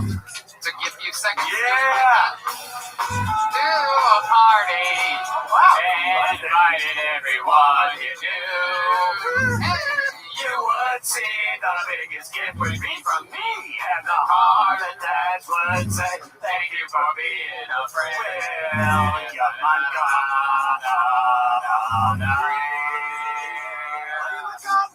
What a performance to get things started by William Montgomery, everybody. All jokes all the way through, 50 seconds of thunder and lightning. Nice to be here. That's probably your best set ever. That really probably was your best set ever. Josh, did you like that 311 joke? I know you're a big 311 fan. Big Willie style. I loved everything except for the 311 joke. What do you mean? That was my best joke. Band in the history of bands. White people should not do reggae. I'm telling you, you're wrong about this, John. Because you're friends with them. Well, I got a bass player. It's not a chicken or the egg thing, though. I was a fan of them before I was friends with them. It's 8:16 a.m. Would you wake up to me? What song is that? That's not that song. That's not that song. That's not the 311. It was a great joke. I had friends in high school that loved that band. You'll appreciate this. Have you ever seen them live? No. See, that's how I know. I've seen them live. No, but I just don't like people doing reggae. It's first of all, it's not a white guy. His name's S.A. Martinez. That is great. He's show profiling. He's Latino. The white guy doesn't do the reggae. Yeah, original unless you will get shot. That's not a 311 song. Speaking of, what are you talking about? A fucking 311 song. Trust me, even though I dislike them, I know a lot of their music. Jesus. What are you doing? Why are y'all dressed up like that? William. You gotta chill out a little bit. I looked over there. Why are y'all dressed up like that? William. Okay. There you go. Dorothy, you seemed really mad at one point during the 311 talks. Why is that? I had a punchline 9 years ago, but this one wouldn't use his peripherals. There it is. There's the Golden Girls sound effect. Golden Girls. Okay. You bitch. Gosh. You could never make me come original, Josh Adam. When things get back to normal, Josh, I'm going to take you to your first 311 live concert, and I'm going to watch you become a fan. And I would go to a 311 concert if it's with you. Yeah. Because we'd have fun. Could I come with y'all? Okay. William, you're connecting right now, man. How? It's the first show. How's this happening already? I'm sorry. I mean, I feel on a podcast. I'm confused. How? This is like your 700th time on this fucking show. I'm confused right now. How? Because I've been sick as shit. Okay. We heard that months ago. Anyway. I'm sick as shit right now. Well, we just heard that. You just said that. I'm really sick right now. Yeah, what are your symptoms? Coughing, sneezing, eating a bunch of Reese's peanut butter cups. David Deary, did you check his temperature? What did it come in at? 97. No, you didn't, David. Another symptom, looking like a coal miner who shops at Old Navy. I mean, come on. Who's that directed at? Yeah, that was Who's that directed at? You, my nephew. Hello. Who's that directed at? Come on, is my penis showing? Yes. William. Oh! Is my thing showing? Oh Yes. my God. Why is your underwear all squiggy wiggly? Like, why is it all kitten caboodle like that? What the fuck, dude? Do y'all see my pubes right now? No, your fupa covers them, thank God. What is going Come on, what do you mean? I've been working out, Josh. What have you been working out? Your boxers? It's the only thing that's big on you. Working out my boxers? Yeah. Only thing that's big on me. Yeah. I don't get it. So weird. I don't get it. Why are you dressed like you're going to Bonnaroo? Like, what does that mean? What's Bonnaroo? You know, your underwear is all disheveled. You're in cargos. You look like the garbage man at Bonnaroo. Garbage man at Bonnaroo. What's up? My name is Alex Rodriguez. Oh, is that your name? Yeah, I'm all right. Garbage man at Bonnaroo. Then you know what? That's what I'll bring you up. If that's your name, then that's what I'll bring you up as. Will you please? Arturo Rodriguez. Really? Arturo Rodriguez? Arturo Rodrigo. Arturo. Yeah. What's happened? William, let's talk about your personal life. Let's talk about it long, hard, and deep here. What's been going on? You've been wildfire lately. I've been eating a bunch of Pronto Pups. Pronto Pups? Yeah, it's a, what is that thing called? It's a hot dog on a stick with bread around it. Corn dough. Yeah, it's a corn dog. A corn dough, dude. I've been eating a bunch of Pronto Pups recently. Literally, I have, Are those like tiny corn dogs? No, they're a feet long. It's a feet long. It's a foot long. How many feet? It's 2 feet long. Pronto Pup. Christ, dude. I've been eating it. Maybe that's why my belly looks like that. Oh my God. That's not a corn dog. That's a corn horse. Am I right? Sometimes I like to pretend like we still have sold out shows. Yeah, that would have gotten They would have done a wave right there. You would have been like, That would have gone good. Yeah, corn horse. why is your underwear like that? Can we get to the bottom of that? Yeah. What do you mean the Can we design? get to the bottoms of that? What do you mean the design? No, it's like out and in. Josh, he's had his zipper's been broken on his shorts. My for about zipper's 2 been months broken now, and he wears the shorts every single day. Okay, makes sense. I get it. Yeah, pants like that. They're comfy, right? They're super comfy. Yeah. Had them like 6 years now. David, what are you doing moving around like that? You don't ask questions. Okay. Well, you're a guest on this show, not the host. I'm sorry. You know that, right? I just hate David Deary. So Oh my goodness. that's why I brought it up. He's a real bitch. Whoa, Gloves on William. your hands, you fag. Whoa, William, relax. Looks like he's about to go in my butthole, you faggot. William, is there any truth to you throwing parties lately and the FBI threatening to cut off your water and power? Yeah, I was with Jake Paul 2 weeks ago. Yeah? What'd you guys do? We were having sex with guys. Yeah? David Deary was there. What's your favorite part? With his rubber gloves on, inserting my penis into a guy's butthole. This guy's That's such a what David fag. does. David guides the penises into the butthole. He helped guide my penis into this guy named Dillard's butthole. Dillard?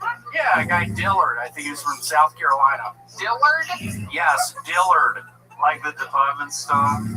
Yeah, like the department store. Wow. Was Mervin's there as well? Yeah, Mervin's was there as well. Y'all are really good at this one. Was Ross there? Yeah, Ross was How about there. J.C. Penney? J.C. Penney's was Cole? there. Was Cole there? Mr. Cole is not. Circuit City? Circuit City. Oh, That's that Red Band. What do you mean Circuit City? That's a guy. How's that someone's name? Died. Has anybody ever told you look like the Kraft macaroni and cheese dinosaur? Yummy. Wow, that's an interesting reference. I love Kraft macaroni and cheese. How'd you think of that one? Well, that guy over there, that Dorothy knows all the poor people's food. How'd you think of that It's one? true, I'm a poor bitch. Venmo at Jeremiah-Watkins. Oh, Jesus. All right. Whoa. A lot of cereal lately, I've noticed. That seems to be the new thing. A lot of cereal. I don't know what's going on over there. Did somebody tell you that you eating cereal at a low camera angle is a great thing? Let's just say a lot of likes. You ate a breakfast burrito, and then an hour later, you had a bowl of cinnamon toast crunch. I like breakfast. I'm that kind of bitch. What can you say? I love it. French toast crunch. Ordered Me it too, I especially off the internet. Loved it. Keep doing it. I think it's hilarious. I'm your biggest fan. Keep eating cereal and keep doing. But what the fuck do you know? You're eating 2-foot-long corn dogs. What do you mean I'm eating 2-foot-long hot dogs, corn dogs? Corn dogs. What do you mean? Corn dog. It's pronounced dog. Dogs. What do you mean? Corn dogs. I've been eating corn dogs. See? It's much better that way. I've been eating corn dogs. What is your diet for real? Are you for real like a corn dog guy? Uncut. Watermelon. Let's check in with Dorothy real quick. What could you say the corn dogs with while you're driving your favorite car, which is a Ford Taurus? You know, it was a Hyundai Elantra. It's trying to set you up for it. Hey, what's up, y'all? We are going 50 miles an hour in this thing. I'm eating a corn dog. A what? Corn dog. Does? Is that? Y'all are really messing me up. Redman, why are you looking at me that way? I would just like to say that went even better than I was thinking. That's right. Does it really? Hey, David, would you help me guide my penis into his bottom? All right, William. I love today's set. Like we actually said, and we're not kidding, that might be one of your best sets ever. Coronavirus joke, the bat, the Masked Singer joke, all topical, all well written, very, very smart, very, very... When am I going to get on Comedy Central? When are you going to get me Josh Adams Wire on your show? What's going on? You won't even show letters. Huh? Won't even show up. Even show up. 2 weeks in a row, you weren't even in the room when we called you. 2 months ago. The real move would be the 500. If you can get famous before he hits number 1, you could probably. You have 7.5 years, dude. Is that about how long you can? No. May 31st, 2028. Wow. Yes, I love that. Yes, it's gonna take a That's while. where the end of the world is. What is that? Episode 500 of Kill Tony is going to be, I believe, in April 2021. Do y'all think I'll still be here for that? Nope. Okay. There he goes, the great, the powerful William Montgomery. If you threw a party and invited everyone you knew, that's right. You would see the biggest gift would be from me, and the card attached would say, "Thank you for being a friend."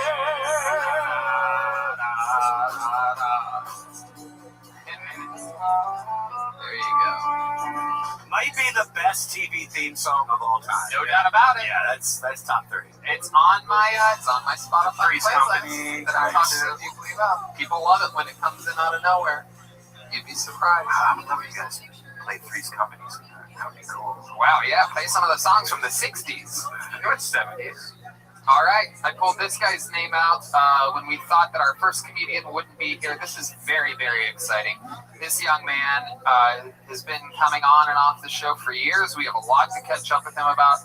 Fan favorite, cast favorite, ladies and gentlemen. It is the return, the long-awaited return of Dan Nolan, everybody!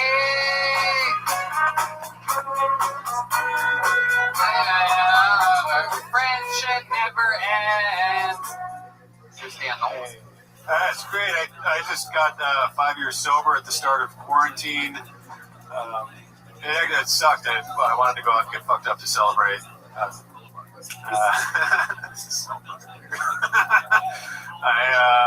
don't know. I'm not actually completely sober. I did drop acid a couple weeks ago on my birthday, which I don't think counts. Some people think that counts. I don't. But I feel like I always have to clarify. Like, I'm 5 years sober unless you are fucking lame. That is. A lot of people don't know this. Actually, the guy who founded AA, he got kicked out because he told everybody that they should take acid, and it's like really good for sobriety. They kicked him out, and then like when he was on his deathbed, his last dying wish was for a bottle of whiskey, and they refused to give it to him, and then he just had to die sober like a fucking dork. I'd be so mad if someone did that to me. I'd be like, "Are you trying to ruin my deathbed? Like, what are you doing?" I'm going to do a bunch of heroin on my deathbed for sure. Like, and if you don't like it, don't come to my fucking deathbed. You're not invited, you fucking loser. That crushes when there's. Yeah, no, it's great. I was just about to say it. Brilliant. Right. Friendship never ends. There you want to be. Dan Nolan, The Return, and I'm telling you, I know it crushes. That's all great material, all personal to you. Congratulations on 5 years of sobriety. Thank you. I love it. It's all about you. It's all true stuff. Fucking incredible and educational at the same time. I love that info about AA. Did you really do acid? Yeah, on my birthday. I was down in Key West. That's awesome. Did you immediately go like, wow, I miss this drug shit? No, I've done it a bunch. I've probably done it like 10 times over the last 5 Does years. it help you with staying sober from other things? Yeah, it does a lot for ego. Like, I think I have ego problems, and it like really just makes you step back out of reality and look at yourself objectively. And it just like breaks everything down, and you're like, oh, I'm not shit. Like, the universe is fucking gigantic, and I'm just like nothing, but I'm part of it, so it's cool. Right. It's humbling. Absolutely. He's on acid now. He's like, everything's great, man. He's like for some reason seeing the fucking Golden Girls up there. But like a very, very trippy version of them. Rue McClanahan was dead. No, she's in my mind. Yeah. Dan? This is actually you, McClanahan. Go ahead. What are you going to ask Dan? That's a golden shower. Okay.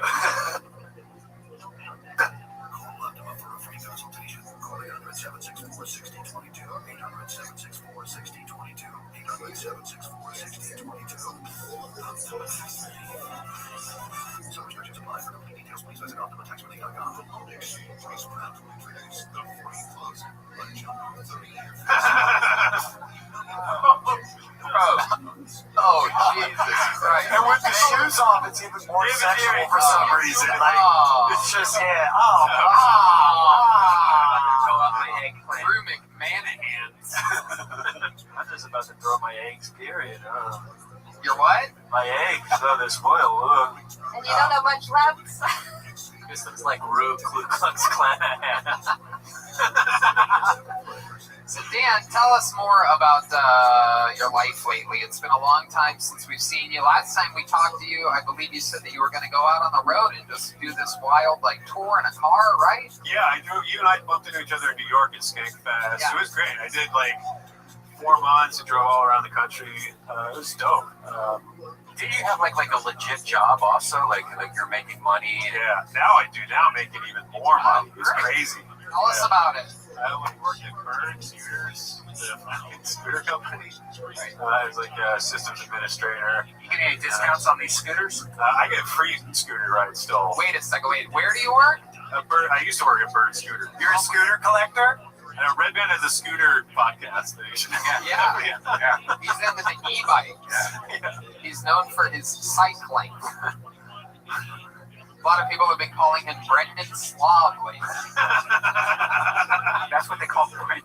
Oh, really? Yeah. Well, they call Brendan everything. I know. Really. Just love to attack that guy. So where are you working now? What are you doing now? It's the same job. I'm a systems administrator at a different company. It's like project management software for engineers. Wow. My goodness. Yeah, I learned to code by myself. I still don't have a college degree. I just learned it, and now I make a lot of money. So it's fun. Wow. It's the whole company's remote, and so now I can do that thing again where I just drive around the country or whatever. Before the shutdown, I was like, all right, I got life by the fucking balls right now, and then everything, literally that week. Yeah. So before you started taking LSD, was your ego just like, look at all these poor people suffering during Corona? I am wealthy. Yeah, no, I had a bad trip because I was in Florida and I was coming up and I was like, oh, look at all these pieces of shit. I was on the beach and then I was like, why am I judging these people? I just started feeling like a fucking asshole. Yeah, that's how I feel all the time. You done acid? I think you've done mushrooms. No, I'm not an acid guy. Not yet. Do you want some? I have 7 tabs of acid on me right now. Yeah. I will talk to you after the show, my friend. Or I can take one right now. I think you should. Great. How long does it take for it to kick in? About an hour. Have you ever taken an antacid before? Dorothy. Oh, Dorothy. You a fan of the Golden Girls? I do. watched episodes and been like, and I have had the same reaction that you have, where I'm just like, this show is fucking great. It's unbelievable. Same thing with like Cheers too, like just old. Some of the shows are so fucking good. Those shows used to know how to really write around their characters. Yeah.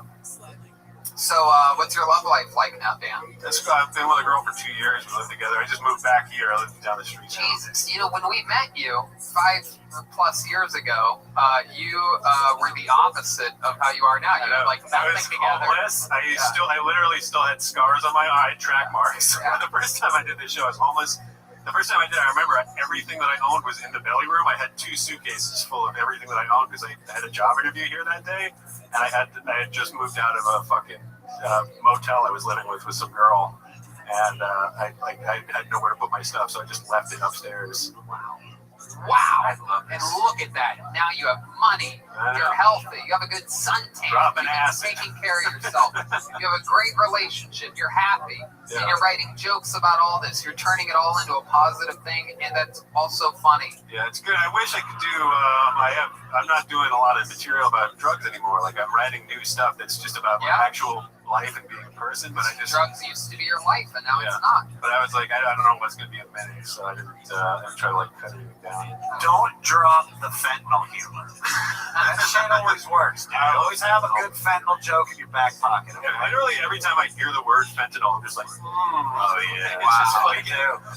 You've done it before. Oh my god, huge! Everybody should try fentanyl once. Okay, that is only John.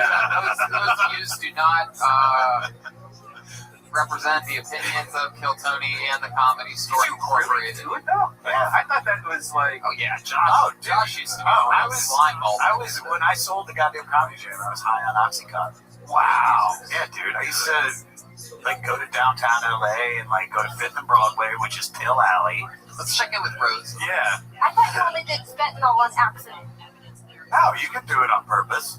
It's way better. That's what I thought. I didn't think people that went out of their way to do fentanyl. I thought that was just something you fixed. I mean, I didn't. I put a patch on me. It's like 100 milligram fentanyl patch. I mean, and it just like was on me for like 3 days, and it felt great. And I went to a Washington Wizards game, and it was amazing. Wow, that's what you have to do to make a Washington Wizards game interesting. But dude, I was like, we were losing by 20 points, but I felt so good. I was like, come on! Let's go!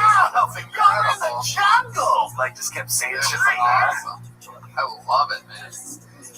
Well, Dan, congratulations on absolutely everything. You're one of the most awesome fucking rags to riches stories in the history of the show. You know, now that we've been doing it for over 7 years, it's cool that we're really getting to see some of these incredible storylines develop with people, and you're one of the best ones that we have. Cool, man. Yeah, no, it's great to be back. I just saw that you were back here. So Now, look at that. That's how fucking quick it happens. Ladies and gentlemen, I present to you the return of the great Dan Nolan. Thank you, everybody. Hey! It's too easy. That's the way it is. If you wanna be my love. Hey, all right. Let's keep it rolling along smoothly. Your next comedian, a regular on the show. He's a great writer, a great stand-up comedian, and a great roaster. Ladies and gentlemen, you know him. You'll love him. It's David Lucas. David Lucas. Yeah. If any black person votes for Biden, I think you're a fucking idiot. He got on the Breakfast Club and basically said, if you don't vote for me, you ain't black. Nigga, I guess you ain't black. And then recently he made comments about the Hispanic and the black community lacking diversity. Like, why don't you just go ahead and say nigga? You know what I'm saying? But I don't trust Crime Bill Biden because his crime bill is responsible for more black deaths than COVID-19. Like, you're pandering hard as hell to the black people, dog. You might as well pick Flavor Flav for your running mate. At least you can have a nigga that'll shuck and jive with you when you try to get the black votes. And give him some free chicken while you're at it. All right, that's I thought it was a minute. That's good. You're right. You're right there. Everybody's done 50 seconds tonight. It's good. That makes sense. It makes sense. 50 seconds is the new minute because we used to have The crowd. a room full of laughter. So you're saying you're voting for Trump off of that? Like, if you think like in an audience, you think that Tony just came with the news of Dave. you think like a joke like that in like a full audience, you think that's gonna work, or it's gonna turn half the audience against you? Whoa, Red Band. I don't think I care. Red Band getting... because it's like, bro, like, you know, both sides, all right, you can say neither political side is for black people, but I like my racism with tangibles. Trump has been handing out tangibles. With police reform, it's not... Come on, Red Band knows what he's talking about. He watches CNN for 3 minutes a day. He has a very educated opinion on politics. Right. He's gonna start calling him Blue Band. Yeah. Yeah.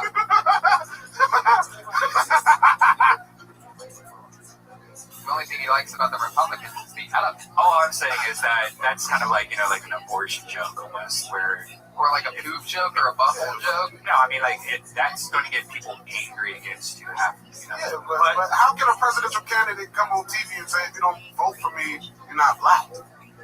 I mean, I've never heard him say that before. No, he did. It's unfortunate, yeah. Yeah, it was global news. Yeah, bro, that don't make me want to vote for you. But I think the key to doing, especially in Los Angeles, and doing like a Biden joke, is just you gotta balance it out with a Trump joke. You know what I mean? Even if you support, like, it's like shit on both of them. I mean, it's like, look, both are fucked up. You know what I'm saying? But start with that, and then you go into the Biden shit. That's it. And you know, that's if that, and it also depends exactly where you're performing. Because if you're doing it to protect yourself, which I don't believe you need to pander either way, but you know, in Texas or Georgia, any other place south of fucking really, I mean, that's not on a coast. I'm probably not voting anyway. In California, we have the electoral votes.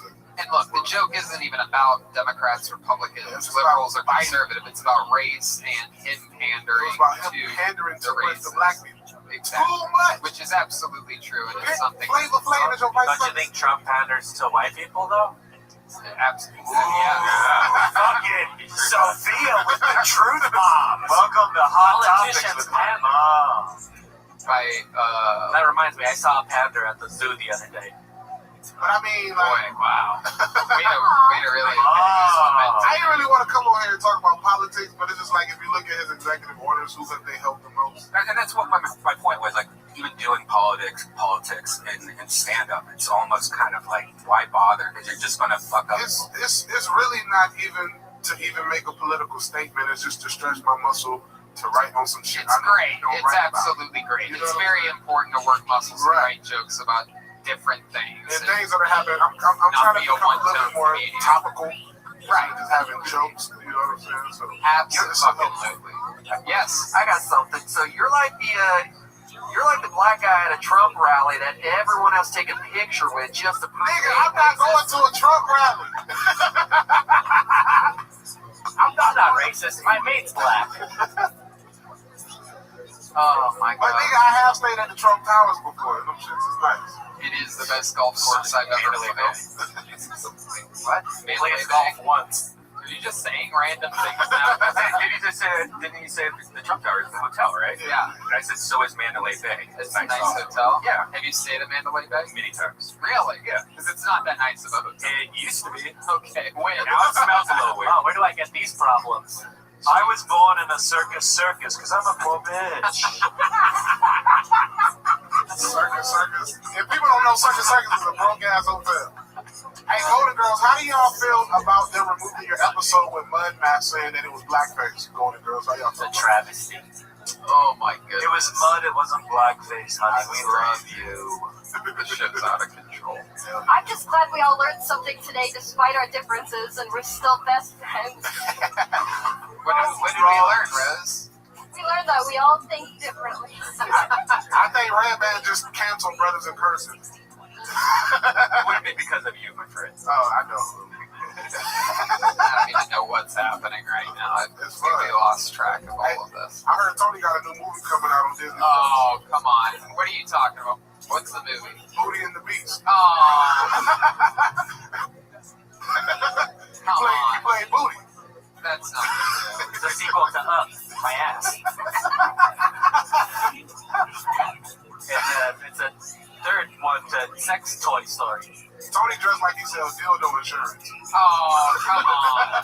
Why, do you need to buy some dildo insurance? Because we have a really good rate right That now. motherfucker, like, you can get a $5 deductible. Hey, we call it a deductible, the dildo business. There's actually a lot of terms for it. Yeah. There's fucking dildo insurance, there's booty hole coverage. I'm thinking of this gay porno called Booty to the Beast, where it's like starring Aston. Starring who? Aston instead of Gaston. No one's gay like Gaston. No one sucks like Gaston. Okay, I don't know. Literally, I've said this a few times in the last 10 minutes. I have no idea what's going on right Seems like that accent's kicking in. It really is. It really is. I'm glad we edited out the part that I took it, but it's kicking in fast. Hey, Tony, you can't let William start the show off no more. That's what set the tone up for craziness. I like it crazy. I like it like this. But now Red Band's questioning me about my political stance. No, it's No, I'm true. not. I'm just saying It's true. Look, I respect Red Band's opinion because I take all my political knowledge from a guy that wakes up at 5 p.m. every day. That's what I'm into. He understands how laws work and everything, right? The law of gravity. It's a beautiful thing. CNN for Red Band stands for cooking noodles naked. My girlfriend does see that joke I've ever heard in my fucking life. I love that. Cooking noodles naked. Cooking noodles naked. That's CNN for Red Band. HBO stands for Home Bakery Office. No, it doesn't. It's Home Box Office. Whoa! Honey, I'm just kidding. No, you're not. You actually thought that. made you some cookies. Red Band thought the E! channel was about bikes. Oh, Red Band, I don't mean to interrupt you, but one of the people came and told me your car is going off. Is that true? The lights keep flashing like everything. Oh, no, that's my alarm system. This has now become a weekly problem with Tony. This incredible electric car is a real mind of its own out there. Yeah, it has an alarm system where it's constantly You must have got some taking photos grease. of people. You must have got some grease on the touchscreen. You ever jerk off to a photo that your car takes? Yeah, it takes video, Tony. Whoa! What is it? Anything good happening out there? Can you see? No, he'll tell me if like this. It's just because it's parked near the sidewalks. Anyone walking by. Oh, gotcha. That's why I keep going up. All right. David, so much fun. Yeah. I love the performance set. I love it when people do things out of their comfort zone, things that are different. If only we could get William to do something different each week. I'm just kidding. He had a great set tonight. Everything's good. And yeah, great stuff. A perspective that would shock people and be very compelling, to say the least. We love you. It's a great David Lucas. Yeah. There he goes.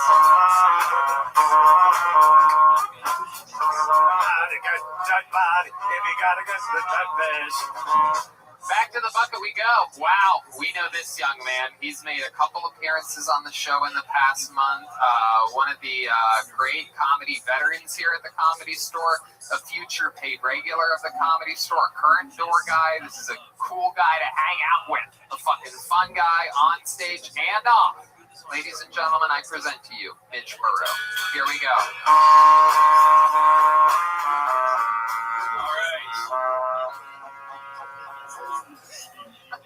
Okay. Mitch Burrow, everybody. Come on, give him a hand, guys. There's a few people. Thank you. I recently found out about incels and everyone's mad at them. I don't think that's fair. These guys aren't getting the fuck. I think they have every right to complain. The people who I don't like are the guys that do fuck and still complain about it. Right? Like the other day, I was with this guy and he was like, dude, I was fucking this chick last night and the whole time she just laid there. It sucked. And I was like, really? That's what bothered you? That she was there? You didn't like that? You should try doing it alone sometime. I don't really think you appreciate the situation, right? Plus, me personally, I don't like it when they move around a lot. Makes me think they're trying to get away. So, you know.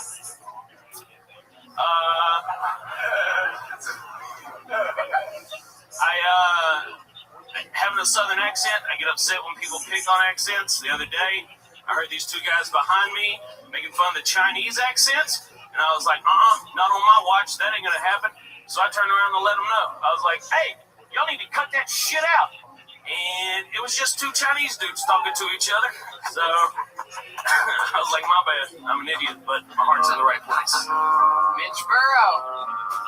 Dig right to the rivers and the lakes of your years. I know you're gonna want away or nothing at all, but I think you're better than West. Moving to Burrow. Hi, Mitch. Hey, what up, Tony? How's it going, buddy? Man, it's going good. I had a great day today. Hell yeah, me too. Yeah. I'm right there with you, bright and early on the golf course, hitting the links. Yep, had the best game of that my life. Is true. I tend to bring that out in people. Me and Mitch played golf earlier today, and Mitch won. Yep, that's right. It was a beautiful game, early morning, beautiful, beautiful trip to the top of the mountains of beautiful Pasadena, California. Yeah, I didn't know. And this fucking guy has a natural stroke like you could not believe. Insert gay joke here. I thought it was about to have one. Yeah, I thought it was about me being overweight and dying. Well, that one too. I guess so. Absolutely. Thank you. Thank you for beating me to the punch there, Mitch. I love it. Absolutely fantastic. We had an Arnold Palmer, the god of golf. We had a spiked Arnold Which Palmer. is a John Daly. Yeah, it was incredible. Yeah. It was fucking awesome. Nothing better than a fucking liquor lemonade iced tea at it was probably about 10:45 a.m. Yeah. Can I real quick? I just want to off topic. Josh is here. Something very funny happened to me during the quarantine. This guy's a big fan of the 500 podcast because he thinks it's about his weight. No, Josh has one of my favorite jokes, and I got reminded of it. I was in bed with this girl during quarantine, and she was like, "Hey, do you want me to suck your dick?" And I was like, "That'd be great." And then she went to do it, her fucking hip popped, and I just go, "Oh man, it's like I'm about to get my dick sucked by Josh Adam Myers." Yeah, dude. And she said, "Who is that?" And I was like, "Yeah, never mind, my bad." You were thinking of Josh while you're having sex. I never came harder. Dude, I'm glad I popped in your head while you had an erection. Yeah, dude. That's something every comic wants to hear. Now that's happened with every comedian up here. So I think about Josh every time I'm getting a blowjob from a girl that's on fentanyl. That has when she gets nude and I see that fentanyl patch, I think of you, buddy. Also, I think Josh just had an allergic reaction to a nicotine patch and thought it was fentanyl. Dude, I stole it from my mom. I know it was real. He has a nicotine patch, a fentanyl patch, and you just have a sour patch. And you sort of look like a cabbage patch. All right. Don't forget about all the patches on the split jeans. Whoa. How hard was it for you to change the band name to Lady A? Lady Antebellum. Lady Antebellum. She's a southern. She's a country band, and Antebellum represents slavery. And then she was like, we're gonna change it to Lady A instead of just completely different. And then it turns out there was a black female artist who's been Lady A for a long time, and Lady Antebellum sued Lady A. Yeah, they sued her. She was like, we care about the black people. A black woman from the past for changing after they changed their name to her name. Yeah. To be fair, that black woman had never been a slave, so she didn't really care. What happened with that? You and David talk a lot because I feel like you two would get along. Yeah, we started working out together. So you're just like, fucking Trump's the man. I can see the Go that way for Trump. Are we just gonna breeze past the fact that Tony took credit for your win today? No, that's what's funny. That's been the running joke with us. It's the only thing running that has to do with Mitch. I love it when you're on because all those jokes come on you. Well, he'll be off in a few minutes. We'll be right back. Are you a Trump supporter? Good question, no. Josh. Oh, you're not? No, I don't like the way that he talks. I thought I had heard you say that you were like the Republican. Yeah. Oh, okay. Yeah, so you're I think that's the problem. Is that you can be a Republican and be like, you know what, man, I fucking like guns, but I don't like fucking idiots. Right. Yeah. And you can like pick and choose. Okay, I'm not looking for a slow clap. I appreciate it. Yeah. But like, it's just keep going. It's okay. Ignore the band. You it shouldn't be a team sport. Right. You know, like when that dude from Alabama was getting accused of trying to have sex with teenagers, all the Republicans should have been like, hey, you know what? We'll take the L on this one. Right. Democrats can have it. We'll come back next time and beat you with a guy that doesn't fuck kids. But they said, this is still our guy. And that's when I quit being a Republican. Exactly. So now you're going to vote for Biden in this upcoming election? Nah, dude, I just ain't going to do it. I voted for Gary Johnson last time. I'm just going to keep voting for Gary Johnson. That's my guy. He runs every 4 years, He right? wears a sport coat with blue jeans. That's my dude, man. Yeah, dude. I like that shit. Business and casual all at the same time. Wow. Sport coat and blue jeans is like the mullet of attire. So I dig it. Very, very interesting. Who else have you voted for in the past? I only voted Jimmy Dean? That time. Yeah, my grandmother was asking me what kind of sausage I wanted. I was like, Jimmy Dean. As a write-in? I really only voted once. The rest of the time I was like, it's okay. Everything's cool. And then Trump started running. I was like, I wanted to go Did you third voted party. twice? I just wanted to go third party. Right, of course. I only voted the one time. Right. Yeah. You don't get to vote more just because you're bigger. Unless you have...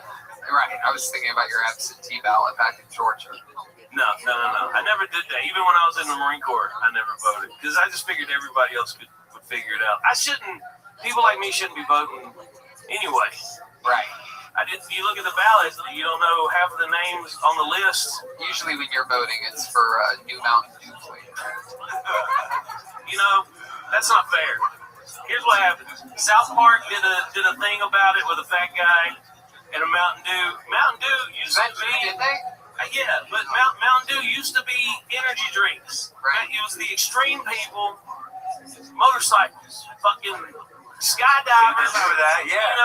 It was do the do, Yeah. extreme, baby. Yeah. And then South Park was like, look at that fat bald guy with a computer. And now that became the joke. It ain't right. I just think of white trash. That's all I think of when I... Yeah, who do you think rides motorcycles and go skydiving? Yeah. I just said all those things. I'm just saying, I don't think of fat, like, nerdy guys at a computer when I think of Mountain Dew. I think of just white trash. Oh, okay. Well, then, yeah, I love Mountain Dew. I just don't want to be associated too on the nose. I love it. What else has been going on, Mitch? What's going on in your world? I just had a birthday. Oh, shit. Yeah. That's beautiful. Yep. You get to eat cake and have an excuse this day. You bought me a cake. That's right. And then I was a cupcake. I was looking at the comments on here, and someone said on where? On the Kill Tony videos. You on an episode that you were on? Yeah. Don't do that. Yeah. Oh no, you know what it was? I did Holtzman's. No, they like me. It's great. I can't wait to read about it later. People that haven't done acid. I still have an ego, so I gotta feed it. You still have an ego after reading the comments? Yeah, you have an ego, dude. Okay. Listen to everything that these fuckers and you are saying, and then you think a comment on YouTube is gonna bother. They're nicer than what you guys do.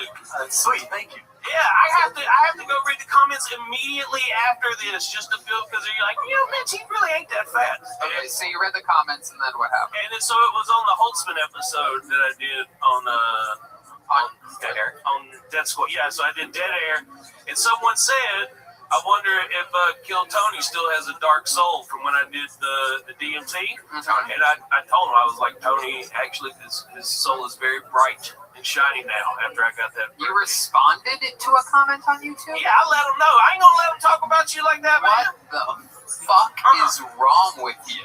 And now they follow me. I got a new fan. Oh my goodness. You gotta interact with these people. Do you? Yes, you got to. I think you need to interact with these people. Well, that's what I'm talking about when I say that. Me. I love it. I'm very needy. Did you get anything good for your birthday other than a cupcake? I got some flip-flops. Ooh. And some board shorts. Wow. When I go surfing. Damn, you surf? No, I did it. I tried it once. I had to use a paddle board. Oh, that's Actually, should have said that out loud. It's Please, we need video of this. it's called sinking whenever he goes. Eventually, everyone does that. My goodness. Dorothy, sorry, which one's the whore? That's this one right here. That's the terrifying one. What would you do to her if given the chance? Whatever the law allows, I guess. I saw her doing that thing with her tongue. I like tongue stuff. Whoa. Her hip will definitely pop. Blanche, meet Ranch. I thought your set was really good. Oh, wow. Are you the oldest one? Yeah. You know, she was actually the youngest of the actresses. Yeah. I got a lot of Golden Girls trivia. Oh, really? What else? What else do you know? That's actually, I didn't think you were going to follow up on that. Yes. Quentin Tarantino, I believe, once played a pizza man or something like that. He Elvis impersonator. I always get the pizza man and Elvis impersonator. Favorite show of all time. I only saw. It was like a 3-second cameo. I only saw one episode, and it was the one where the whore she rear-ended a guy because that was her move. She'd see a guy with a Lexus or a Cadillac, bump into him, and then like exchange information and be kind of slutty, and then like start dating him. This one she did it. He got out wearing a neck brace, and then was like, "I'm going to sue you, even though you're a whore." And then that was what the whole episode was about. I invited Quentin Tarantino to kill Tony one time. That's true. I think we talked about this on the Ice House episode. Tony didn't believe me at first, but he thought I was pulling his leg. But I went up to him at a restaurant when I saw him eating there. I've always wondered why Quentin has never shown up to the show, and that been in there. I was dressed as Dorothy from the Golden Girls. I do a show at the Comedy Store. Were you wearing the flip-flops? He's in the feet, so... that would have helped, actually. Yeah. I always thought, growing up when I was young, that Dorothy was a man dressed up as a woman. I thought so, too. Really? Yes. Is that B. Arthur? B. Arthur?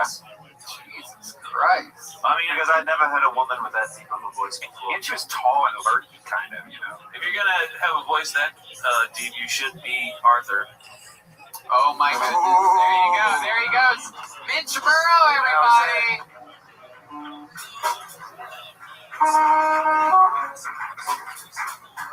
There's Mitch. Mitch, what's your social media again? At Mitch Burrow on everything. Dan Nolan Comedy. Beautiful. You know what? Let's go to the bucket one more time before. But I think that's better that way. Yeah. Was a doggone chasing waterfall. All right. Pull another name out of the bucket. We know this young man. He's been on the show before as well. From the great state of Louisiana. Ladies and gentlemen, here is the one and the only. I do believe he's here. Here comes, with no further ado, a guy that goes by the name of Nate Welch. Nate Welch. Here comes Nate. Here's Nate right here. Here he is, live in the flesh. Here's Nate. Hey, y'all. A lot of people think I ain't got no culture just because I look like this. I like art and shit. Like Star Wars. That's art, man. Or Van Gogh Starry Night, that paint. That bitch is tight. Don't believe me? Look at this. And Bank That Ass Up by Juvenile is a classic that will transcend the test of time. See, for those of you who know, Cash Money took over for the 99s and the 2000s. And I'd be willing to bet they're going to be taking over for the 2999s and the 3000s. Just imagine like a bunch of twerking Terminators. Because I've been a bouncer for 12 years. Some of the biggest clubs in New Orleans and some of the biggest clubs out here. And it's a universal fact. As long as they got ass, they don't back it up when Juvenile tells them to. There you go. Yeah. As long as you love me. Fuck yeah, Nate Welch coming in with some unexpected back that ass up material. I would not have predicted that. If I had given 1,000 guesses, I wouldn't have guessed that you would have gone with a juvenile theme set tonight. That's his M. Night Shyamalan ending. A lot of Cash Money references in there. Not what we would consider topical, but educational. He's like, I got 10 minutes on the Terror Squad. That was like a big gang warfare when I was coming up through high school. The No Limit Soldiers versus Cash Money Records. The alliance of the great Master P, Mystical, Silk the Shocker, C Murder. C Murder was Even the big Snoop one. Dogg at one point. Snoop Dogg signed with No Limit for a bit there. Incredible. And then, of course, Cash Money Records, Juvenile, Lil Wayne, a tiny little boy at the time. He was actually Lil back then. And the great Birdman was also part of Manny Fresh. Cash Money. BG Fresh. Cash Money. Who else? BG. Mia X. Or was she? Oh, Mia X was a No Limit Soldier. She was on the tank, as we call it. I was actually a No Limit Soldier in my imagination. I had taken a stance. I had taken a true alliance with it. That's what I would listen to in my headphones while cutting weight for wrestling. Running around with trash bags on. Or as some of you would call it, being Red Man. No, I'm kidding. You don't run around. So let's talk about it. Nate, you a fan of Cash Money? Oh my God. Sometimes it's just too much, honey. You're from New Orleans, right? Yeah. I have an older friend from there, and even he knew the Hot Boys. They were so big for a while. Any of these people, by the way. You don't really know any of them? No, You were like 35 at the time. No, I mean, I think it was my hippie days, I think. Yeah. I stopped listening to rap. Gator boots and a fixed up Gucci suit. And I'm so fly, cause I'm still fly. Oh, I know it. Hey, Did you start stand-up in New Orleans? yeah, I did it for about 3 months. So they do have comedy there. I always was told that they don't even have a comedy. Like, It was, They don't really. the Howlin' Wolf. it's nothing like out here. It's nothing on that level. Well, what's the comedy club there? They don't really even have any. Right. There's no One Howlin' Wolf or Howlin' Jack. Yeah, the Jimbo's Laugh House. Like the closest thing they have, but it's more of a bar that they just do a good It comedy. doesn't even have a name. It's just a noise. All right, we're going to find on the sea dude, that probably kills the fucking Hot Boy shit in New Orleans. I bet you got like 20 minutes on Katrina. I talked for Katrina for a long time. Yeah, I don't really got no minutes on it right now, just because I didn't really. I've been writing on that. I never really tried none of that shit. Just because I got about 20 minutes of other shit. I got 45 minutes on Gumbo. I can tell you about Tony Sanders with about 15 minutes. What do you miss about New Orleans? Dude, I miss so much back home, but I miss my friends. I miss my family. I miss the culture. You friends with a guy named Jimbo? Jimbo? No. Yeah. No? I know a Jim and I know a Bo. Whoa! Knowing a bow is half the battle, really. B-E-A-U-H. Of course. Wow. Oh my goodness. Yeah. My hometown got destroyed in Katrina, so I can probably. Oh, Is that shit, true? they took my shack. My goodness. So what you were in the lower ninth ward? No, that's what the internet says, but no, Buras is like now Louisiana's like a boot from the very tip of the big toe of the boot. Oh my And like we got hit before New Orleans, but it's a small town with nobody. Your house destroyed? Yeah, Everything destroyed? Yeah, we had a 2-story house, and there was like 18 feet of water in it. What? Like so it was like the light switches on the second floor. Yeah, my room was downstairs. Did you get like all your good personal stuff out of No, there in time? I evacuated. Like our family evacuated, and hurricanes, like it was almost like a crying wolf thing, where it's like once you do it so much, it just kind of becomes routine, and you don't really think about it no more. So all your stuff got ruined? Yeah, I left when I was. Well, we have a special surprise for you. We went through the house. We got your baseball card collection. Ladies and gentlemen, bring it on out. Here's Nate from Hurricane Katrina with the pimped up Gucci. Yeah, I had 3 pairs of clothes and a PlayStation 2 after Katrina. Madden had just come out. Say that again? I had 3 pairs of clothes and a PlayStation 2. Oh, wow. Living that William Montgomery lifestyle. Yeah. Very cool. But yeah, Yeah, it was, I don't want to make it sound like a sob story because it was like, it felt like the best thing that ever happened to me. Not right away, but. Anybody you know die in Katrina? Not grandma. Nobody died like grandma could swim. It was the choice between my PlayStation and grandma. Did they rebuild your town, or they like they rebuilt it, but not like it is? Okay. Because like down there they had schools. They had Fort Sulphur, Buras, and Woodville. Wow. And after Katrina, they all got destroyed, so they rebuilt one school. And everybody. Now they have an excuse for why no one from there can read. Yeah, right. Exactly. That's not really an excuse. It's just more like it happens. They don't do that a lot. They don't like doing that, like going fishing and shit. You're wearing a water boy shirt. That was centered from around your neighborhood. Yeah, I'm pretty much from the same places. A lot of guys that you know talk like that one coach from there. My stepdad. Oh wow, really? Is that true? You swear to God. You talk to him often? No. Oh. I beat him up twice. Really? You beat him up twice? Yeah. You won both fights? Yeah. My goodness. You dominated him? Yeah, I knocked out 2 of his teeth. Oh my God! Well, those must have been pretty loose. They were. Yeah, they weren't in there. They weren't full. You know what I'm saying? They was hanging on by a thread. Those Louisiana dentists don't necessarily keep it. Happy Thanksgiving. Wow, that was on Thanksgiving. What happened? He wouldn't test the tick? Nah, he the turkey. Nah. Can you please pass the 2-foot-long corn out? Nah. I just he had put his hands on my mom, and I found that out. And I told him if I ever catch him, I'm gonna whoop his ass. Oh and shit! I called him, so I whooped his ass. Oh my God! What type of hands did he put on your mom? Oh, on your mom. I just said in your mom. I'm like, how did he do that? That's my stepdad. I'm assuming that's gonna happen. But don't put him on her. Like, don't hit her.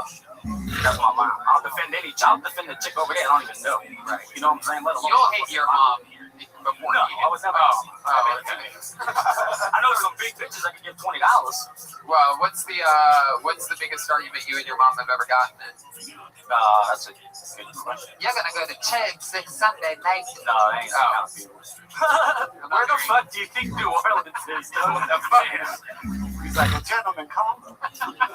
You better come to church with me on Sunday. That's where you're gonna go, is church on Sunday if you know what was good for you. Hurricane Katrina really. Right, I'm from New Orleans. You better go grab that crocodile in the gumbo. We're going to church on Sunday, whether you like it or not. The king go to church, total. We eat 2 things in this house: gators and kangaroos. These are the things that I like. The Baton Rouge. Wait, Rose, what did you say? Almighty, I think those acids kicking in. Amino acids, don't it? I love it. So what did he do? He punched your mom? Oh yeah, apparently he hit at a bar. Hit her what? At a bar. Oh. And I'm a bouncer. I'm a bouncing employee. I'm protecting. So he did a horrible job that night. I wasn't there. Wow. Otherwise, it wouldn't have. He's like, I was on my break. My gumbo break. They weren't at the bar I worked at. Right. It was a different bar. No one would beat your mom at the bar that you work at. You take her to the bar next door. Yeah, you do that. Yeah, don't do that. He's like, guys, I'm gonna take my 15-minute shrimp po' boy break. Yeah, shrimp po' boy and a cigarette would be phenomenal. Thanks. Oh, yeah. You ever put your cigarette on a po' boy and do them both at the same time? No. You ever put a It's a Louisiana slammer. In Louisiana, fun fact is they have patches for that. If you go too long without a po' boy, you just put them in a po' boy patch. I need a po' boy patch. I put on a gumbo patch and take a hot bath. It rushes in. A po' boy and a dagger would be phenomenal. Oh my goodness. Oh my goodness. Wait, Ryan, I've never heard you laugh like that in the history of the show. What'd you like about all that interaction? He was thinking about po' boys and daggers. Was what?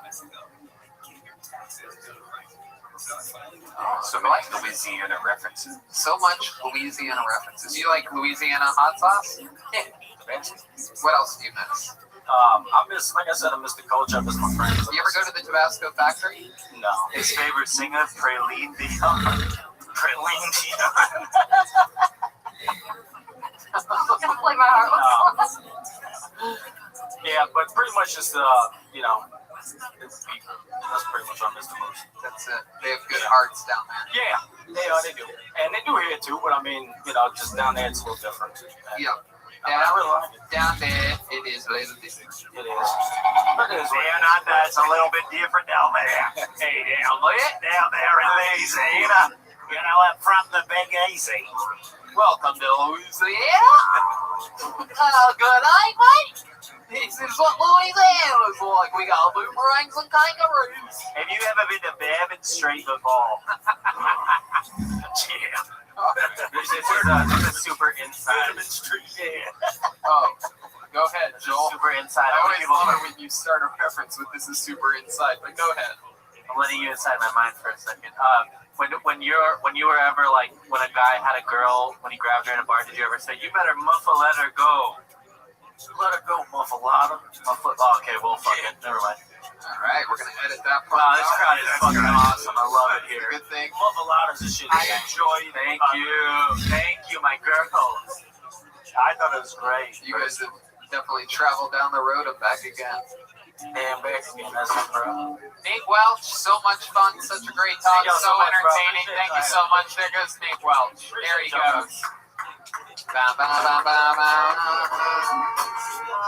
Gucci says,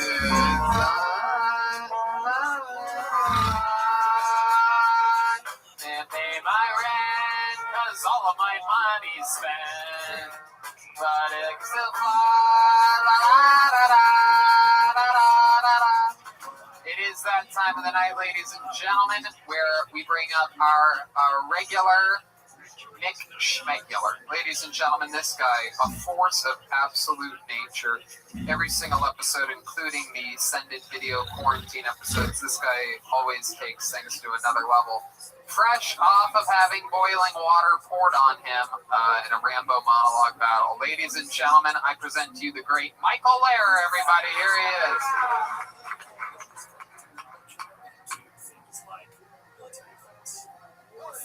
Being disabled, you sitting on your balls a lot.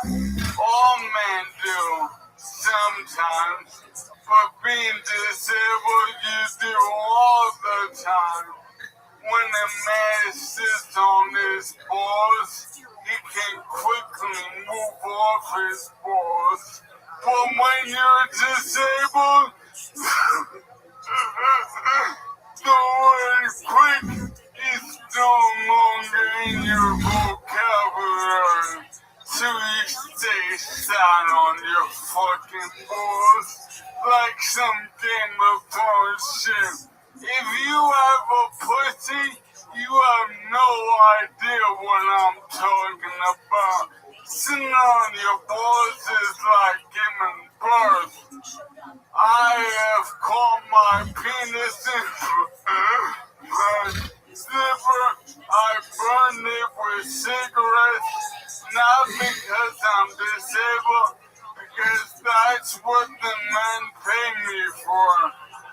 Venmo or Cash App, Comedy 69. Oh shit, there he goes. When you hear that fuck with yeah. The set is over. Fuck yeah. Hey.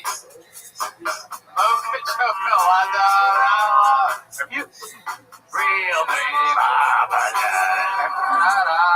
Have you ever sat on your balls before? Yeah, absolutely. Luckily, you have long balls. You've talked about this before. Yes, I have. But luckily, thanks to the great people over at Sheath Underwear, my balls stay closely tucked into my body. But back when I was a kid, like in high school and shit, I used to wear boxers like William Montgomery, like like a guy that doesn't give a fuck or understand how gravity works, like a real fucking stagats over there, like a real fucking gagoots. Like a real fucking disgrazia. Fafancula. Okay. Sometimes I yell at William in Italian. It's a thing that I do. Welcome to the show, Michael Lair. Unbelievable set. I fucking love you. I love that you're rocking the new Hinchcliffe Hulkamania montage shirt. Yeah. That's fucking sweet, dude. Yeah. Fuck yeah, man. Welcome. Very, very fun set. Thank you. My favorite part was when you said the word vocabulary. Yeah. It's like a collection of words if you have cocks in the mouth. I like you, man. I liked your. This is the first time I've ever seen you. I liked your like aggression. You were really intense. You were like, I'm dying, so I'm real mad. Yeah. They should call you Slow Rogan. Oh yeah. Oh jeez. Michael Lair could kill you after this. No. You can suck on fucking dick. No. Come on. That's a compliment, Slow Rogan. Oh, sorry. He meant it in a good way. I'm sorry, Tony. I don't know all the rules. No, it's good. It's like Michael. No, it's cool. Michael's Is everybody cool? Yeah. I'm sorry. It's sorry. Oh my goodness gracious. Michael Lair, you have an earring for the first time tonight. Is that a real earring?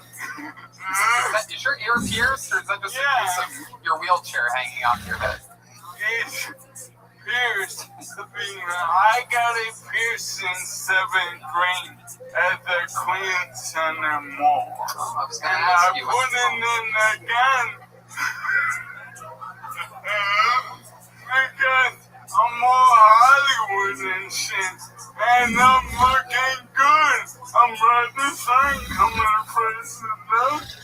You have a hat that is representing downtown Los Angeles, a place rarely traveled by almost everybody that lives in this city. Except if you got a wheelchair, we all hang out down there. Why do wheelchair people congregate in downtown Los Angeles? Because is there like a magnet down there that just pulls you guys towards it? Yeah, it's a magnet to a crack pipe, you idiot. Whoa, I'm the idiot? Yeah, I smoke crack because I'm motion. Do you smoke crack sometimes? No, but I am gonna experiment with more drugs as I get my last licks in. Yeah. What drugs are you looking forward to trying? Thank you. Oh, trying? No, I don't try shit. I do shit, motherfucker. Alright. Hey, I went to the doctor this week. I go to Cedars-Sinai. Every doctor who comes in the room, they ask me, do you have a commode? I'm like, I'm not leaving. Hold on, a commode? Yeah, like tushy. Oh, like a bidet. Like the thing you sell. Yeah, a tushy, like the thing that sprays water in your asshole. Isn't that a commode? No, a toilet. Is a toilet. A bidet is the thing that sprays water up your ass. Oh my god, my routine.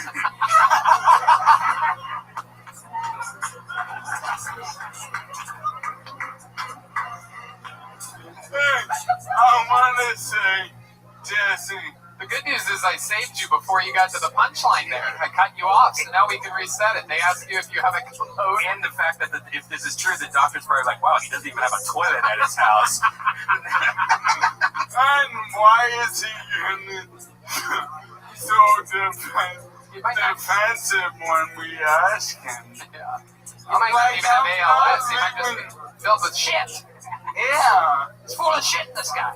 I go in public, I'm like a high beast. I don't have a ass crack full of shit. How do you know? Because I'm really being more than sick. Shut the fuck up! I've 3 weeks to live, and these motherfuckers are talking. Are you fucking? Well, it's David Lucas, man, you know. You gotta be kidding me! And in the movie theater, motherfuckers! That is true. It's not a movie. Man, everyone today. So you have to understand, black people don't have movie theaters that they can go to and talk in the back of right now. You're right. I'm sorry. So they have to get it in where they can. Sometimes they come to the maid room and just get it out of their systems. Hey, That's quite the commode. I mean, segue. Hey, my son, it takes the joy of life to get a compliment out of him. And he gave me one. Compliment? Yeah. Okay. What do you Omelet. I thought you said you couldn't get a omelet. Right. Or a condiment. I can't get my son to come. No, I'm kidding. Go ahead. No, I You can't get a compliment out of your son. Yeah, right, and he gave me one, and I want to show it real quick. Okay.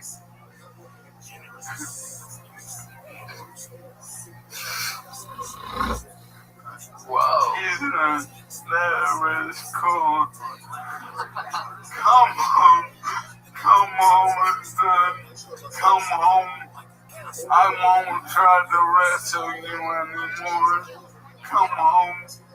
Is the camera on, Michael, or is it still set for someone that's standing up? Okay, just making sure. That would really suck if this whole time it was just old Charlie Chaplin back there. It almost feels like I had bad luck. Oh, come on, Michael. You don't have bad luck. Bad luck does not exist for someone that buys the brand new Hinchcliffe Hulkamania t-shirt. Hinchcliffe.com. Click on the merch bar on the side and buy yourself one. It's really comfortable. I get the extra sauce. It is really, really comfortable, and it's absolutely incredible. There's other things you could do with it. You could use it as a pillowcase if you want. You can have a little mini tent if you have any small children. You could just put some tent poles around it. You can do anything with it, really. You could use it for anything. You could change oil. If you don't like me, you could dip it in chocolate syrup. Wipe all the cum that's dripping out of your gay ass. Wow, look at that. That's what you use it for? Cum omelet. No, I wouldn't buy that shirt. Why? Because it doesn't have a cat on it or something? No. It doesn't have cat ear? I wouldn't want your name on my chest. Right. Hey, Brian, why are you so fucking mad I'm wearing it? I'm not mad at it. No, you're obviously mad. No, I feel it. No, you have a problem and I can feel it. No, you definitely. I think Michael might be right about this. You know what? I have a problem with something else. Oh my goodness. Tell me. Why aren't you wearing any of the shit I gave you? Whoa! Right, one, you drink too much, and don't remember, you did not give me anything.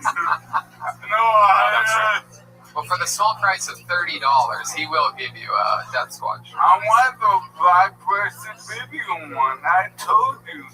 I thought I gave you one when you came to the studio. No. All right, this is it. Michael, another amazing performance. We fucking love you. Incredible stuff. You're a fucking legend. MichaelAirComedy.com. So much great merch, so many great videos, so many fun little Easter eggs hidden on his website. Make sure you check it out. Follow him on everything.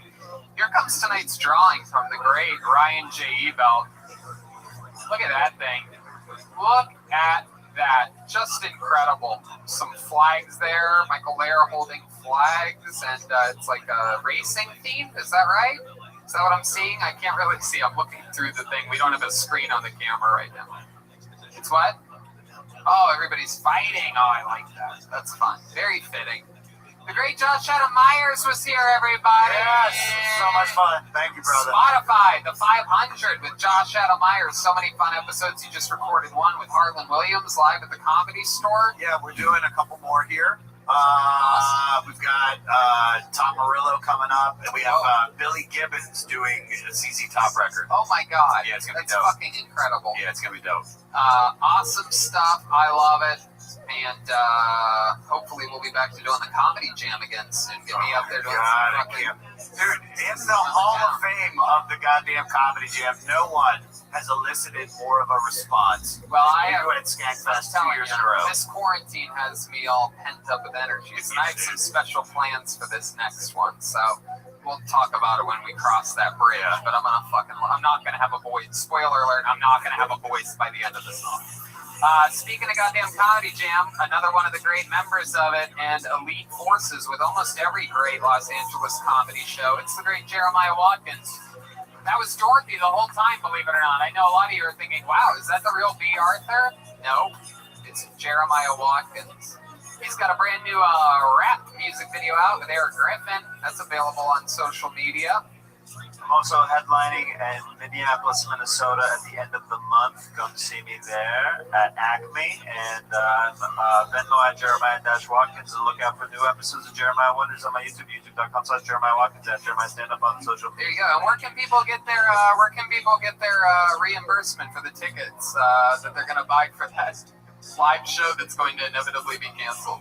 They've actually been doing shows there every single week, so that. Whoa! You're gonna do it? You already have your airplane tickets? Fingers crossed for you, my friends. Going to Minneapolis, the birthplace of Prince. Yeah, Adam Ray just did it, and he said the shows were good. Oh, awesome! I love it. What are they doing? Like 50% capacity?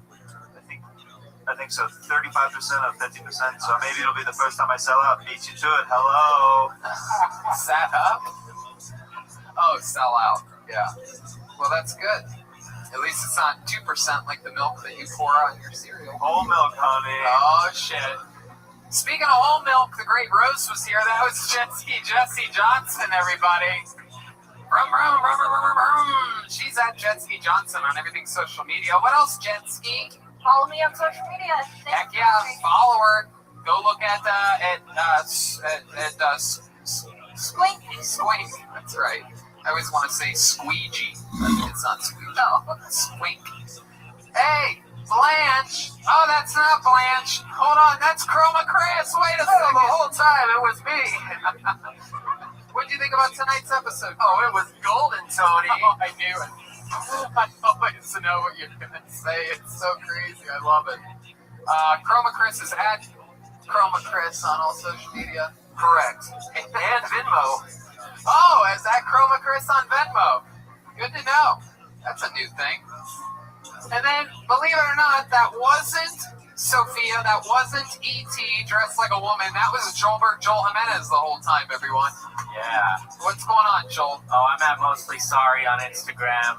That's it. I put everything there. There it is. He also has a podcast called Mostly Sorry, which you should definitely subscribe to and check out sometime. TonyHinchcliffe.com has a bunch of fun stuff happening, including my Roast University happening. Business is booming over there. A lot of fun episodes of that. And, a bunch of new merch, a ton of new merch at TonyHinchcliffe.com. So, yeah, there you go. That's it. Michael Layer's doing it, so why shouldn't you? Check out Dead Air with Brian Holtzman. Mitch was on it a few weeks ago, and that was a lot of fun. And we also have Brothers in Cursive with William and David and Loophole, if you guys like e-bikes as much as Tony does. Check that out, all at DeathSquad.tv. There you go, everybody. Have a great night. Thank you.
Coming to you live from the world famous Comedy Store main room for a brand new episode of Kill Tony. Here's Tony Hinchcliffe. Yeah, what's up? Hey. We are live. Good to be here. Exciting stuff. And here we are for another fun episode of Kill Tony, brought to you by our amazing sponsors this week. And here's a little bit more about them.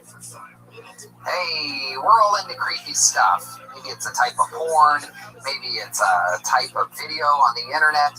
And when you're on one of your devices searching for weird stuff, you don't want other people to know about it. So you're probably thinking, why not just use incognito mode? But let me tell you, incognito mode does not hide your activity. It doesn't matter what mode you use or how many times you clear your browsing history. Your internet service provider can still see every single website you ever visited. That's why, even when I'm at home, I never go online without using ExpressVPN. It doesn't matter if you get your internet from Spectrum, AT&T, Verizon, Comcast. ISPs in the U.S. can legally sell your information to ad companies. ExpressVPN is an app that reroutes your internet connection through their secure servers so your ISP can't see the sites you visit. ExpressVPN also keeps all your information secure by encrypting 100% of your data with the most powerful encryption available. Most of the time, I don't even realize that I have ExpressVPN on. It runs seamlessly in the background, and it's so easy to use. All you have to do is tap one button, and you're protected. ExpressVPN is available on all your devices, phones, computers, even your smart TV, so there's no excuse for you to not be using it. Protect your online activity today with the VPN rated #1 by CNET and Wired. Visit our exclusive link, expressvpn.com/killtony, and you can get an extra 3 months for free on a 1-year package. What a deal. expressvpn.com/killtony, that's expressvpn.com/killtony, expressvpn.com/killtony to learn more. Hiring can be difficult, but if you're a company that's currently trying to hire, you face new difficulties. From safely reopening your doors to finding the right person for a specialized role, HousingWire could relate. They needed to hire an ambitious reporter to cover news stories on the U.S. mortgage and housing markets, so they turned to ZipRecruiter. ZipRecruiter's smart matching technology finds people with the right experience for your job. In fact, 4 out of 5 employers who post on ZipRecruiter get a quality candidate within the first day. And that's how HousingWire found Alexander Roja. Alexander never imagined she could get a reporter job in the midst of COVID-19. Hiring was frozen, and the idea of looking for a job was discouraging. So she created a profile on ZipRecruiter. ZipRecruiter matched Alexander to HousingWire's reporter job because her degree and writing skills were a great fit for the role. HousingWire received her application only 4 hours after they posted the job. And a few weeks later, Alexander started her dream career. ZipRecruiter helped Alexandra find the right job, and they helped HousingWire find the right person for their role fast. See how ZipRecruiter can help you hire. Try it now for free at ZipRecruiter.com/killtony. That's ZipRecruiter.com/killtony. ZipRecruiter, the smartest way to hire. Glad to be here. Very exciting stuff. A very fun show lined up for you here tonight. And let's just jump right into it. Of course, there's no guest on this episode. However, everybody, there is a band. And there's also Ryan J. Ebelt sitting right there in the audience. That's true. Ryan J. Ebelt draws every episode. We're going to check in with his drawing later. All of those are available at RyanJEbelt.com. We're all filled up on delicious Vito's Pizza special baked ziti night tonight. What a fiesta. We have the great David Deary here with us, the great Gino from Speedweed, who let us coop up at Betterbox Studios for the majority of the quarantine. And delicious caveman coffee. You can't get enough of those. Yeah, you can't get enough of those guys. Damon is here up in the bird's nest, keeping an eye on us, making adjustments smoothly to the lights. And we're going to have some fun tonight. So let's bring out the band, shall we? Every week they commit to being different characters. We never know what they're going to be. Let's all find out what they are this week together as I bring up the best damn band in the land. It's the Kill Tony Band. Jeremiah Watkins, Stolberg Joel Jimenez, Jetski Johnson, and Chroma Chris. Here we go. Let's all go to the lobby. Hey, let's all go to the lobby. Yeah. Let's all go to the lobby. Here they come. To get ourselves a treat. Here they come for sure. Any second. The popcorn can't be beat. Come on in. Oh, look at this little one. Spunky little energy. Get out there so the cameras can see a little lady. You're being blocked by this guy. Hey, look at that guy, too. Wow. Aww. Doesn't this one have great energy? Incredible. Here they are, definitely movie theater employees, if I've ever seen them before. Look at you, sir. I mean, you are a wild one. Haven't had a barber during this quarantine, huh? What's your name? My name's Spencer. We've met once before. I also work at Blockbuster. Oh, you still working at Blockbuster part-time? Yeah, it's the last one. Yeah, that's in, where's that, in Florida? Something like that. And how about you, little lady? You came out with great energy. You seem like you're not burnt out or anything. What's your name?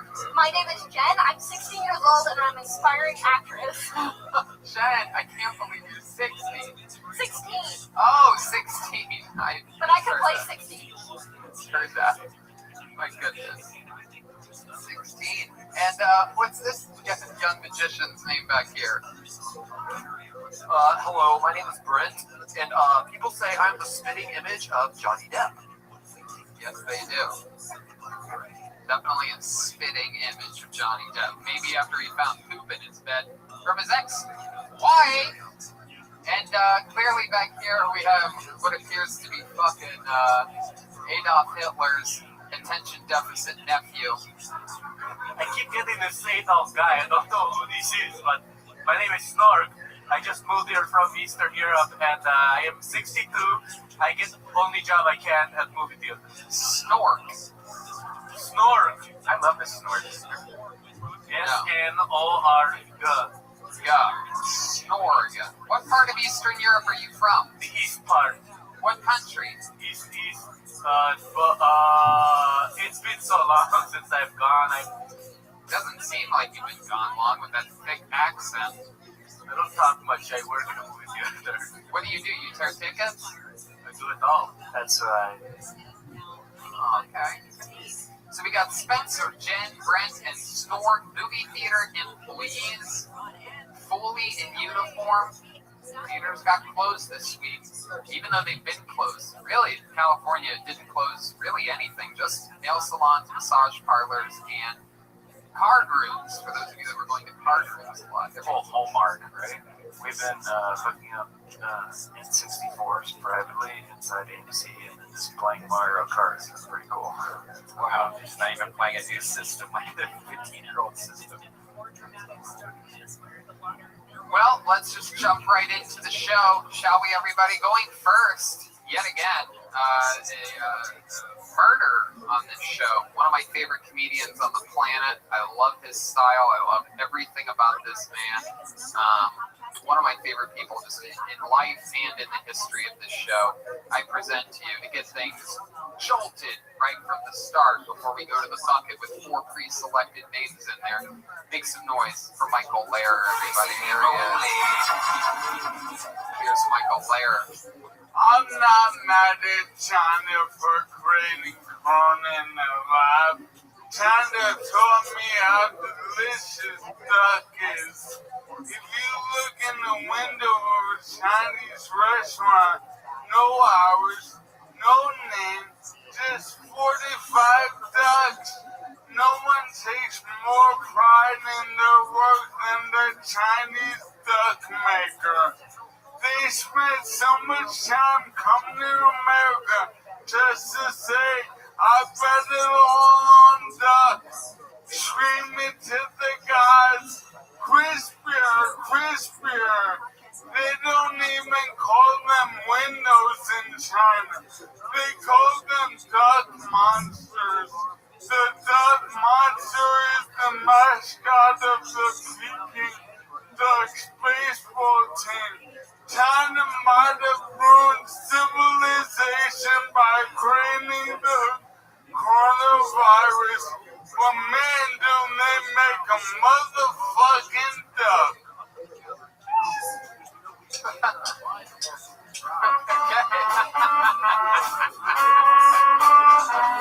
Wow. Someone had duck this week, huh? I have no idea how that went. It was good. I thought I was excited. Yeah, it was good. Were you laughing on the inside? Yeah. You know, sometimes things are so funny that you're just like awestruck. Yeah, that must have been that. Yeah, it was one of those. It was one of those. Yeah, I feel it. Thank you, everyone, for not fucking laughing. No, it's good. Tony, where I am from, laughter is punishable by death. Oh, there you go. Where is that again? Where are you from? Oh, okay. All right. So Peking duck and the coronavirus. They made duck, so who cares if they made coronavirus? 6 and 1, half dozen of the other. That's right. And half dozen ducks, baby, when I get home. Crispy fucking duck. Yeah. Hey, what's going on back there? Yeah, it appears as though Snork decided to wipe off his microphone during a podcast. And what? Speaking of peaking, what the fuck are you doing? Wow, Snork. What kind of 6-year-old European man has never heard of Hitler? It's very bizarre. Snork is, I believe he might be in the Easter Seals Film Challenge. Eastern Seals. Eastern Seals. Oh, I don't like Yeah, thank you. Oh, well, finally I please you. But you've been pleasing a lot of people. I heard you have a big audition coming up. Yeah, we all know that comedy institutions are in a revolution, and Saturday Night Live is one of them.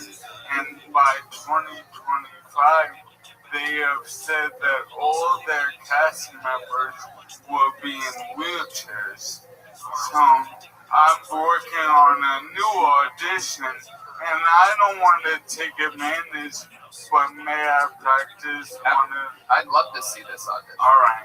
Now, Jeremiah's not here, but he's a fucking asshole. Yeah. Right? Yeah. Me and him are, there's some thespian Highlander shit going on. Because I messaged him, and I said, can I borrow a wig? And he said, fucking... Yeah, absolutely. Are you kidding me? That's fucking... You ever seen his, wig holder? He keeps them, on a label. I know. It was, Jeremiah is the kindest soul, but the devil came out of him when I asked for a wig. Oh, yeah, for sure. You should go on the road with him sometime. So instead of a wig, I have a hat, you fucking fuck. Yeah, we got time. Absolutely. So in place of a wig, it appears as though Michael's wearing just a hat. So we're going to have to use our imaginations. What kind of wig, what would the wig look like if Jeremiah would have let you borrow a wig? A lady. Oh, a women's wig? Yeah, I'm a lady. All right, I'm so doing an impression of a lady. Okay. All I needed was a lady wig, you monster. Alright, may I work on my audition? Here we go. Alright. Is this my camera line? Yep. Alright, so when it's an audition, you go, please stop. It's SNL music, but yeah, he can stop it. Yeah, I understood the reference, Tony. No, I've screen tested. I get it, alright? Yeah. No. What you do is you go, hi, I'm Michael Marin, I'm playing this character, and you give them a little taste. So, hi, I'm Michael Marin, and I'll be doing an impression of Ashton Ladd, who's on my t-shirt, a 9-1 UFC bantamweight, number 10 on the pound per pound list, and currently nursing in industry. So here's Aspen. Now Aspen is she sounds like a Disney princess, but she's the beast. She's both beauty and the beast. Here we go. Aspen left. Oh, post-fight interview. Oh. Well, I was really happy I got the first round to go, but our plan was to be as vicious as quickly as possible. I was hoping to rip off her arm and beat her to death with it, but I ended up getting the TKO anyway, so I'm happy for my team.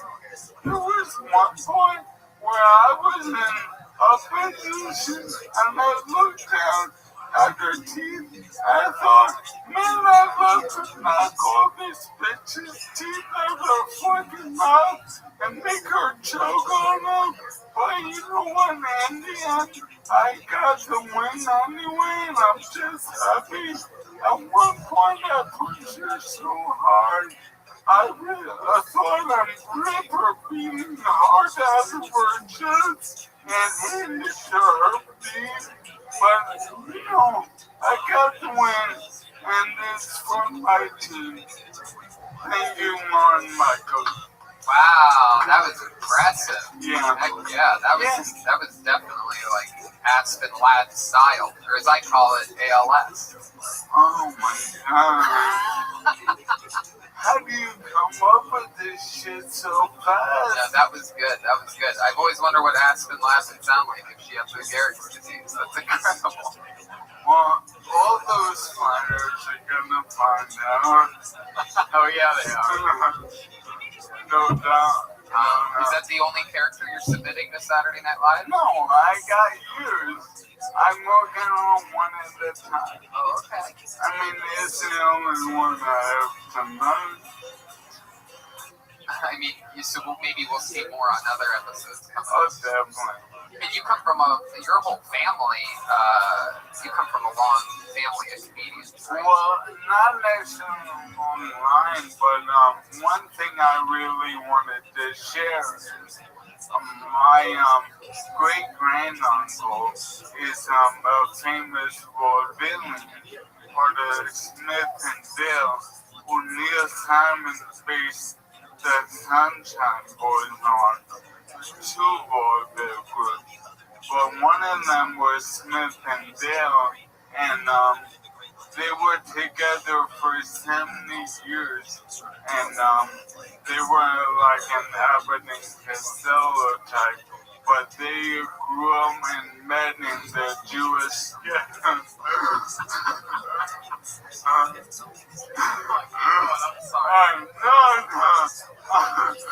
Here's to everyone watching. I would never ever do anything sentimental or serious again. Fuck these monsters. Fuck you, Joker. I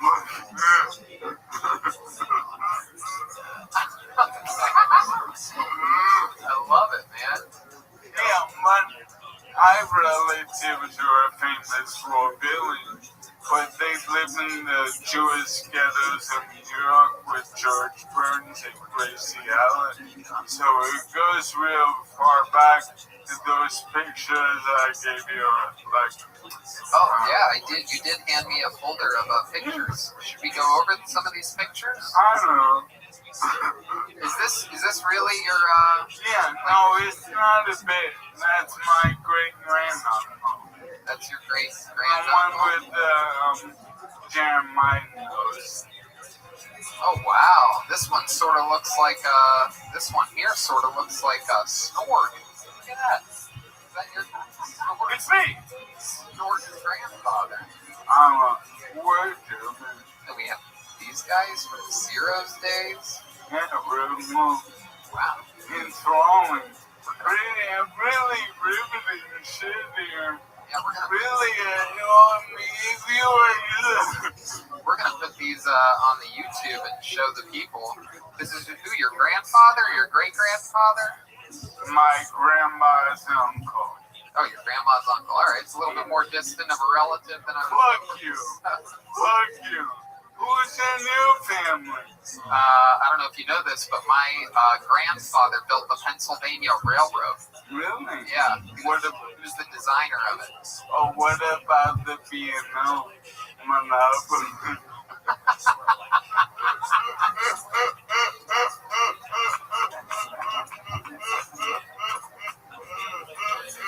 He had nothing to do with the B&O.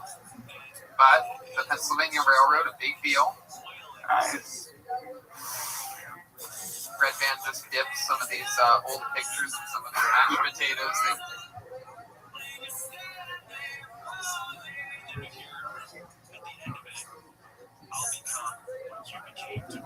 It's just like, it makes you cry.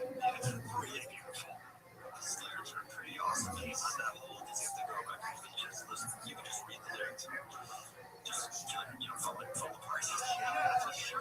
Awesome. One more thing here before we go back to the intro, just the drums for a second, which you were talking about. Keeps always very close. I lap potatoes. What? I tried this solos for over a year. Those pictures are like 100 years old somehow. I tried this sound. I'm glad I didn't. I couldn't even get $5. Why would you want to sell them in their families? I was.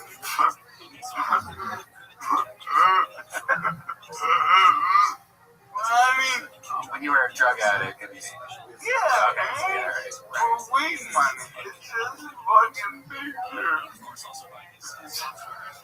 You have an incurable disease. You think you might start selling stuff in like the last, I don't know, I don't know what I would do if I had an incurable disease. You're planning like an auction towards the end or something like that? Tony, every time I've used on this show, I've already sold. Oh, okay. That's true. I like that. My price is my name tag. What?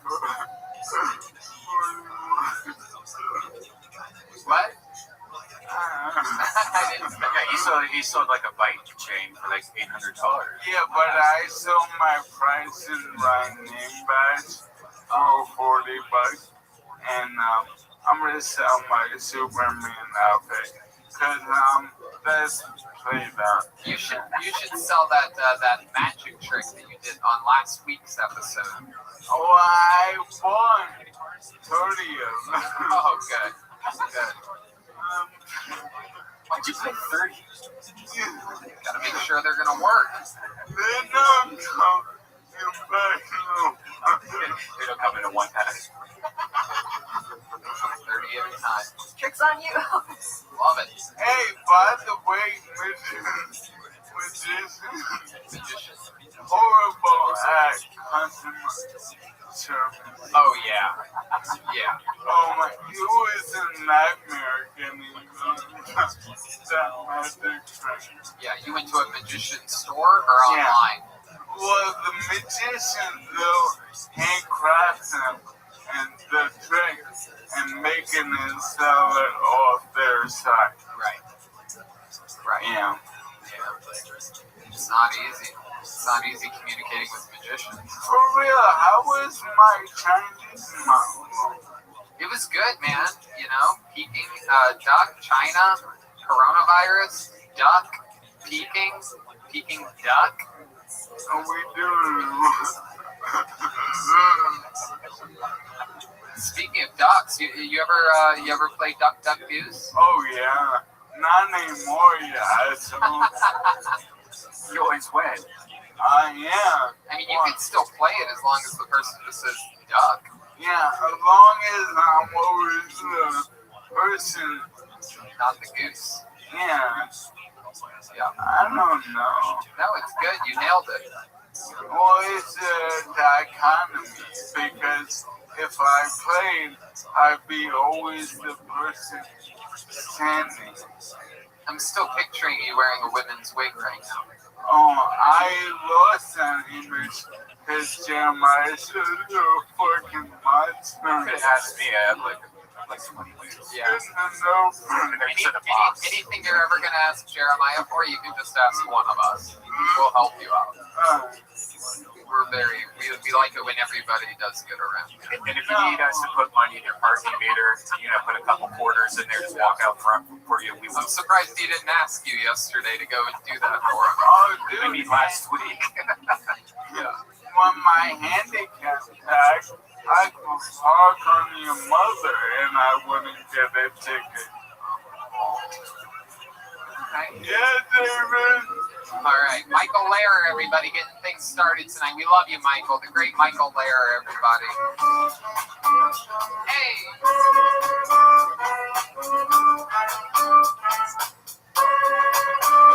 Fuck yeah. Spencer, Jen, Brent, and Snort sound golden already tonight.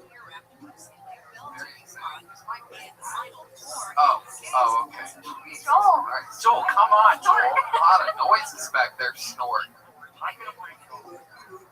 I was disinfecting microphones so that I don't catch a worldwide pandemic. Even though you're the only person on that microphone, it's pretty impressive that twice during one performer you would clean it. I know. It's weird because Chroma Chris really wants to reach and talk sometimes.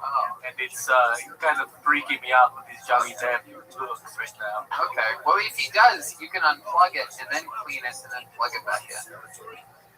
How about that? Snort.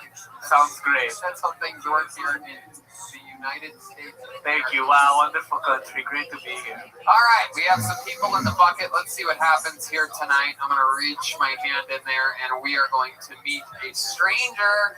How about that? Time for Stranger Things. Oh, wow. Well, from one man in a wheelchair to another, this young man was here and signed up. Ladies and gentlemen, I present to you the stylings of Kyler Bentley. Here we go. Kyler Bentley. Jesus loves you more than you will know. Hey, hey, hey. Now, Kyler Bentley.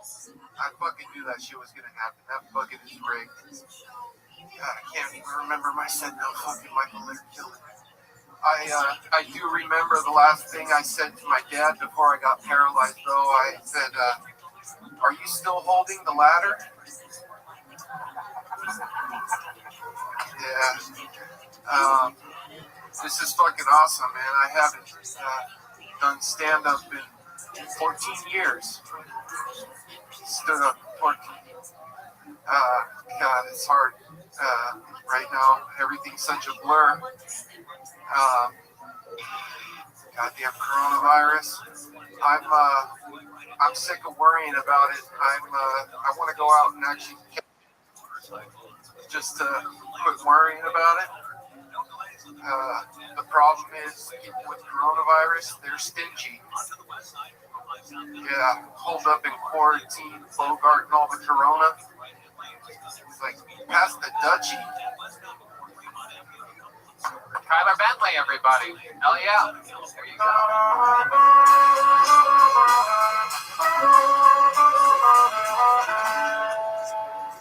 Hey. All right. Kyler, that was fun, dude. I knew I was going to go after Michael Lehrer. It is weird. The bucket has a mind of its own. That is wild. I love your holding the ladder joke. Very fun. Stand up, coronavirus, paralyzed. Is there just being regular paralyzed? Does that cause a bigger threat for coronavirus in some way? Like, I mean, is it? Every spinal cord injury is different. Yeah. Like, I broke my neck, so like I have very little function. So I have compromised lungs, and I smoke cigarettes. So yeah, it'd probably kill me. Yeah, probably. All right. Then I don't have to worry about it anymore. Being paralyzed couldn't take your balls away, though, huh? Hey, you're out here. Maybe your balls don't work. I can't feel them. But they work. Where do you lose feeling at?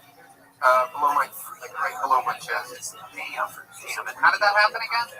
Snowboarding. Okay, yeah. You've been on the show. We've talked about this before. Yeah, but I like to lie about it. Okay. Yeah. What do you like to say sometimes?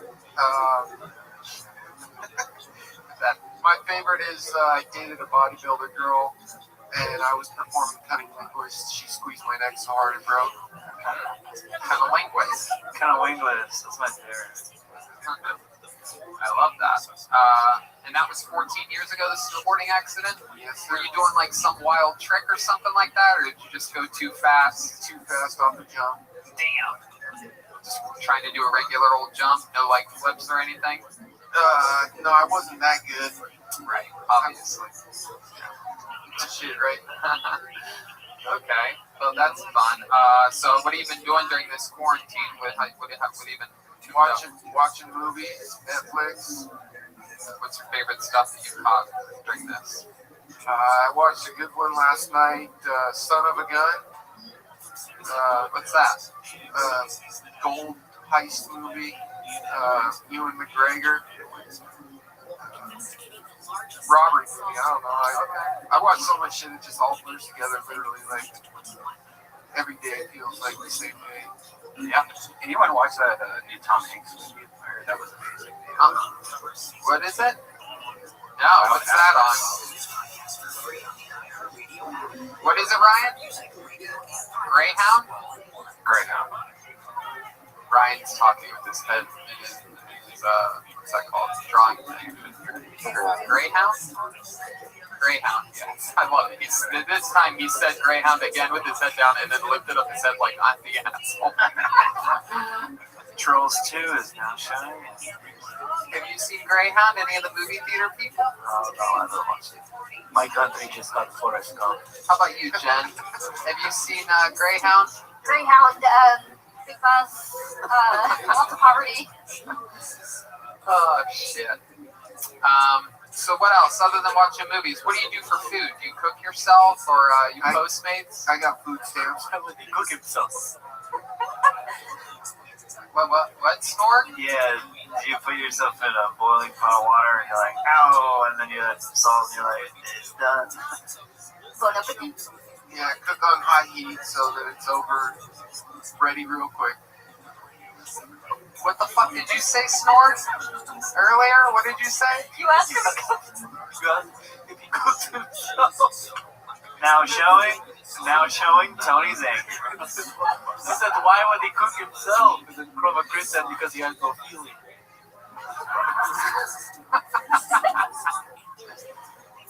But you have food stamps, you say? Yes. And what do you do with it? You just go to the grocery store yourself, or? No, I got a caregiver, shopper, government pays to them to work for me. Oh, that's cool. Laundry, all the shit I can't do. Oh, that's awesome. Like everything. Sounds like a dream. Yeah, that's Red Band lives the exact same life. I do. He has someone that does all those things. He already has the motorized bike. He's on his way. Yeah. Actually. And I pooped myself. Oh, Jesus Christ, Ryan. Oh, Red Band. How's that been going? How's your motorized bike been going? I saw a video you posted with you fake pedaling. It's great. The pedaling's real. Yeah. I know when I pedal on a bicycle, it always goes wee, wee, wee. The bike has different modes. There's like a mode that's just like having a regular bike, but then if you want to go fast, you can just it's great. Oh, I know how it works. I've been on a bike before. I'm with you, Red Band. I got a motorized bike too. I used to have an electric scooter when I lived next to you. You may have seen me. I used to have a little chopper, an electric chopper we called it. My brother and I had it. It was baller as fuck, man. It was a little, I doubt it. Literally was like a little Harley Davidson looking thing. Really? 14 years ago, yeah. Yeah, it's fun, man. Because the cool thing is, I didn't realize how close I was to Green Park. So just going around the zoo and stuff like that, and all of the mountains. Yeah, you live less than a mile away from one of the most beautiful parks in all of LA for the last decade and a half. I know. You just figured all it took you was one electric motorized bicycle for you to find it. Brian thought Burbank stopped at the Starbucks that he goes to. Well, that's it. No more California that way. He thought it was like the Truman Show. Red Band is what we call a fat earther. What? Get that. He called you a fat earther, dude. I still don't even know what that was. Some fat joke. Hilarious. Oh, Kyler. Any other fun facts about your life we should know about? I like to draw, and over quarantine, I drew a picture that I brought of Ryan J. Ewald. I figured he draws all you guys, so I drew him. Whoa, that sounds awesome. Holy shit, no one draws Ryan. This is an interesting moment in the history of the show. Ryan could care less. I know, he's not even gonna look up. Ryan's just mumbling the word Greyhound into his drawing board right now. He said, fucking Greyhound, you son of a bitch. I have enough art in my house. He's a pretty interesting looking character. Yeah. First person to ever draw Ryan J. Ewald is paralyzed from the chest down. Whoa! Look at that, Ryan! Accurate. I think Ryan's, perhaps he's seen it before. Either that or he has no respect. I know. But let's Tony, reenact what Ryan just did. Ryan, he actually drew that with his feet. Yeah, I showed him it earlier. He was like, dog shit. That is very impressive. Now, is drawing something you've always done, or did that mostly start after the accident? No, I've always been artistic, but that's really good. Really learning how to hold a pencil, because like my hands are partially paralyzed. I can't use my fingers. Like, so learning how to hold a pencil or a pen, and basically learning how to control and get the detail that I like. I mean, it's not as good as I would like it to be, but very fucking impressive, and it shows a lot of heart, and it's a very cool thing to do to draw Ryan J. He's drawn us, I believe, over perhaps, 400 episodes of the show. How many do you think you've done, Ryan? Oh, definitely over 300. Right, a little bit over 300. There you go. Well, Kyler, awesome stuff. Very fun performance and a very fun interview. Thank you so much. Thank you. Kyler Bentley, everybody. Kyler Bentley, he just did good on the show. What do you know? Tony, can I say, I just got a text from Jeremiah, and he read the DMs between Michael and Jeremiah, and Jeremiah definitely said that he could help him out if he needed that. So, yeah, I'm reading the DMs right now that he screenshotted and sent me. That's interesting. Spencer and Jeremiah seem to have a little bit of a bond. Michael, are we missing something here? Okay, I think we need to get to the bottom of this. Yeah, Michael, are you getting your phone out? You getting this? Okay, Detroit, capture this. Can that light swing to where Michael is? Yes. Yes, it can. There is a God. You should roll to the mic. The story has less length than the last two comics. That mic's already been disinfected. Is there a microphone on that, Detroit? Or no? Okay, yeah, put his old mic back in there. Michael, wheel back up again. Ladies and gentlemen, for the first time in Kill Tony Show history, this is a curtain call, an encore performance by Michael Laird. When you have a limited time to live, you get to perform as many times as you want on Kill Tony during an episode. So I know you wrote something long and cold. It was hard.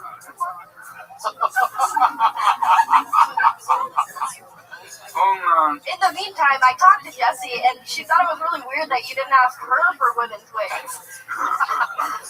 Do you have your own wig? Yeah, I got plenty of women's wigs. I'm surprised. You could ask me for women's wigs, women's underwear. I have all these. Yeah, he dresses up like one every night. That's right. That's what I was implying by the joke I just made. I know. All of you say this. None of you have been helpful to me. What the fuck are you talking about? Anything. No, is that true? I do everything on my own. Trying to tickle the fucker. No way. But Jeremiah, you don't have what you sent me.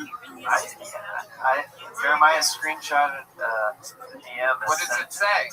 You want me to read it, Michael? Oh, shit. Oh. Ooh, this is quite the standoff here. There's a part of me that thinks, I mean, this is a tough one because I have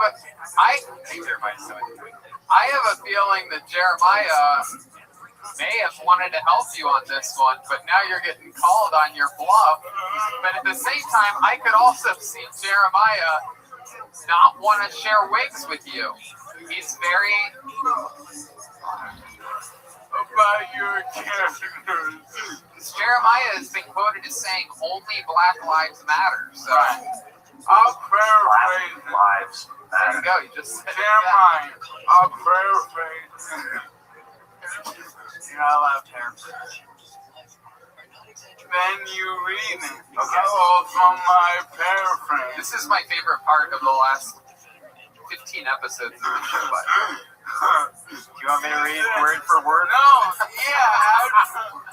Go ahead. Just the part we want to know. Okay. Michael DM Jeremiah and said, "You the wig/beard master if I ever need to borrow?" ?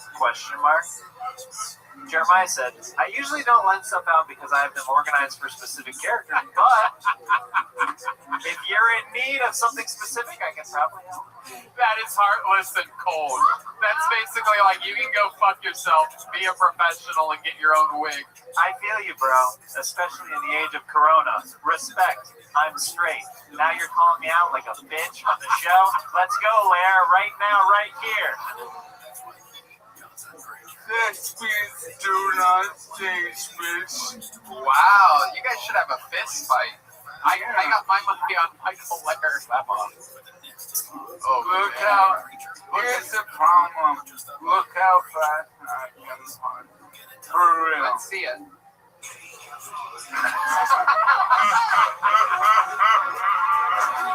For those of you just listening to the show, it was very slow, and he almost fell out of his chair. It blew my hair back on the other side of the stage. We all agree I was right. Absolutely. Michael Lair wins this. You just started something that you were trying to start, Lair. Oh, shit. Look at that. He's going to give you a wig with fucking, smallpox on it next week. All right. The only thing I love more than Michael Lair on this show is Michael Lair twice on this show. So there he was again, the great Michael Lair, giving us 4 very compelling, interesting times. Shout out to Jeremiah Watkins for sending in the screenshot of the DMs, giving us some of the inside baseball behind the characters of Kill Tony. I pulled another name out of the bucket. This young lady became famous on the show in Ventura, California, being pulled out of the bucket on both episodes of that show. Fun fact, those were the last 2 shows in front of a live audience, and she's back. Ladies and gentlemen, it is Blue Ball. It's here. Blue Ball. Hey. No. Here's Blue Ball, everyone. I'm so happy to be out of my house, but I have to say, being quarantined at home wasn't that bad for me. I kind of made the most of it. I mean, I had struggles for sure. Like, I struggled between like what Netflix show I was gonna binge, or one of the 27 podcasts that I'm gonna watch while I rub one out, and actually, that's pretty much where everything turned into. Is I broke my own personal record many times, and felt like, wow, I didn't think the pandemic was going to go on for that long, and I burned myself out big time. And I hit my masturbation threshold. Anyone else? No. Okay. Well, yeah, I thought it was. I thought I broke myself, but then I watched the Comedy Stores benefit for the employees, and when I saw Bobby Lee's butthole. Yeah, what happened when you saw Bobby Lee's butthole? I gotta know the end of this. I definitely started to get kind of warm, but I lost my shit when I saw Joey Diaz unfold his fucking. All right, there goes Blue Ball. Play some music, guys. Let's end this. She saw Bobby Lee's peeking duck.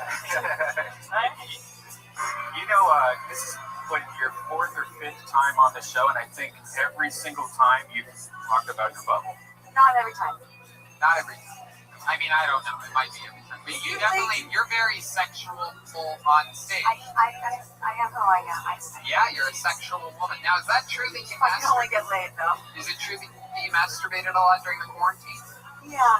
Is there really? I knew you were making jokes there, but is there something that you watch, or like I don't think women. Perhaps maybe it's just a stereotype that I'm not correct about, but no, I'm pretty good at doing it. I've got it down. But do you use your imagination, or do you watch stuff? No showing, sometimes it's watching something, but there's like a lot of crazy shit on Netflix and wherever now that is straight up porn. Like what? This show called, a movie called Love, but it's not the love thing, it's a movie. Yes, they're going. Yes, thank you. Oh, the snort, you know? Yes. Yes, they're going. The opening scene is full porn, and then the whole movie is full porn. And that's the type of stuff that you like to rub it out to? No, actually, I was kind of shocked to see that whole thing that I actually watched the movie. But no, I don't really need visual. I just kind of just need to look at. And what do you do? Do you like use something in particular? You seem like the kind of lady that would have like one of those like big giant vibrators or something like that. Hitachi. No, I jackhammer or like a mace from a castle. No, anything like. Horse. Sometimes just a tight pair of pants works. A tight pair of pants. That's the noise of the tight pair of pants. I'm just saying it's not one thing, it's just lots of things. Right. It's mental. How long does it usually go then? You're seeing the movie Flubber Flubber? Yeah. I'll put that on my watch list. Oh, okay. So that's fun. Have you hooked up with anybody during the quarantine? No, not at all. Are you kidding? You say that like that was like a very like over the top answer. Are you being sarcastic? No. I've been very very isolated. But even before the pandemic, no, I've had very quiet. What's wild is that you seem a little bit less crazy than you did before being isolated for 4 months. Isn't that weird? Like the crazy people are getting normal and the normal people are going crazy. Oh no, I'm still pretty nuts. But like, what's one of the craziest things about you? Since I've gotten you to admit that you're nuts. That as sexual as I may sound, I haven't had sex in a very, very long time. How long are we talking? Years. How many years? 5. 5 years. Is there a reason? Is there something that you're ashamed of? No, I just I get to know people and they laugh at my jokes and then the other things coming out of my mouth and they're like, I could never put my dick in that thing. You come out of her mouth. You don't talk to many comedians. Yeah. Well, I just started to, but still like, I'm not getting approached. My eHarmony account went dry because there was no one like compatible within so many miles and like. I was just saying. Have you heard of something called Tinder? No. Yes, I have. And no, I have not. Thank you. You have Wi-Fi? Just an invite. I do have Wi-Fi. Okay. But no, I just, 5 years. Have you been on dates? Like, when's the last date you went on? Did a guy take you to dinner at all? Well, I go out with friends. Like, I friend zone people because, like I walk into a room, like I smell sausage. It's like that's the my. Have you ever seen the movie Snake Eyes with Nicolas Cage? It's a good movie. I have. Great film. Okay. All right. That works. Thanks. That'll work sparingly. That type of like. What do you mean? Nicolas Cage movies? Yeah. Okay. 8mm? Yeah. Great film. Face Off. American Treasure. Never mind. Snork. It's got Forrest Gump, okay? Snork. Not only did you say the wrong movie, but you had no accent whatsoever. I've been learning English today. Do they call it American Treasure where you're from? Yes. It's called it. You have to say it like that. American Treasure. It's like, did you pay attention about you sound? American Treasure. Snork is the guy that's on the operations box. Okay, so right? Blue ball, you're out of control. That's fucking good. Coming from a box that has been operated on. Anyway. American treasure. So what do you like to do? You've been isolated. How do you kill the time? I actually have been working on all my videos to submit one for you. Like, my whole passion has been writing, and I'm really just, I feel like I'm coming into my own. Like, I'm not wearing a diaper tonight. Oh, that's right. You're wearing a diaper pre-quarantine. How could I forget and that? then I said I had a fans-only account selling my diapers, and you're like, only fans. Why did she wear a diaper again? I can't remember. Because that's like that's the big question that you're ashamed of. It's the nervous thing where, like, I have stage fright, and I think I don't know if I don't have it, but right now, with no one really in here, I'm okay with myself. It's really weird. Have you had a kid? Not that I'm aware of. Well, Blue Ball, you are, as Snorg would say, an American treasure. I am glad that you signed up tonight. It's always a pleasure to have you on. You're very different. You're a wild, wild spirit. Ladies and gentlemen, that is the comedy stylings of Blue Ball. Blue Ball, forget about me. Blue Ball. All right, time for a regular, everybody. This young man, great joke writer, unbelievable roaster. I love him. He's my brother from another mother. The thriller in my Manila. The rumble in the jungle. Ladies and gentlemen, the one and only David Lucas. Yeah, what's up, y'all? Oh, damn, the mic's working. White women are pissing me off. Y'all ain't fooling me marching with Black Lives Matter. Y'all hoes just want some shit to complain about.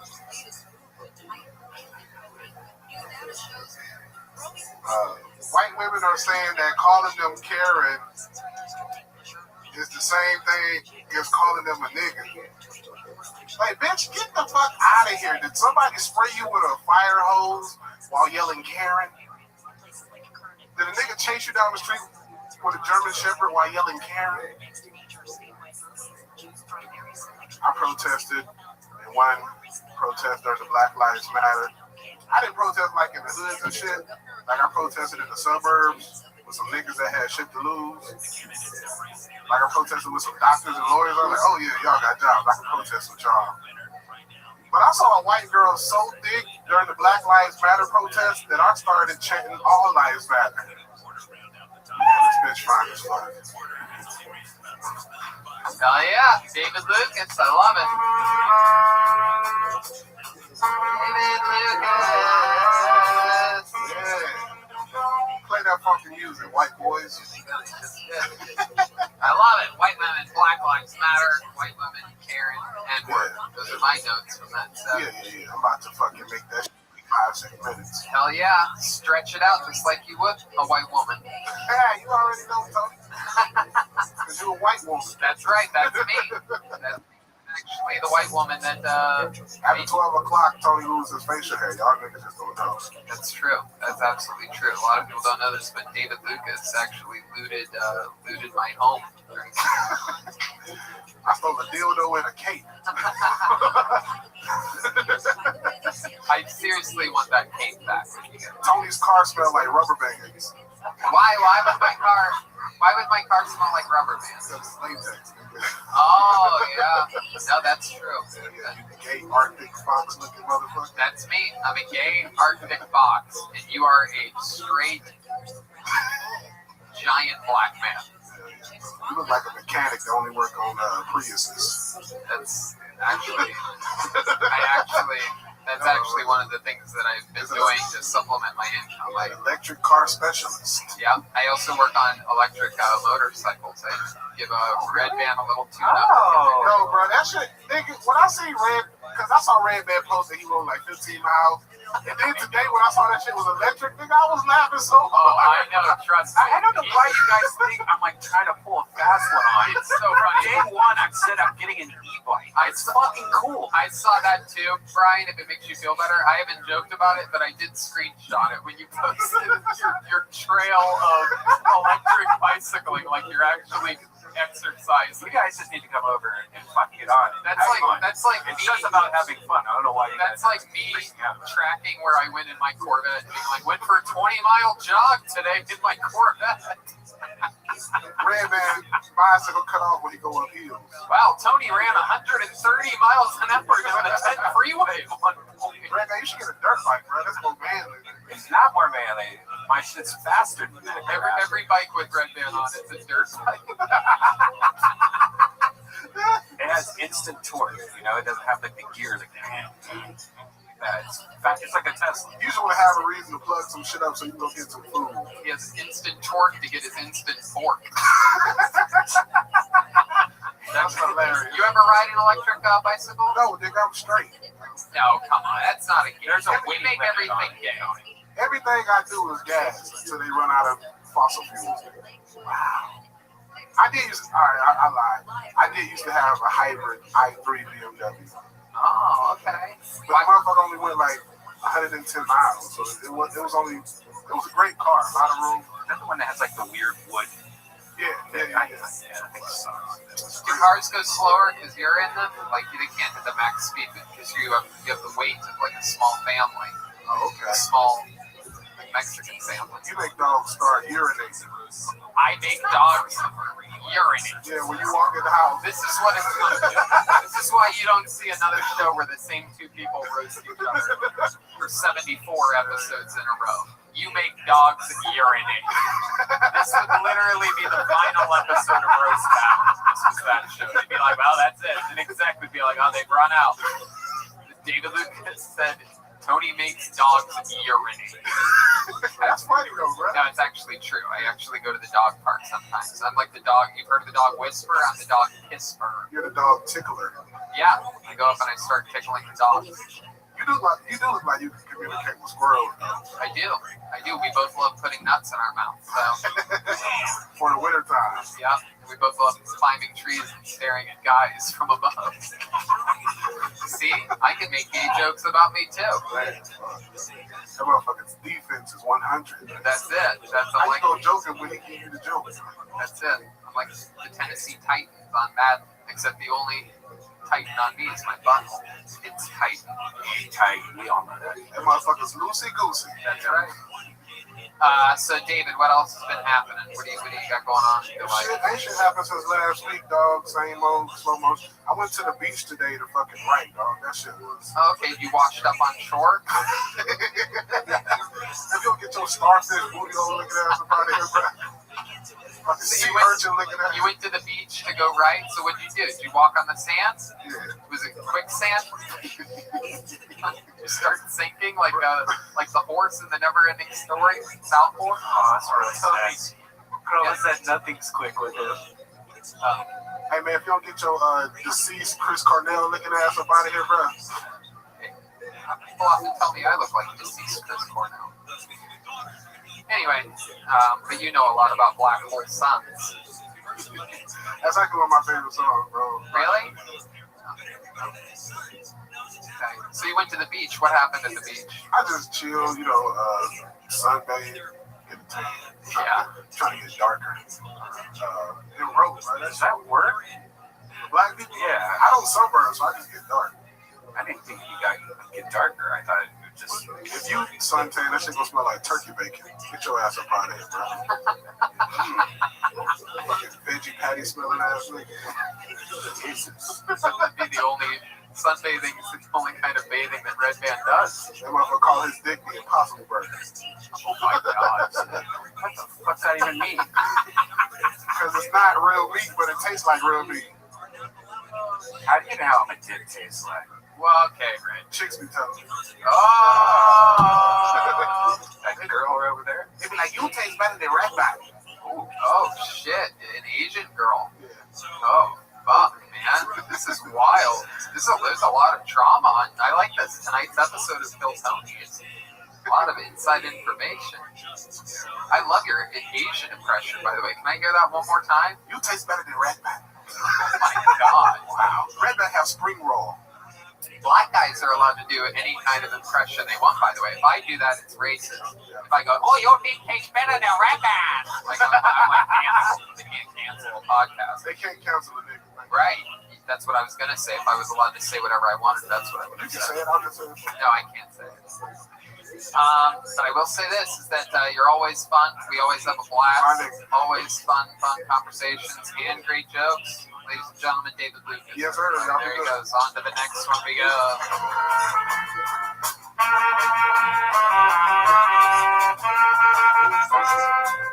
Hey. All right. Ladies and gentlemen, I pulled yet another name out of the bucket. This is this young lady's first time on the show. So here we go. Ladies and gentlemen, I present to you the comedy stylings of Cece. Here we go. It's time for Cece.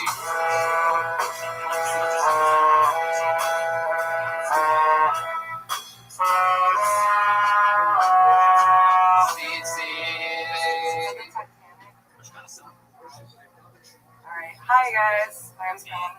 I guess things go. So I think as a nation, like I'm appalled at how we've been treating like sex offenders without knowing the whole story behind it. For instance, I was arrested about a year ago for masturbating, and it wasn't my fault at all. Like I have this thing where like I masturbate in my sleep, you know, so it's like sleepwalking. You can't tell that you're actually doing it. But like, so like for instance, like if I'm like having this dream, like I don't know, like I'm kidnapped by ISIS, and like they're like, oh, you even need to like, like either way, we're getting head, you know. Of course, I'm gonna finger myself, like I'm only human. So like, anyway, like it wasn't my fault I masturbate in my sleep. It also isn't my fault that I like fell asleep in church with my eyes open. But like, it kind of looked worse than it was. You know, so it's like I didn't like have to do jail time, but I had to do like community service. So like, you know that Big Brother, Little Brother program, like the Big Sister, Little Sister thing. There you go, absolutely, Cece. It was Cece's time. Hi, Cece. Hi. How are you? A little drunk, to be honest. Oh my goodness. Yeah, it's so early too. You have to sit down. You can't stand up for a couple minutes. Well, Dave has to sit down. Wow, following in the footsteps of Michael Lair and Kyler Bentley over there. Maybe we can get you a, okay. So Cece, this is your first time on the show. Mm-hmm. How long have you been doing comedy? I haven't at all. This is your first time ever performing? Pretty much, yeah. Wow, Yeah. Look at that. That's interesting. Is this something you've always wanted to do? I mean, no, not really. I just like hearing people laugh. That's not what happened. Were you just running past the comedy store and thought you'd stop in? Yeah, I was running. You do have some workout gear on. Well, because I came straight from jiu-jitsu. Oh, that's cool. You do jiu-jitsu. How long have you been doing that for? About a year. Okay. What level are you at? Well, so I feel like, I don't know, I've only been doing it a year, right? But I feel like if you can beat a black belt, you should automatically beat a black belt. Have you beaten a black belt? I have. Really? In jiu-jitsu? Yeah. Or something else? Like in jiu-jitsu. Like Go Fish? How did you beat a black belt? Was he just wearing a black belt? Well, I ride a motorcycle. It's just a businessman outside of the gym. I ride a motorcycle, so like my legs are super strong. Really? Yeah. He thinks black belts are black people with white belts. I don't know. Can we maybe, I don't know if you know this, but Snort here has been doing jujitsu. Would you let her wrap her legs around you and squeeze? You think I'm going to touch another human during a worldwide? Oh, that's right. I forgot. I'm sorry. Maybe they could wrestle 6 feet apart. Yeah. Could you guys do? Wait. What was the move that beat the black belt? That's what I want to know. Go-go plata. Wow. Yeah. That's not even an easy move to do. It's not, but I'm really flexible.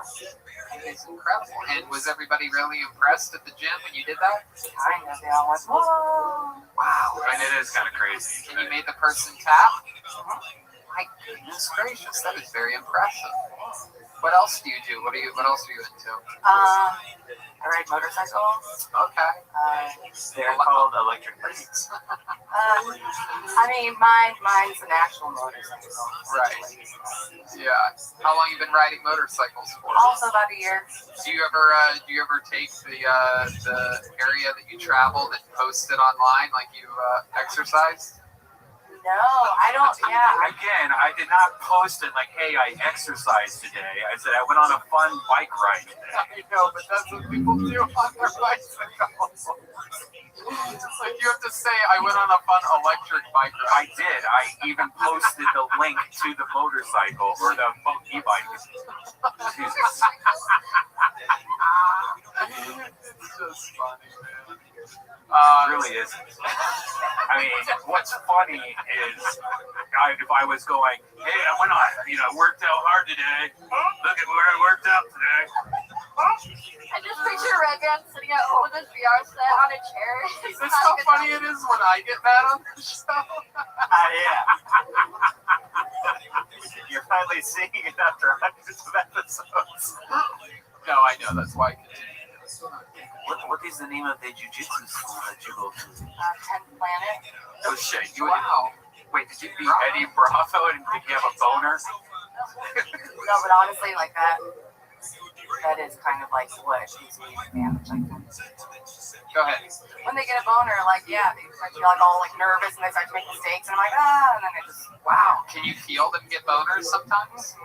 Damn, that's wild. So like you use that to your advantage. But yeah, because Wow, that is impressive. when there's blood going to Which see, that's what happens to me when I do jujitsu with other men. I get boners, and they're all like, "Dude, what the fuck?" And then I choke them out. No gi, no whip your neck. Yeah. Which location do you train? the one on La Cienega. Oh, cool. Yeah. Where is that? La Cienega and what? Scott Epstein. Yeah, I know Cienega. Yeah, I I roll went with like Andy Letterman before. I go to Andrew Epstein's gym. Or they meant Jeff Epstein. I fucked that up. Read a Prince Andrew article today. Got him crossed up there. Jeff Epstein is the famous pedophile. Okay. So that's at La Cienega near what cross street? Whitworth or something. Okay. Pretty far south. Yeah, I go past Beverly Center. That's fun. What else have you been doing during this quarantine? I finished writing like a bunch of scripts that I've been working on, but like it sucks because like, I started writing them all like pre-quarantine and whatever. Like, so like I feel like now I can't do any of them. Like. Yeah, that is a predicament that everybody's in. Has Eddie Bravo ever trained one of your classes? No. So you don't know any of the conspiracy theories? No, what conspiracy theories? There's a lot of them. I guess he does this thing where he like before class he'll have talk with everybody, but it's just him saying his most recent conspiracy theory. So all these guys I'm just here for jiu-jitsu, flat earth. Yeah. Okay. Well, that's fun. You have a boyfriend, Cece? I have a few. Oh, okay. Whoa. Yeah. One in the jitsu, two in the shitsu. You know what I'm saying? Got Mitch on that one. How about you, Jen? You ever do any jujitsu? I mean, I could if I trained as an actress, but I haven't yet. What characters do you like to play? Whenever I'm given, I can play them all. Really? Yeah. Okay. Maybe we can get you to do a little scene, maybe with Spencer here. Can you guys know your movies? Can you do like a scene out of American Treasure or something like that, or American Treasure? maybe Forrest Gump or something. Like you could Alright, tell them folks. that you're dying or something. Here we like go. that. We're gonna change the rules here. So I'll be Jenny, not far off. And you'll be a retard, not far off. Forrest, what are you doing here? I came to see you, Jenny. You know this isn't gonna work, Forrest. What do you mean? I'm sick. What do you mean by sick today? I'm sick. I have AIDS. Okay, all right. Wait, let this go. Okay, you guys want to keep going? No, go. I'm really in this right now. What is AIDS, Jenny? Oh, Forrest, you're so dumb. You'll never understand. Well, could you try to break it down for me? I know I'm not smart like those other guys. Listen, just go run, Forrest. Get out of here. Run, You Forrest. want me to run? Run. Run? Run, Forrest. Run. You don't actually have to run. You can just ride on an electric scooter and post like you ran.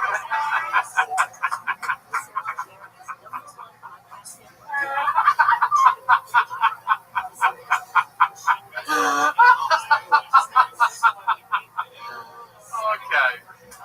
Oh, God. Oh, it's so funny to me. All right, Cece, this was fun. Thank you. You led us into a scene out of one of the great movies, 1994's Pulp Fiction. Forrest Gump. There you go. There goes Cece, everybody. 1994 Best Film at the Academy Awards. Beating Pulp Fiction. That's why I said that. Confused myself with the 94. I do kind of think that if you beat a black belt at least maybe 3 times, you should automatically be a black belt. I think so too. I mean, every other competitive or that black belt goes backwards. Right. Yeah. I think that seems fair. I mean, if you're boxing or in pro wrestling and you go against someone with a fucking belt and you beat them, you get their belt. I think she should get a black belt. I do too. I'll talk to Eddie about it. There you go. Good work. You might have to meet. Absolutely. All right. Round and round we go. Back to the bucket. There's only one person left. I know who this is. This young man was on the show just a couple weeks ago, and he is back. He is a cool dude, amazing door guy here at the Comedy Store. Great comedian out of beautiful Atlanta, Georgia. Ladies and gentlemen, one of my favorite people to kick it with this year, 2020. One of my favorite new friends of 2020. Ladies and gentlemen, Mitch Burrow is here. Mitch Burrow. Hey, Mitch Burrow. All right. Burrow. Mitch Burrow. You know, I know it don't look like it, but I fuck sometimes. The last time I was fucking a chick, she had her dog in the room, and I was like, hey, you gotta get this dog out of here. And she said, you need to quit being weird. And I was like, no, you and this dog need to quit being weird is what needs to happen, because I don't think this is, I'm not the weird one for not wanting this. You have an audience, and I don't like it. And she was like, no, you gotta start. I was like, look, I know this is weird. I know it's weird because this isn't a category on Pornhub. That's how I know it's weird. There's a lot of weird shit on there. People are fucking their stepsisters. They're fucking their stepmoms, which, first of all those are very unrealistic. Not a single one of them is named Tammy, so I know that's not a real stepmom, because that's what mine's name was. And I never wanted to fuck her because she was mean. But that's not what's important. Here's the thing. There's fucking your stepsister. There's fucking your stepmom. You know what's not on there? Fucking your stepsister while the family pet watches you. That's not on there. All right.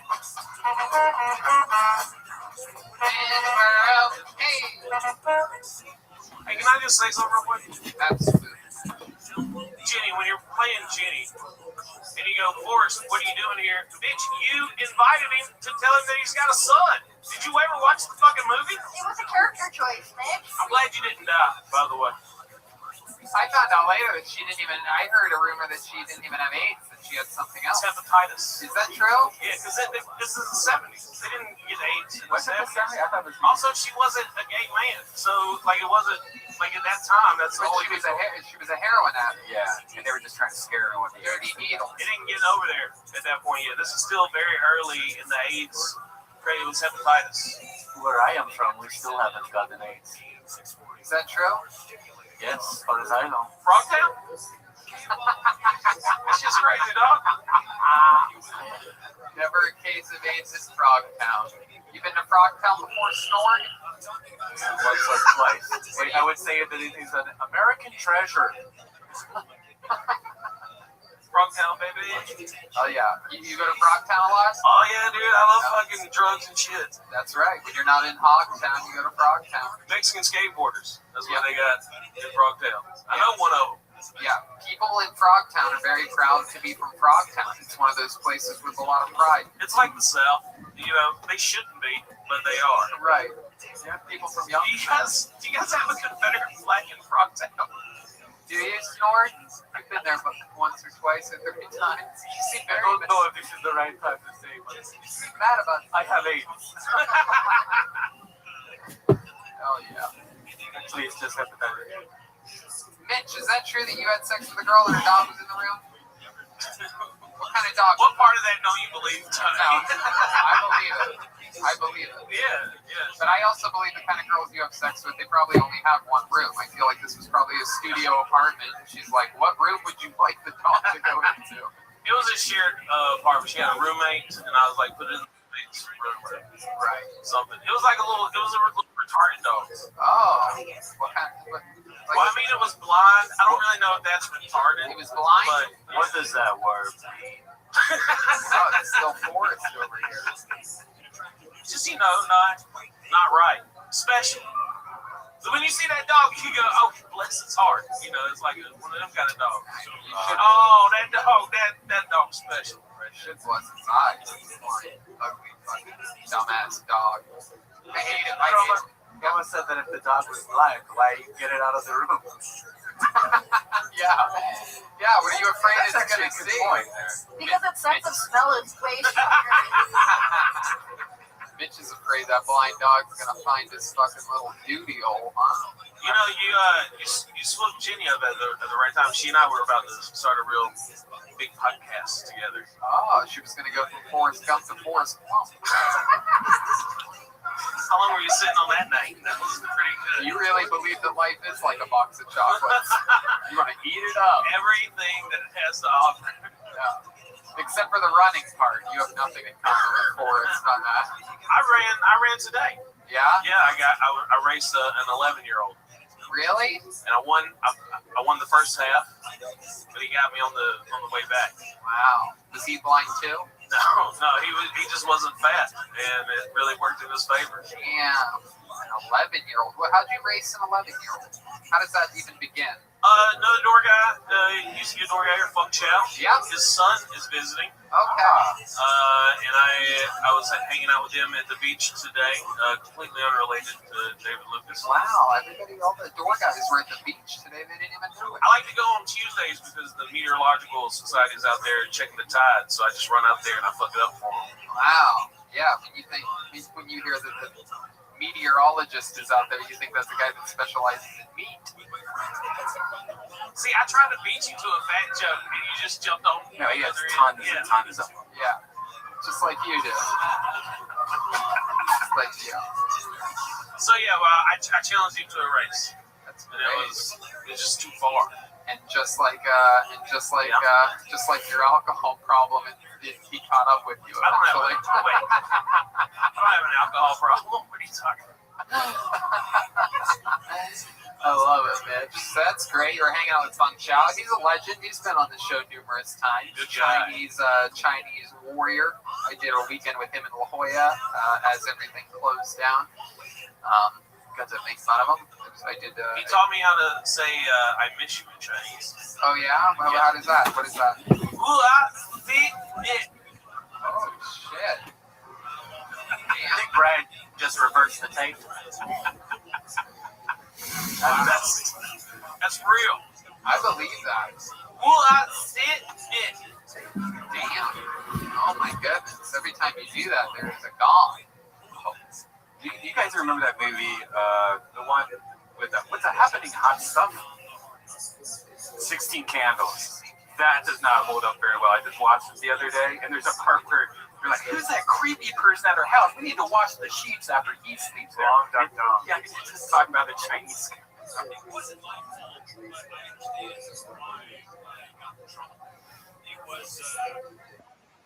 What up, big dog? Excellent. Same here. Lived in Japan There you go, for big 3 man. years. Can speak some Japanese. Great Japanese. Not allowed to do it. The final game's tomorrow, big man. Why aren't you allowed to do it? Yes, sir. Excellent, big dog. You might have called the winner of the women's bracket. South Carolina could win. They're very expressive. So like, Yes, sir. that means I'm angry. But You might have called it.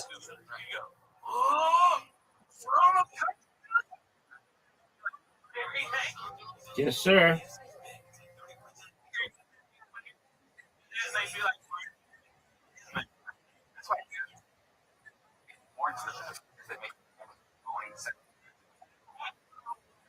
Yeah. Excellent. Because the real Japanese chicks don't act. What'd you say, big man? Oh, tight. You can't cancel anything anymore, guys. You can do this. Very cool. None of you are getting it. 2 months ago. If you ever want to fuck a Japanese chick, you just go up to her and say,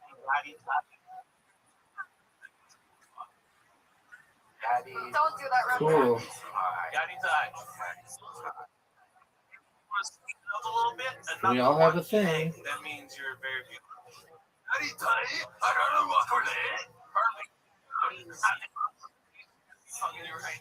Wow. That's awesome. Oh, wait. Out of it.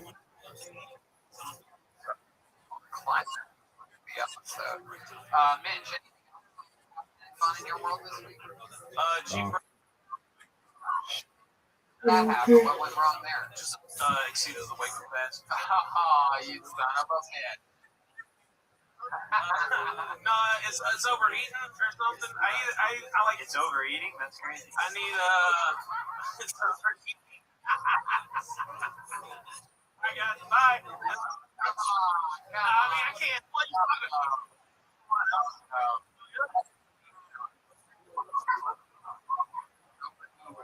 So I need like a thermostat or a water pump. Thermostat.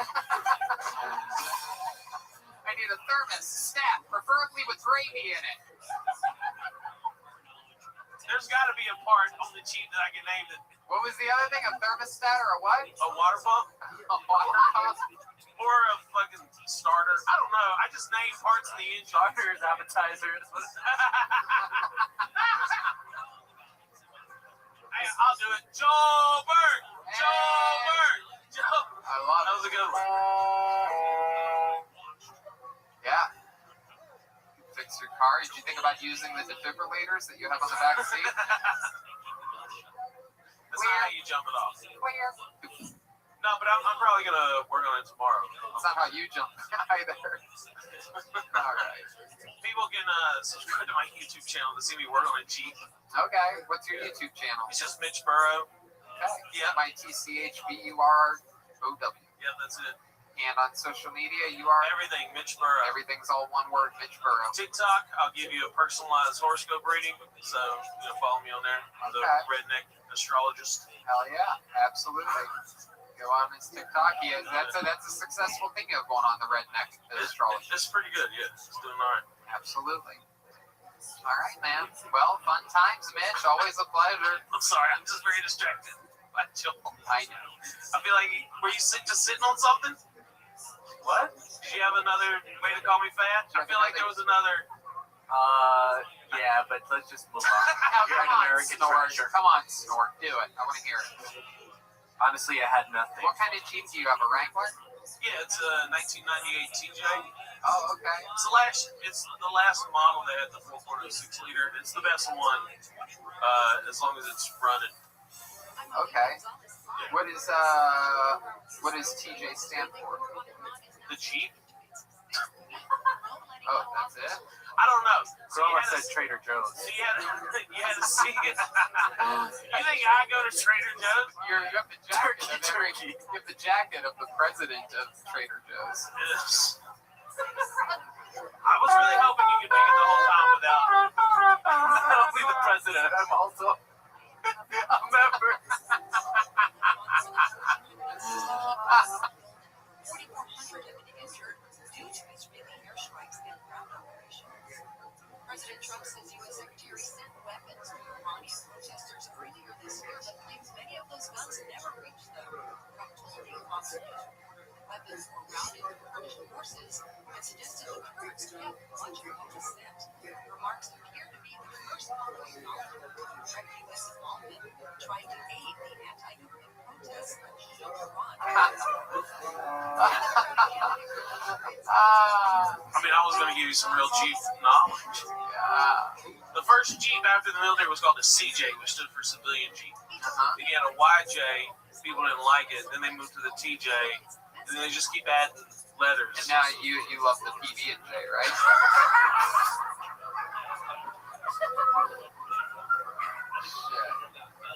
Oh shit! Hey, you ever put that marshmallow? You know it's bad when you hear David Lucas cackling at fat jokes in the corner. You ever put that marshmallow puff on a peanut butter and jelly sandwich? Look, I know what this is doing right now. I get it, but that shit is delicious. It is not. Oh, Red Band. You ever ate a s'more? I just don't like marshmallow. Mixing that with peanut butter and jelly seems out of control.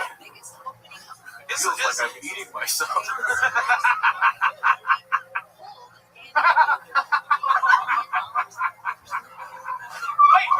Wait, was that directed at Red Band or me? Oh, okay. Yeah, that was great, dude. All right. Fun times, Mitch Burrow. Great time, there he goes, the great Mitch Burrow, everybody. There goes Mitch Burrow. That was Mitch Burrow. There goes Mitch Burrow. Mitch Burrow, Mitch Burrow, Mitch Burrow, Mitch Burrow, Mitch Burrow, Mitch Burrow. All right. We've come to that part of the night, ladies and gentlemen. This young man, very controversial figure on the show. People either love him or hate him. He's been winning a lot of people over lately, and he's also lost some people lately. He is a polarizing figure, and with no further ado, I get to the Big Red Machine, William Lights Out Montgomery. Here we go. Here he is. What's up? They call me William Lights Out Montgomery. That's because I have hepatitis C. I think Victoria's Secret was that its founder gave $1 billion to Jeffrey Epstein for no obvious reason. I don't know if y'all have ever seen Michel Jordan play. He's that French basketball player. Wait, is this fucking Pizza Hut or Domino's? That's what I like to say when I call it Papa John's.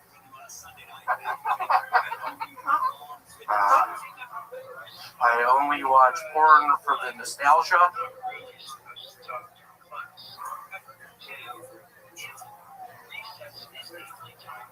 Man, really hard to repeat my set from last night. I feel like last night was probably my best set I've had. It sort of bothered me. Y'all are shitting on me all night. I've had all day to really dwell on that. I think we need to talk about that. It really make the fucking sound. There you go. There's a minute from William Lights Out Montgomery. Make the fucking sound. William Montgomery. Make the fucking sound. William Montgomery. What happened last week?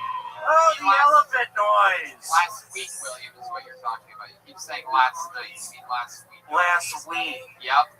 What? Probably was my best set.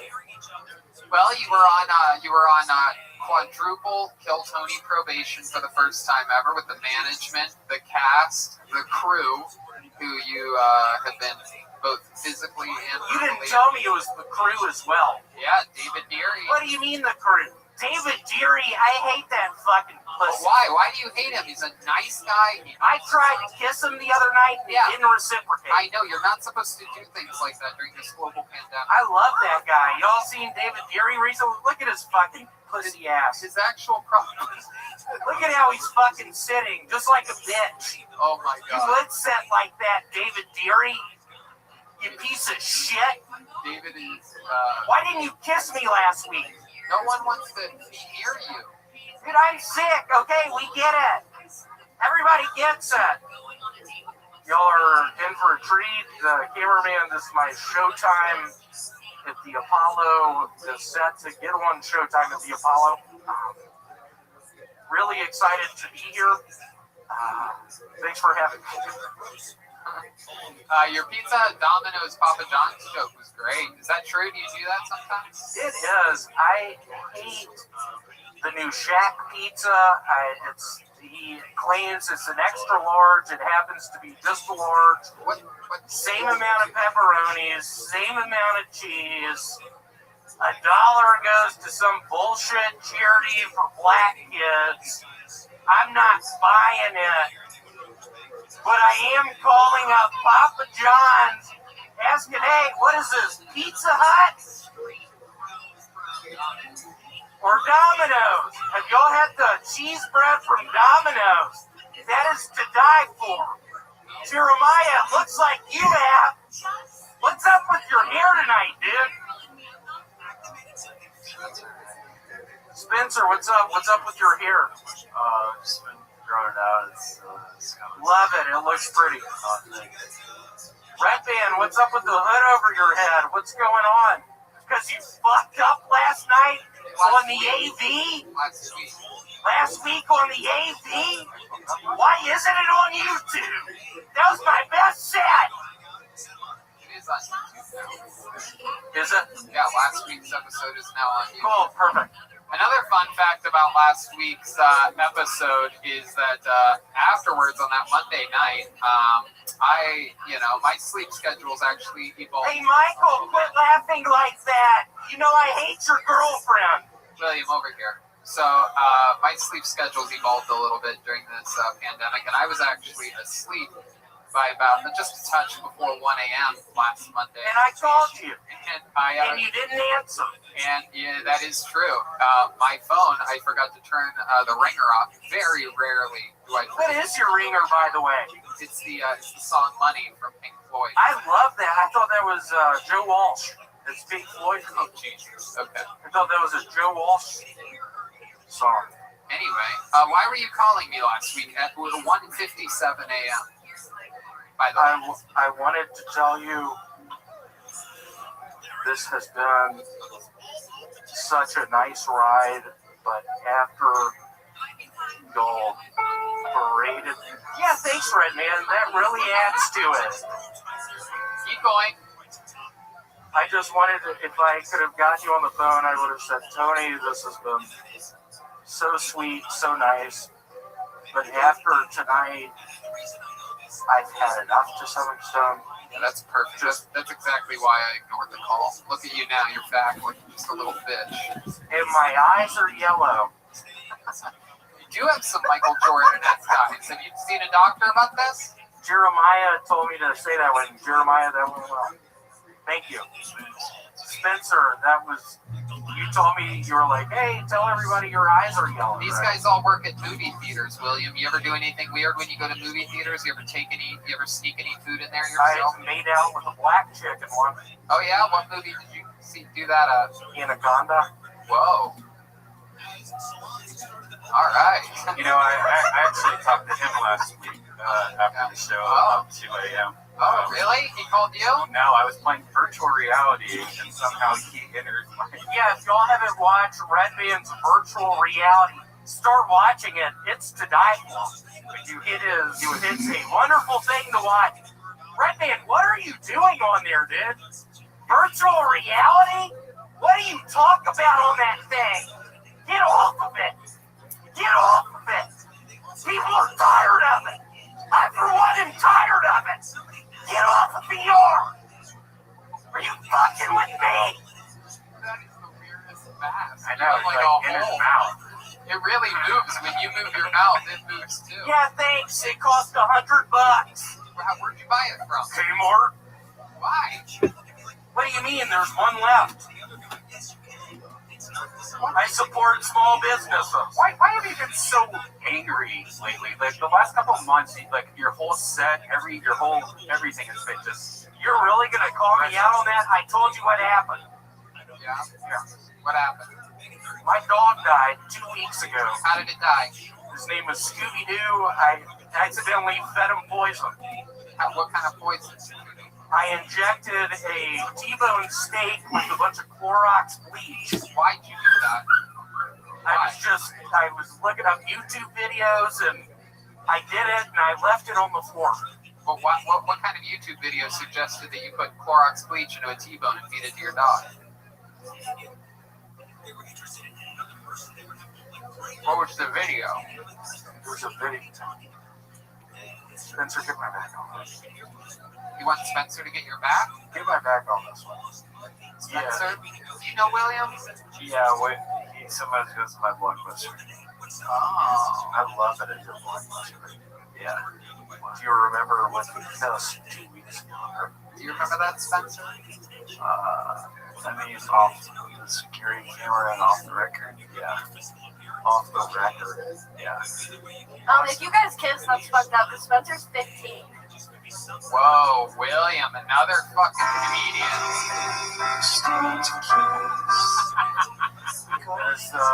That is the main song of the Anaconda. You did that one well. Redman got tired of all the mic jokes, so he pulled up a song. Good job, Redman.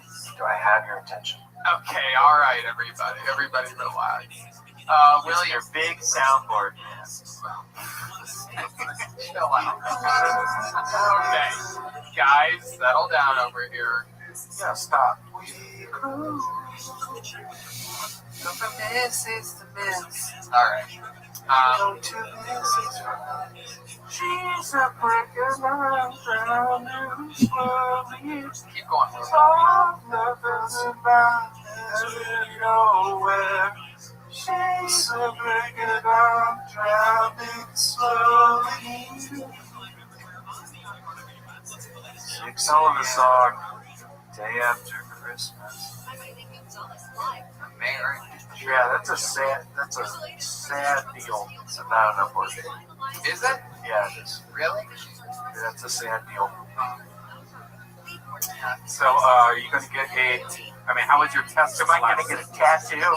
Yes, last week. How was your test that you took last Wednesday? How did that go? I had strep throat.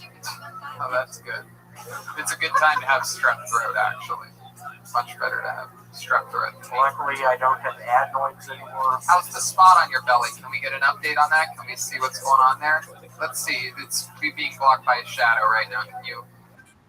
Where is it? It's gone. It's a Christmas miracle. It looks like his belly button's waxing and waning. What is that, a moon joke? Yeah, I just learned about it. Is that a fucking moon joke? Yeah, it is, William. What's wrong with my belly button? It's a giant as a moon. That's a giant as a moon. Yeah. That's funny. It does sort of look like. Can you lift up your shirt one more time? David, can you get in there again? That does look like the part of the Death Star where like ships fly into. You know, like Darth Vader flies his ship into that. Hey, what are we doing? Why are we flying into this? Oh, also looks like the garbage dumpster where that snake creature is. Oh yeah, the compartment where yeah. it's crushing. I believe that is the planet Tatooine. I love some Star Wars. Where Boba Fett falls into that little hole. That's it. Not really. Not really. The Sarlacc pit. Yeah. Sarlacc pit. That's it. You have the Sarlacc pit. That's our safe button. Is there anything in your belly button? Huh? Is there anything in your belly button right now? What do you think's in there? It's probably some cotton. Cotton? What is that, a black reference? Whoa. Come on, bitch. Why don't we see it? Maybe. Oh, God. That's weird, William. Oh, shit. Represent. Oh, shit. What's up, y'all? You do that when you're out on the streets? Yeah, I do it at the swimming pools. What swimming pools? YMCA. Oh, my God. Do you at least make sure there's no children around when you do it? Yeah, sometimes. I'm usually swimming laps, and that's why he's there. Really? Huh? God. Okay, sometimes it's fun and sometimes it's good when an episode just sort of like cruises down, nice and slow, and we get to really appreciate all the comedy that happened earlier on in the show, you know what I mean? Perfect. Ladies and gentlemen, one of the longest tenured regulars in the history of the show, the great William Montgomery, everybody. There he goes. There he goes.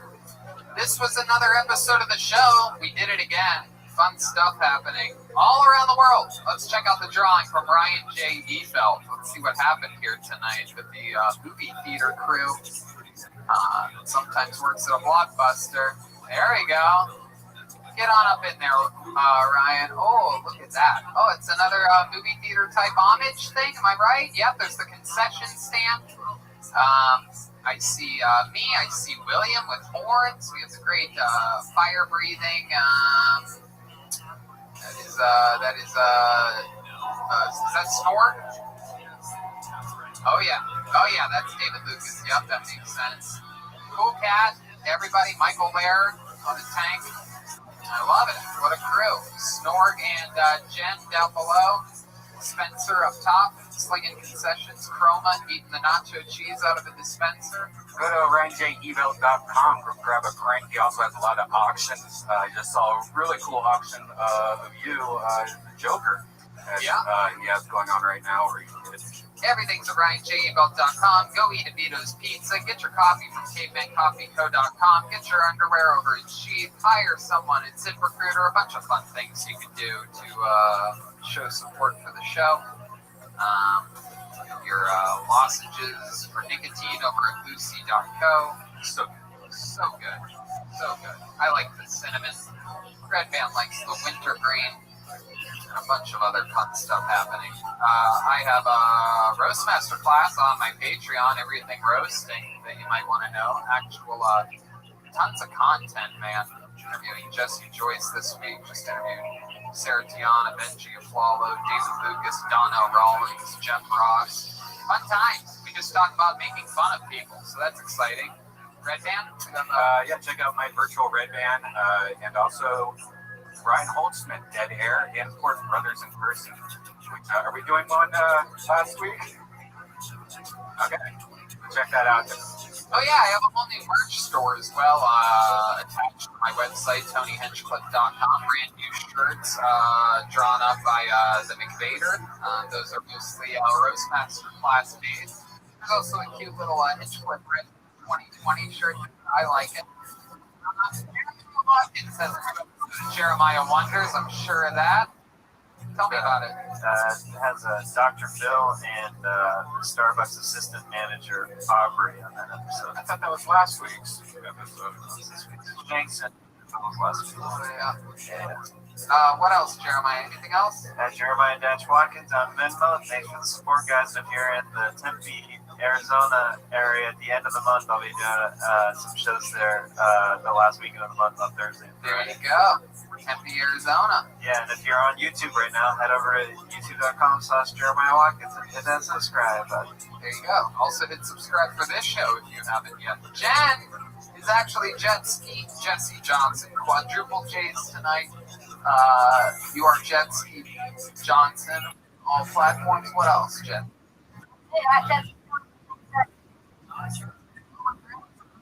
Chris.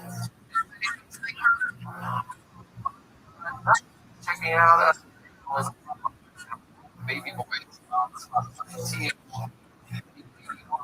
THBOYS. And then, of course, the great Joel Jimenez was here. Believe it or not, that was short the entire time. I know, it's shocking. But go ahead, Joel. You have a new episode of Mostly Sorry, which is also your name on all social media platforms. Yeah, me and David Deary, we are American treasures. That's right. I absolutely love it. Are we missing anything? Pretty much. Good night, everybody. Oh, thank you, everybody out on the patio that came tonight to the Comedy Store. We are streaming the show out there. Thank Charlie from Vito's for the CD. We'll be back next Monday with another episode of Kill Tony. Live.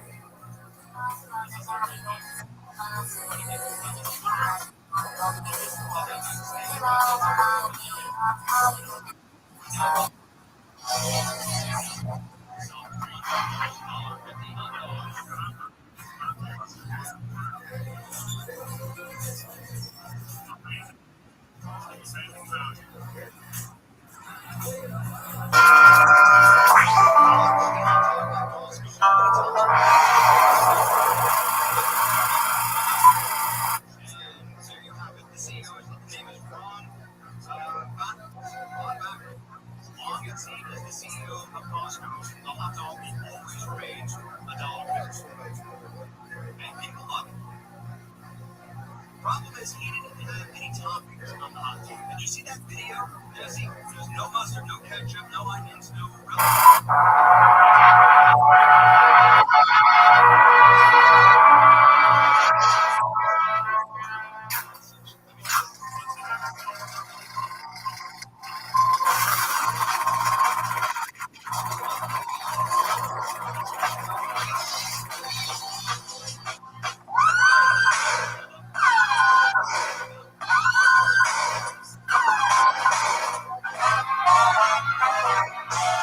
Hey, this is Ray Ban coming to you live from the Room Famous Comedy Store main room for a brand new episode of Kill Tony. Give it up for Tony Hinchcliffe. Hello, everybody. We're here. Another episode of Kill Tony live from the Comedy Store. Welcome, Brian. Good to be here. We're both wearing black hoodies. Good to be here at the world famous Comedy Store, live on the Sunset Strip. Speaking of strip, the great Ryan G. Belt is here. This guy knows how to strip down a piece of paper and turn it into an amazing piece of art. He draws every single episode. He's drawing tonight's episode. All those prints are available at RyanGebel.com. Follow him on social media. He's also been doing auctions, things like that. Incredible stuff as of late. Every tour poster, every episode, every guest that's ever been on, including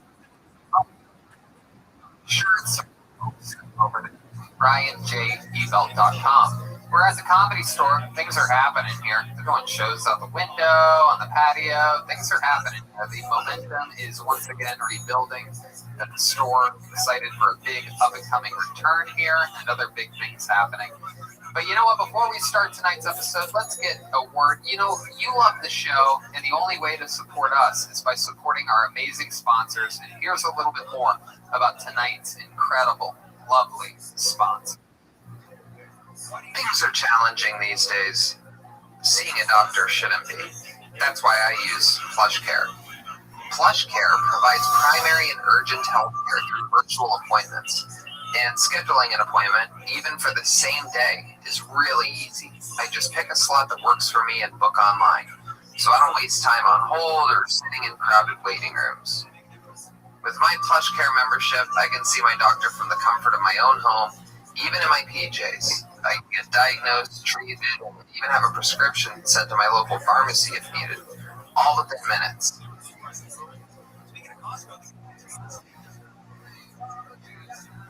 And if I have questions before or after my visit, I can send unlimited messages to my care team anytime. Plus, PlushCare accepts most major insurance carriers and is available in all 50 states. And with how difficult things are, if you're feeling anxious, depressed, or stressed about what's going on in the world, and who isn't? PlushCare doctors are here to help, and help by discussing treatment options and providing prescriptions as needed. You know, where I live, it's really hard to get a doctor. Sometimes you have to wait almost a month just for something basic. It was so nice being able to just fill out a couple questions with the PlushCare app, and it was really easy to sign up. It was really easy to schedule an appointment, and I felt very confident with the doctor that I was given. All PlushCare doctors graduated from one of the top 50 medical schools in the U.S. and are highly rated by their patients. That gives me peace of mind that I'm getting the highest quality health care. PlushCare makes it easy for me to get the excellent care I need when I need it. They can do the same for you. Start your membership today. Go to plushcare.com/Tony to start your free 30-day trial. That's plushcare.com/Tony for a free 30-day trial. You need to see a doctor? Do it online. Make it easy. plushcare.com/Tony. Hiring can be difficult. And if you're an employer, you probably experience hiring challenges from time to time, but right now you face even more challenges, from rethinking your workplace safety to hiring employees for specialized roles.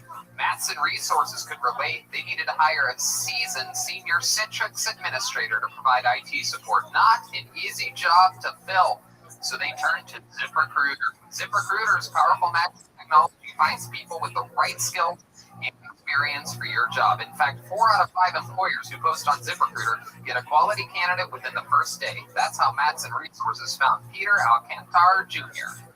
Off during COVID-19 and needed to find another IT job quickly to continue paying his mortgage and bills. He posted his resume on ZipRecruiter. ZipRecruiter identified him as a great match for the role at Madison Resources, and they interviewed and hired Peter in less than 3 weeks. ZipRecruiter helped Peter find the right job, and he helped Madison find the right person for a hard-to-fill role fast. And you can see how ZipRecruiter can help you hire. Try it now for free at ZipRecruiter.com/KillTony. That's ZipRecruiter.com/KillTony.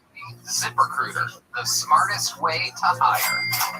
And we're back live on Kill Tony. This is very, very exciting.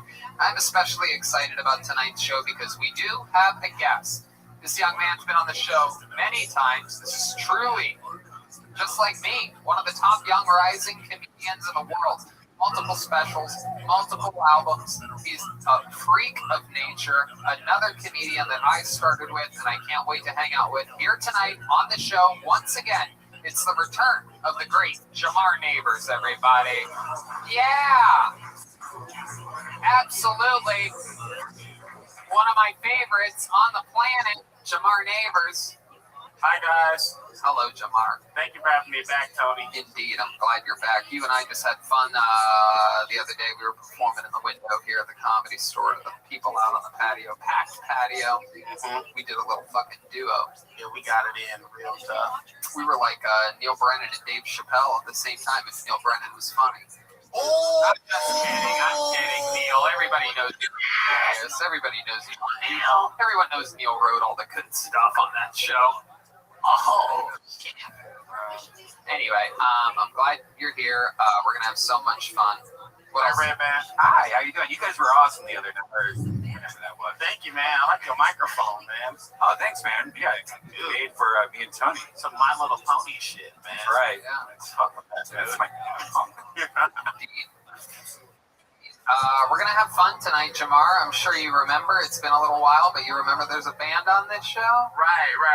Every single episode, they commit to being different characters. We never know what they're going to be before the show. We never know what songs they're going to play. We don't ever know anything about them. Let's all find out what they are tonight, because they are the best damn band in the land. It's the Kill Tony Band. Jeremiah Watkins, Joel Jimenez, Jesse Johnson, and Chroma Chris. We go. Whoa, this is interesting. Whoa, we know these guys. Oh my goodness. They are Rastafarians. Oh my God. This guy just took a hit of a ball out here.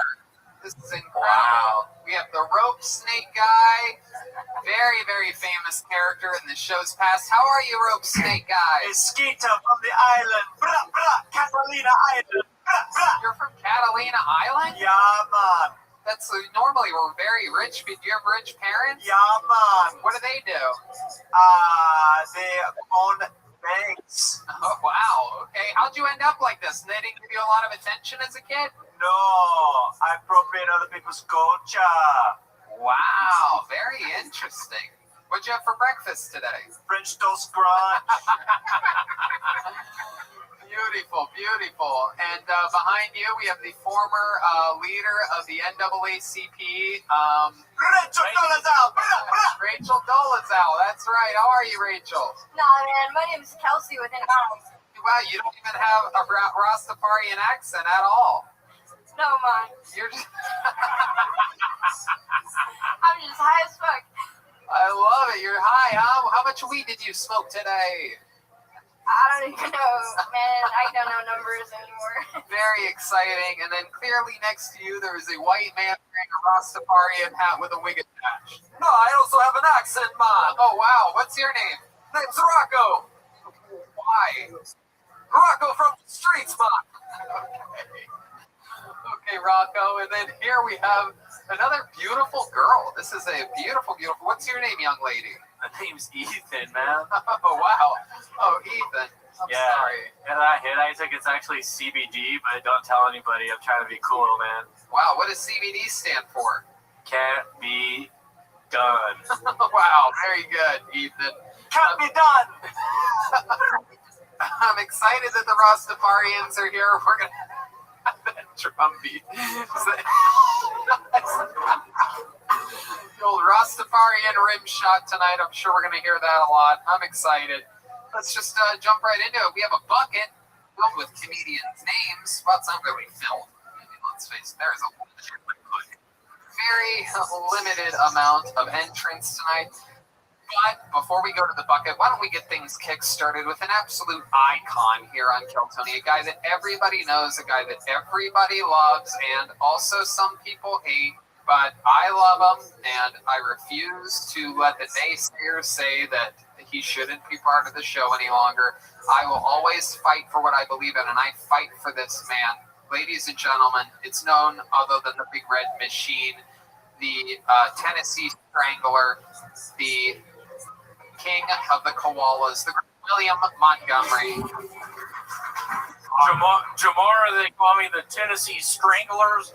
First and foremost, for all the fucking haters out there, get a load of the set. This is probably going to be one of my best sets. Not sure if y'all saw this, but there was an international mixtape competition held a couple days ago in Beirut.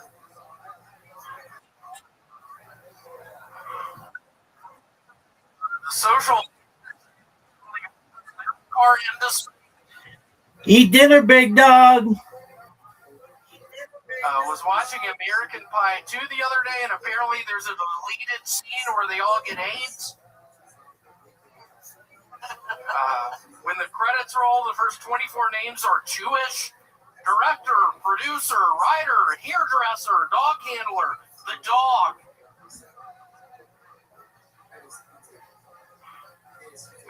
What's the difference between Antifa and the Houston Astros? Nothing. They both steal signs and come from a hellhole. Who does? What's that? The Astros and who? And Antifa. Antifa? Antifa is how it's pronounced. They both steal signs and come from a hellhole. Oh, yeah. Think about it and feel alright. Everybody now. Okay. William, what movie were you talking about? Herbie the Love Bug. Okay. And you saw the credits, and it had Jewish director, writer, producer, hairstylist, dog handler, and hairdresser. And dog? Dude. Hairdresser and dog. You mean dog? What do you mean, dog? Yeah, that's the name of the animal. Y'all ready? Jamar, do you pronounce it that way? Which one of those jokes was like your favorite one? The best one? The what? The best one? What did I think was the best one? The Beirut one is my guess. I think you're going to go with the Beirut one. What was my favorite joke from that one? You can wait to tell it in the set. Which one? Beirut. Was watching American Pie 2 the other day, and apparently there's a deleted scene where they all get AIDS. I was excited about that one. What did you think was going to happen when you said it? I thought they were all going to get sick. when somebody gets AIDS, they get sick. Actually, Really? I look at Magic Johnson.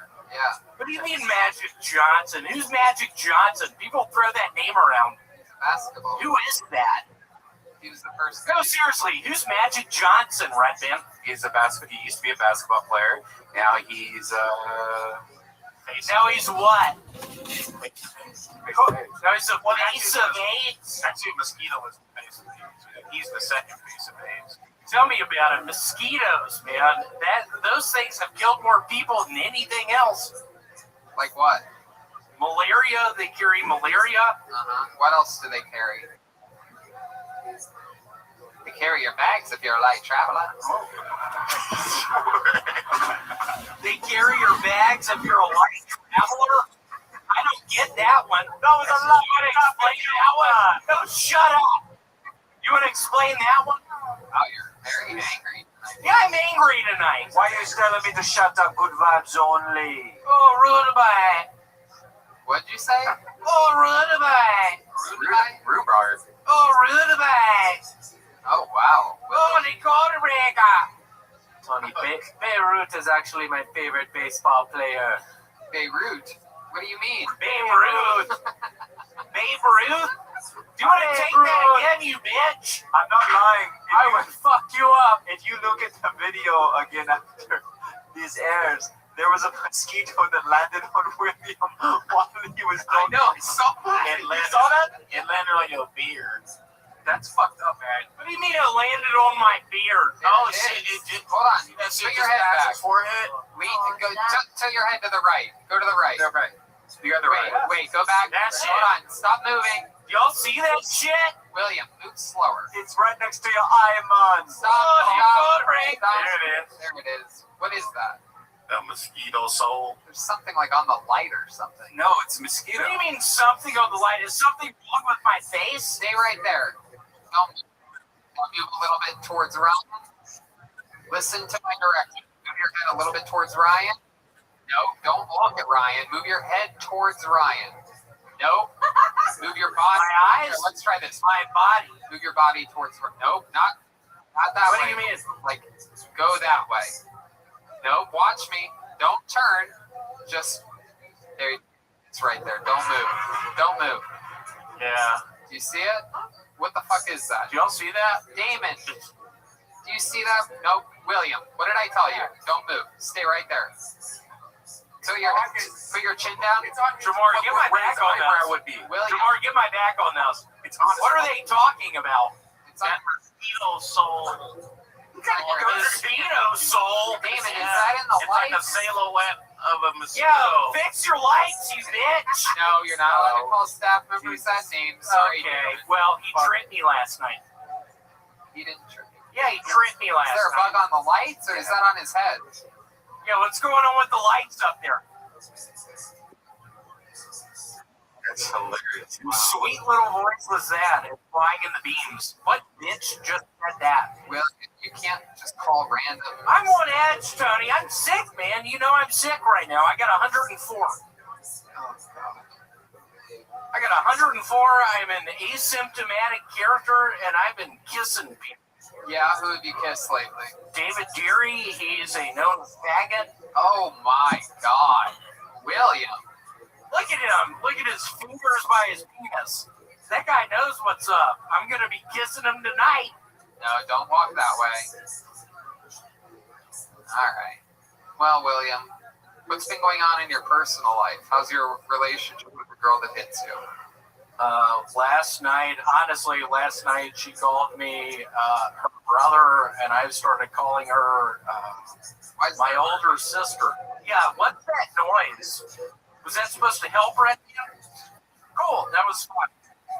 Tamar, would you agree that funny he did that fucking noise? Tamar, what do you think about William? Like this as a whole? Yeah, as a whole. I don't know. You want to look at my thing? No, like sometimes he's annoying, but sometimes it's like funny. Yep. No, I agree. Wow. I think exactly right. I think 100% of people would agree with that. Is that it, Jamar? But that came from. Is that really what you're gonna say? It is so I bizarre. told you that shit every time I see you. I say, I know, and I hear it. Yeah, so the carrot. And we're in quarantine. What do you do like when you're normal? I am skating around the Eastgate shopping mall in Memphis. I love that. I love that peanut butter colored T-shirt you're wearing. It's so in style. It's more of a burnt orange. A lot of people wearing pumpkin pie this time of the year. Pumpkin pie. What did you call it? A peanut butter color? It's more of a. Did you really call it that? Yeah, I did. Piece of shit. Would you agree with that, Jamar? What would you call this one? Rusted orange? Pumpkin pie. Orange juice left out for a week. Pumpkin Old Spice. Flint, Michigan water. Flint, Michigan water. Why are y'all all teaming up against me tonight? It looks like you just lost on the floor is lava. Why are y'all teaming up against me? It looks like a beautiful shirt, man. What's going on here? Why is this happening? Look how weak his knees look. Have you suffered serious knee injury? What do you mean? I have strong knees. Your knees look like little bitches. Look at them. Yeah. You're getting roasted by the Lance Armstrong. What do yours look like? One's broken. Still looks better than those. Well, your Oriental girlfriend, when she was sucking your dick, all right. Her knees look good. We're not going to go to the road again. Keep going. Your girlfriend looks Oriental because she's crying all the time. Yeah, thanks. Why did that kid have a Red? What happened there? Lit William up. Damn, Red. You just got lit. Damn, why did you do that to me? Tomorrow, I've been thinking about holding the microphone this way. Do you like it? All right, there goes William Montgomery, everybody. There he goes. Yeah. Another solid week with William. One love. Let's get together and feel alright. All right, the show has begun. William has. It has been. And he is begone. William. Love you, William. Sometimes. Yeah, exactly.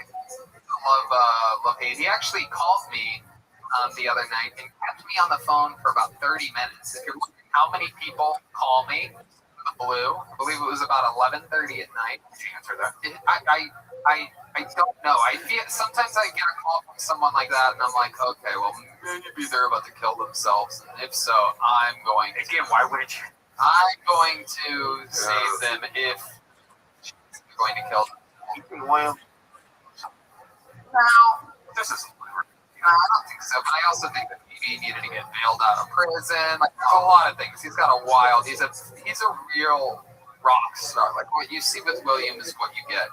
All right. Yeah.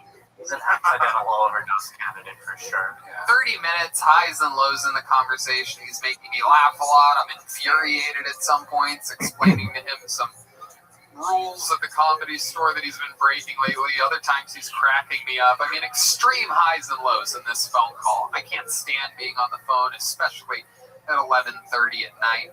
It ended up not being a suicide call at all or a jail bailout. He was asking me when things open up again, if he can open for me on the road was the bread and butter of this conversation. And did you go, oh, hell no? Well, what was your That's exactly what I was. Oh, hell no! Can you call me one time at 11:30 at night, William? Oh, boy, he's asking for the number. If you, yeah. But, you want to do my apartment show? All right. There you go. Got it. You booked. There you go. See? That's me getting you a gig. It's going to hold you over for the years until you open up for me. You're welcome.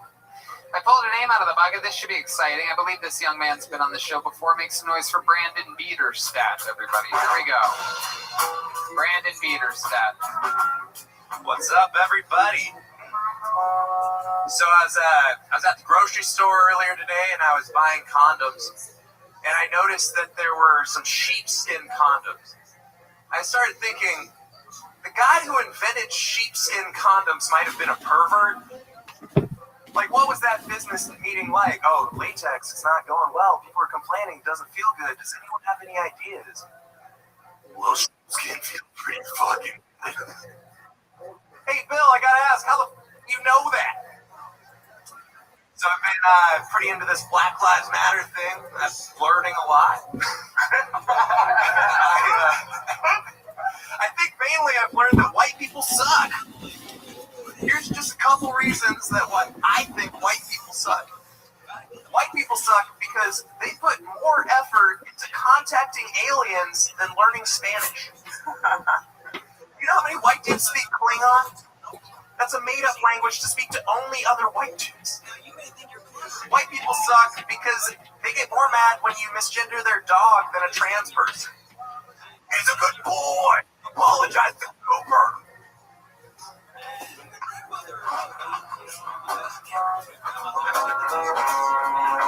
Hey, every little thing is gonna be alright. Welcome to the show, Brandon Peterstadt. Thank you. Where are you originally from? I'm from a small town in Iowa. In Iowa. What's the name of the small town? Newton, Iowa. Newton, Iowa. How long have you lived in Los Angeles? I'm at 5 years. How far east of La Brea do you live? Very far east. I'm right in Chinatown. Right. As you would expect. That's about 15, 20 minutes east of La Brea, for those of you that don't know your Los Angeles landscape. I could tell because that's what someone that would write a joke about learning a lot from Black Lives Matter would be. Exactly what it would be. People living the dream, dog. Every day's a holiday, every meal's a feast. Did you eat? Change now. I just want to wave to him and say hello. Hello. See you. We're doing an episode of Keltoni here. All right. Record holder We're for most done. appearances all time on the Tonight Show as a comedian. And a great uncle to us all. And wearing Steve Martin's jacket. That is awesome. He is a rock star.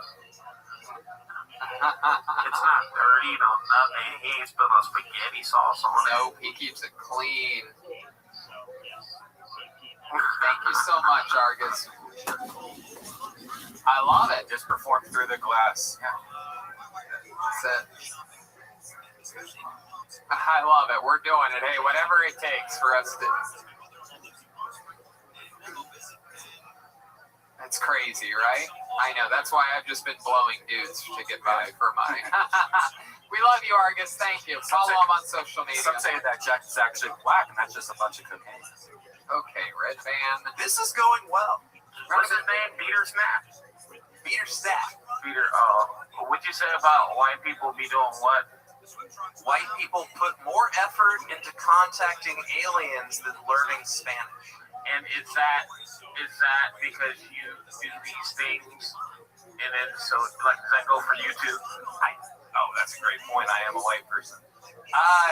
Do you put more effort in contacting aliens, actually, and I don't believe in aliens. So I am an observant of my fellow whites. Oh, so you're just criticizing what very few white people do and making. Oh, bullshit! There are plenty of whites that are obsessed with aliens. Honey, I thought you was being real. I'm actually Red Van, if you're gonna burp, please just don't turn your head in my direction and burp. It's very bizarre to do that. There's all of that way, and really just burping regular, out yet. Like you're at home. I think it's a difference too. Very We're bizarre. in Los Angeles, so there are white people who speak Spanish here. But I'm from Iowa, where there's 2 dudes who speak Spanish and not well, and I'm one of them. You should always wear a silver jacket. That's exactly what I was going to say. It's so funny you mentioned that. Those were going to be the next words out of my mouth. I pictured a silver jacket and you just fucking slaughter. Have you thought about this at all? No, but I will never perform again without one. What's your sex life like? I haven't been laid in almost a year, but this weekend I'm gonna get laid a bunch. How do you know that? I'm going to a quarantine fuck shack thing. Where's this at? It's I thought you said Black Lives Matter 2 seconds ago. What happened? Only white people allowed? You don't want him to put all that pussy before you have it? I have more to learn, I guess. Tell us about this fuck shack, Brandon. Oh, it's Starting with the on address. Airbnb. If you guys want the link to it later, it's I believe $130 a night. It's one of the better fuck shacks in Victorville, which is close to Big Bear, but not in Big Bear. Hold on. This is weird. This is real shit. I've actually heard this from somebody that